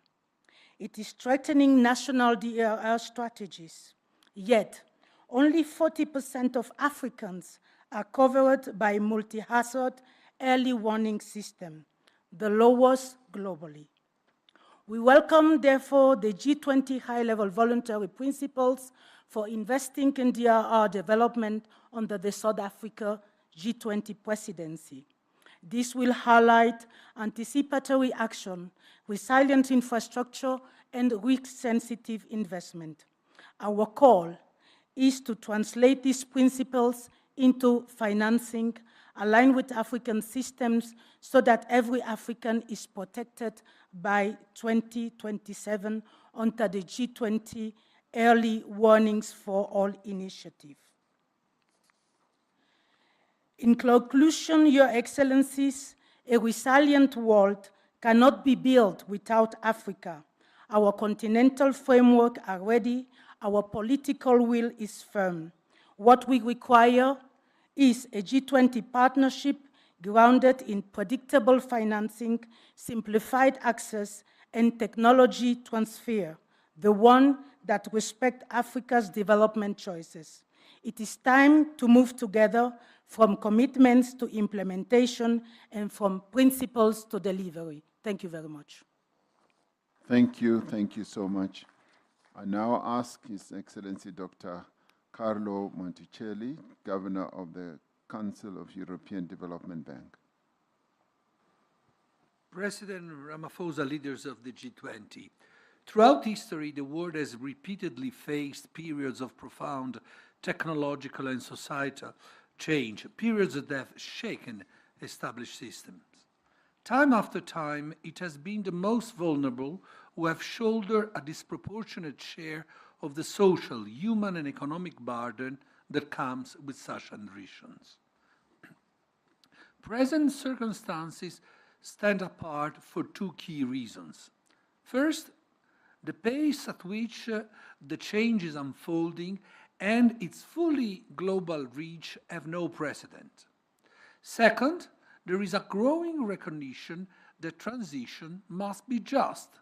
Safeguarding the most vulnerable is essential as it preserves social fabric that enables transformation themselves to happen. One transition in particular is taking center stage, the shift to sustainable economic systems driven by escalating natural hazards and deepening climate crisis. Multilateral development banks have scaled up their collective ambitions to support member countries in navigating this transition. Since 2019, MDBs have doubled support for adaptation investment, recognizing that well-being and jobs cannot be sustained where homes, schools, and business are under threat from flooding, drought, and other climate events. Solutions to respond to natural disasters are also developing. One example, in Seville, several MDBs joined the Debt Close Alliance, which, within this broader MDB ecosystem, the Council of Europe Development Bank plays a distinctive role as Europe's social bank. It advances a climate social nexus approach, focusing on investments that strengthen the climate resilience of most vulnerable populations and communities. Looking ahead to 2026, MDBs stand ready to support their clients through this period of profound global transformation, ensuring that people remain at the core of the solutions we deliver. Thank you.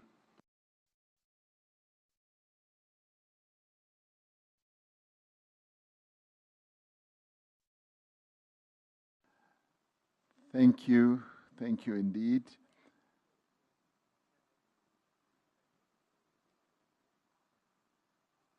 I now want to call, as you see me hesitate, I just had a whisper in my ear from the Secretary General of the United Nations, who has just told me that the main decision of the COP30 has just been approved. So the Secretary General is understandably very happy.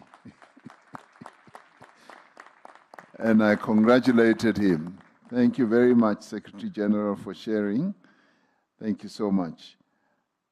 I now call upon Andrew Bailey, the Chair of the Finance Stability Board. Thank you. Well, thank you, Your Excellency. Let me be very brief. Sustainable growth requires long-term engagement and long-term finance. And in turn, that requires us to understand the risks to that finance over the longer term. Climate change is undoubtedly one such risk. But the answer to that is not to have no or less finance. It's to use finance to support transition to a sustainable future. The FSB has a role to play in helping the system to assess risks, providing frameworks to do that, and thereby to support sustainable finance. And I can give the assurance that is what we will do. Thank you. That was nice and sweet. Thank you. 45 seconds. Excellent. Can I ask Mr. Claver Gatete, Under-Secretary General of UNECA, of United Nations Economic Commission of Africa. Let's see if you will be able to beat that record. Thank you very much, Mr. President. I align myself with the statement by the Secretary General. Thank you so much. Gee, we are on a roll. We are on a definite roll. Ms. Rebecca Gracepan Mayulfs, the Secretary General of UNCTAD. I will have to do the same, Mr. President, and I align with the statement of the Secretary General of the UN. Thank you so much. My next speaker is Dr. Tedros Ghebreyesus. I am going to give you time because you deal with a different matter altogether. WHO. Thank you. Thank you, Your Excellency, President Ramaphosa, Excellencies. WHO welcomes the G20's endorsement of health security and resilient health systems in the declaration and the voluntary high-level principles of investing in disaster risk reduction. Likewise, we welcome South African presidency's focus on critical infrastructure. Strong health systems and early warning capacities are vital for preventing crises from becoming disasters. The COVID-19 pandemic exposed critical gaps in the world's health security defenses. We thank the G20 for its leadership in closing those gaps, including through the establishment of the Pandemic Fund and the Joint Finance and Health Task Force. In addition, WHO has also launched several initiatives for global health security based on COVID lessons.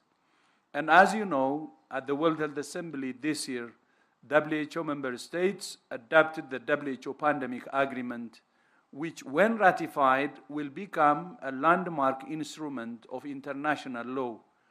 Member states are now negotiating the Pathogen Access and Benefit Sharing System, or the PABS Annex, which will be critical for ensuring equitable access to vaccines and other medical countermeasures. We ask G20 countries to ensure those negotiations are completed in time for next year's World Health Assembly in May, because the next pandemic is not a question of if, but when. I thank you, and back to you, Mr. President. Thank you so much, Tedros. My last speaker is His Excellency Maximo Terino Cullen from the Food Agriculture Organization. Thank you very much, Chair, and I will try to be as brief as possible. In 2023, the world saw the steepest surge in food price inflation in decades. In low-income countries, food inflation reached 30%, pushing households' budget beyond their limits. This implies that the cost of a healthy diet rise substantially, making 2.4 billion people didn't have access to a healthy diet. Countries try to resolve this through different fiscal measures, social protection, and other measures. But Excellencies, the G20 can change this trajectory. Open, predictable food markets are essential, particularly for net food importing countries. We must also invest in resilience, as climate shocks will intensify in intensity and frequency. First, through prevention, anchored on early warning risk analytics, insurance, and One Health approaches, and second, by increasing countries' ability to cope when shocks happen, with a strong social protection and science and innovative-driven agricultural transformation and trade policies that keep food accessible during these stresses. FAO's Financing for Shock-Driven Food Crisis facility tried to mobilize countries and private capital to strengthen prevention and enable anticipatory action. Through targeted investments and the Global Alliance Against Hunger and Poverty, we are trying to drive country-led agri-food system transformation at a scale to achieve this resilience. Excellencies, the world cannot wait. Leadership is needed now. Thank you very much.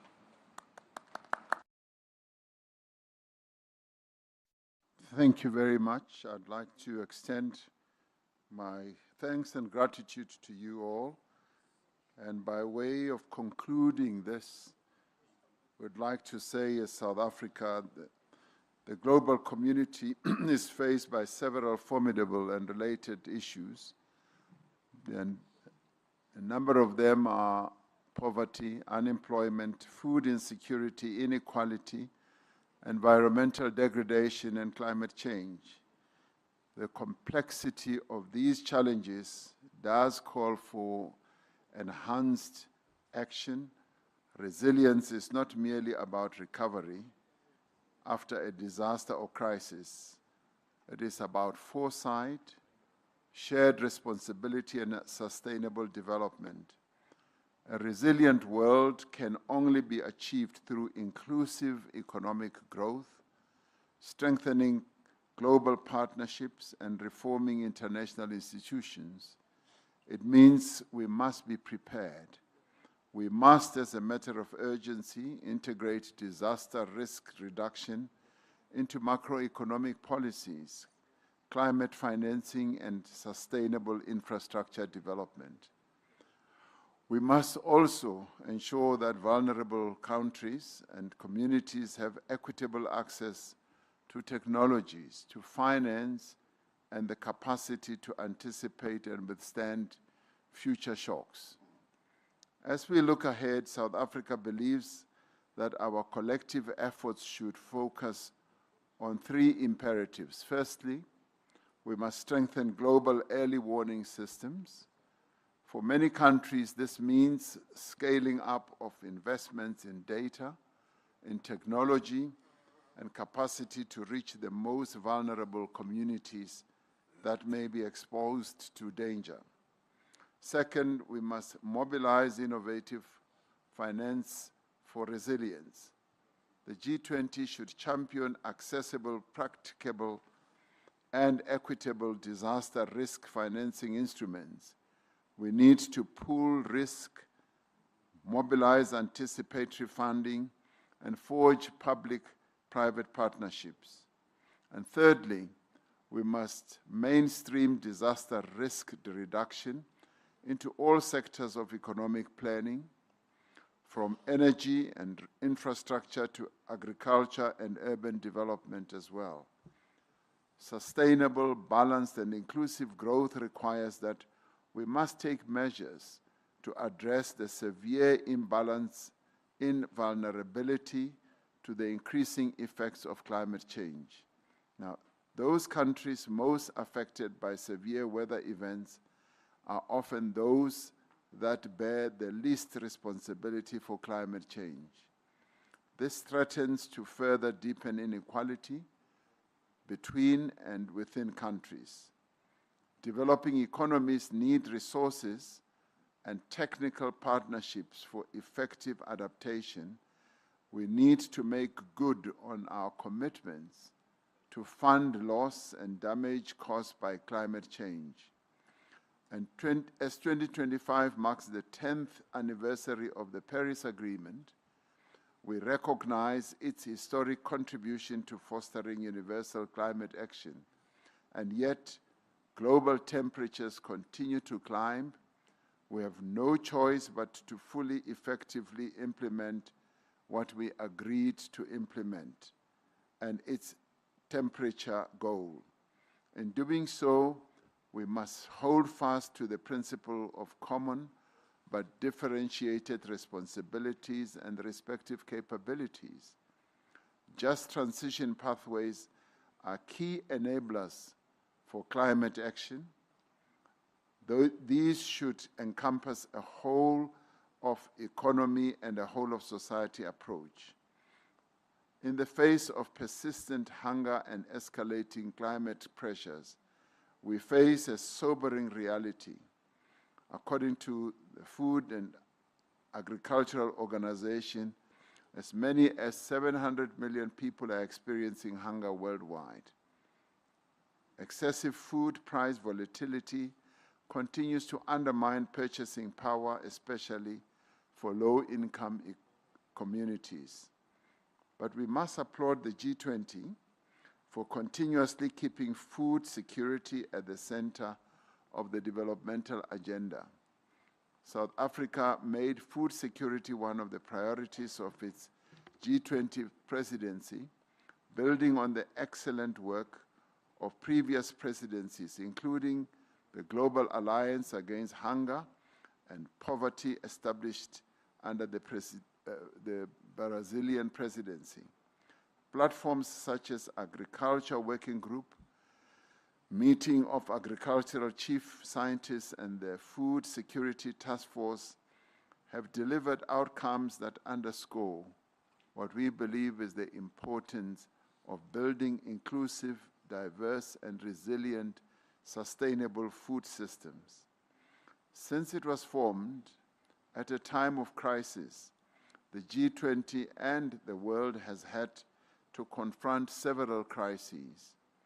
Unless we act now to build resilience and sustainability, the crises we face tomorrow will be more devastating, more damaging, and more lasting, as we have already heard from a number of speakers who stood to speak here.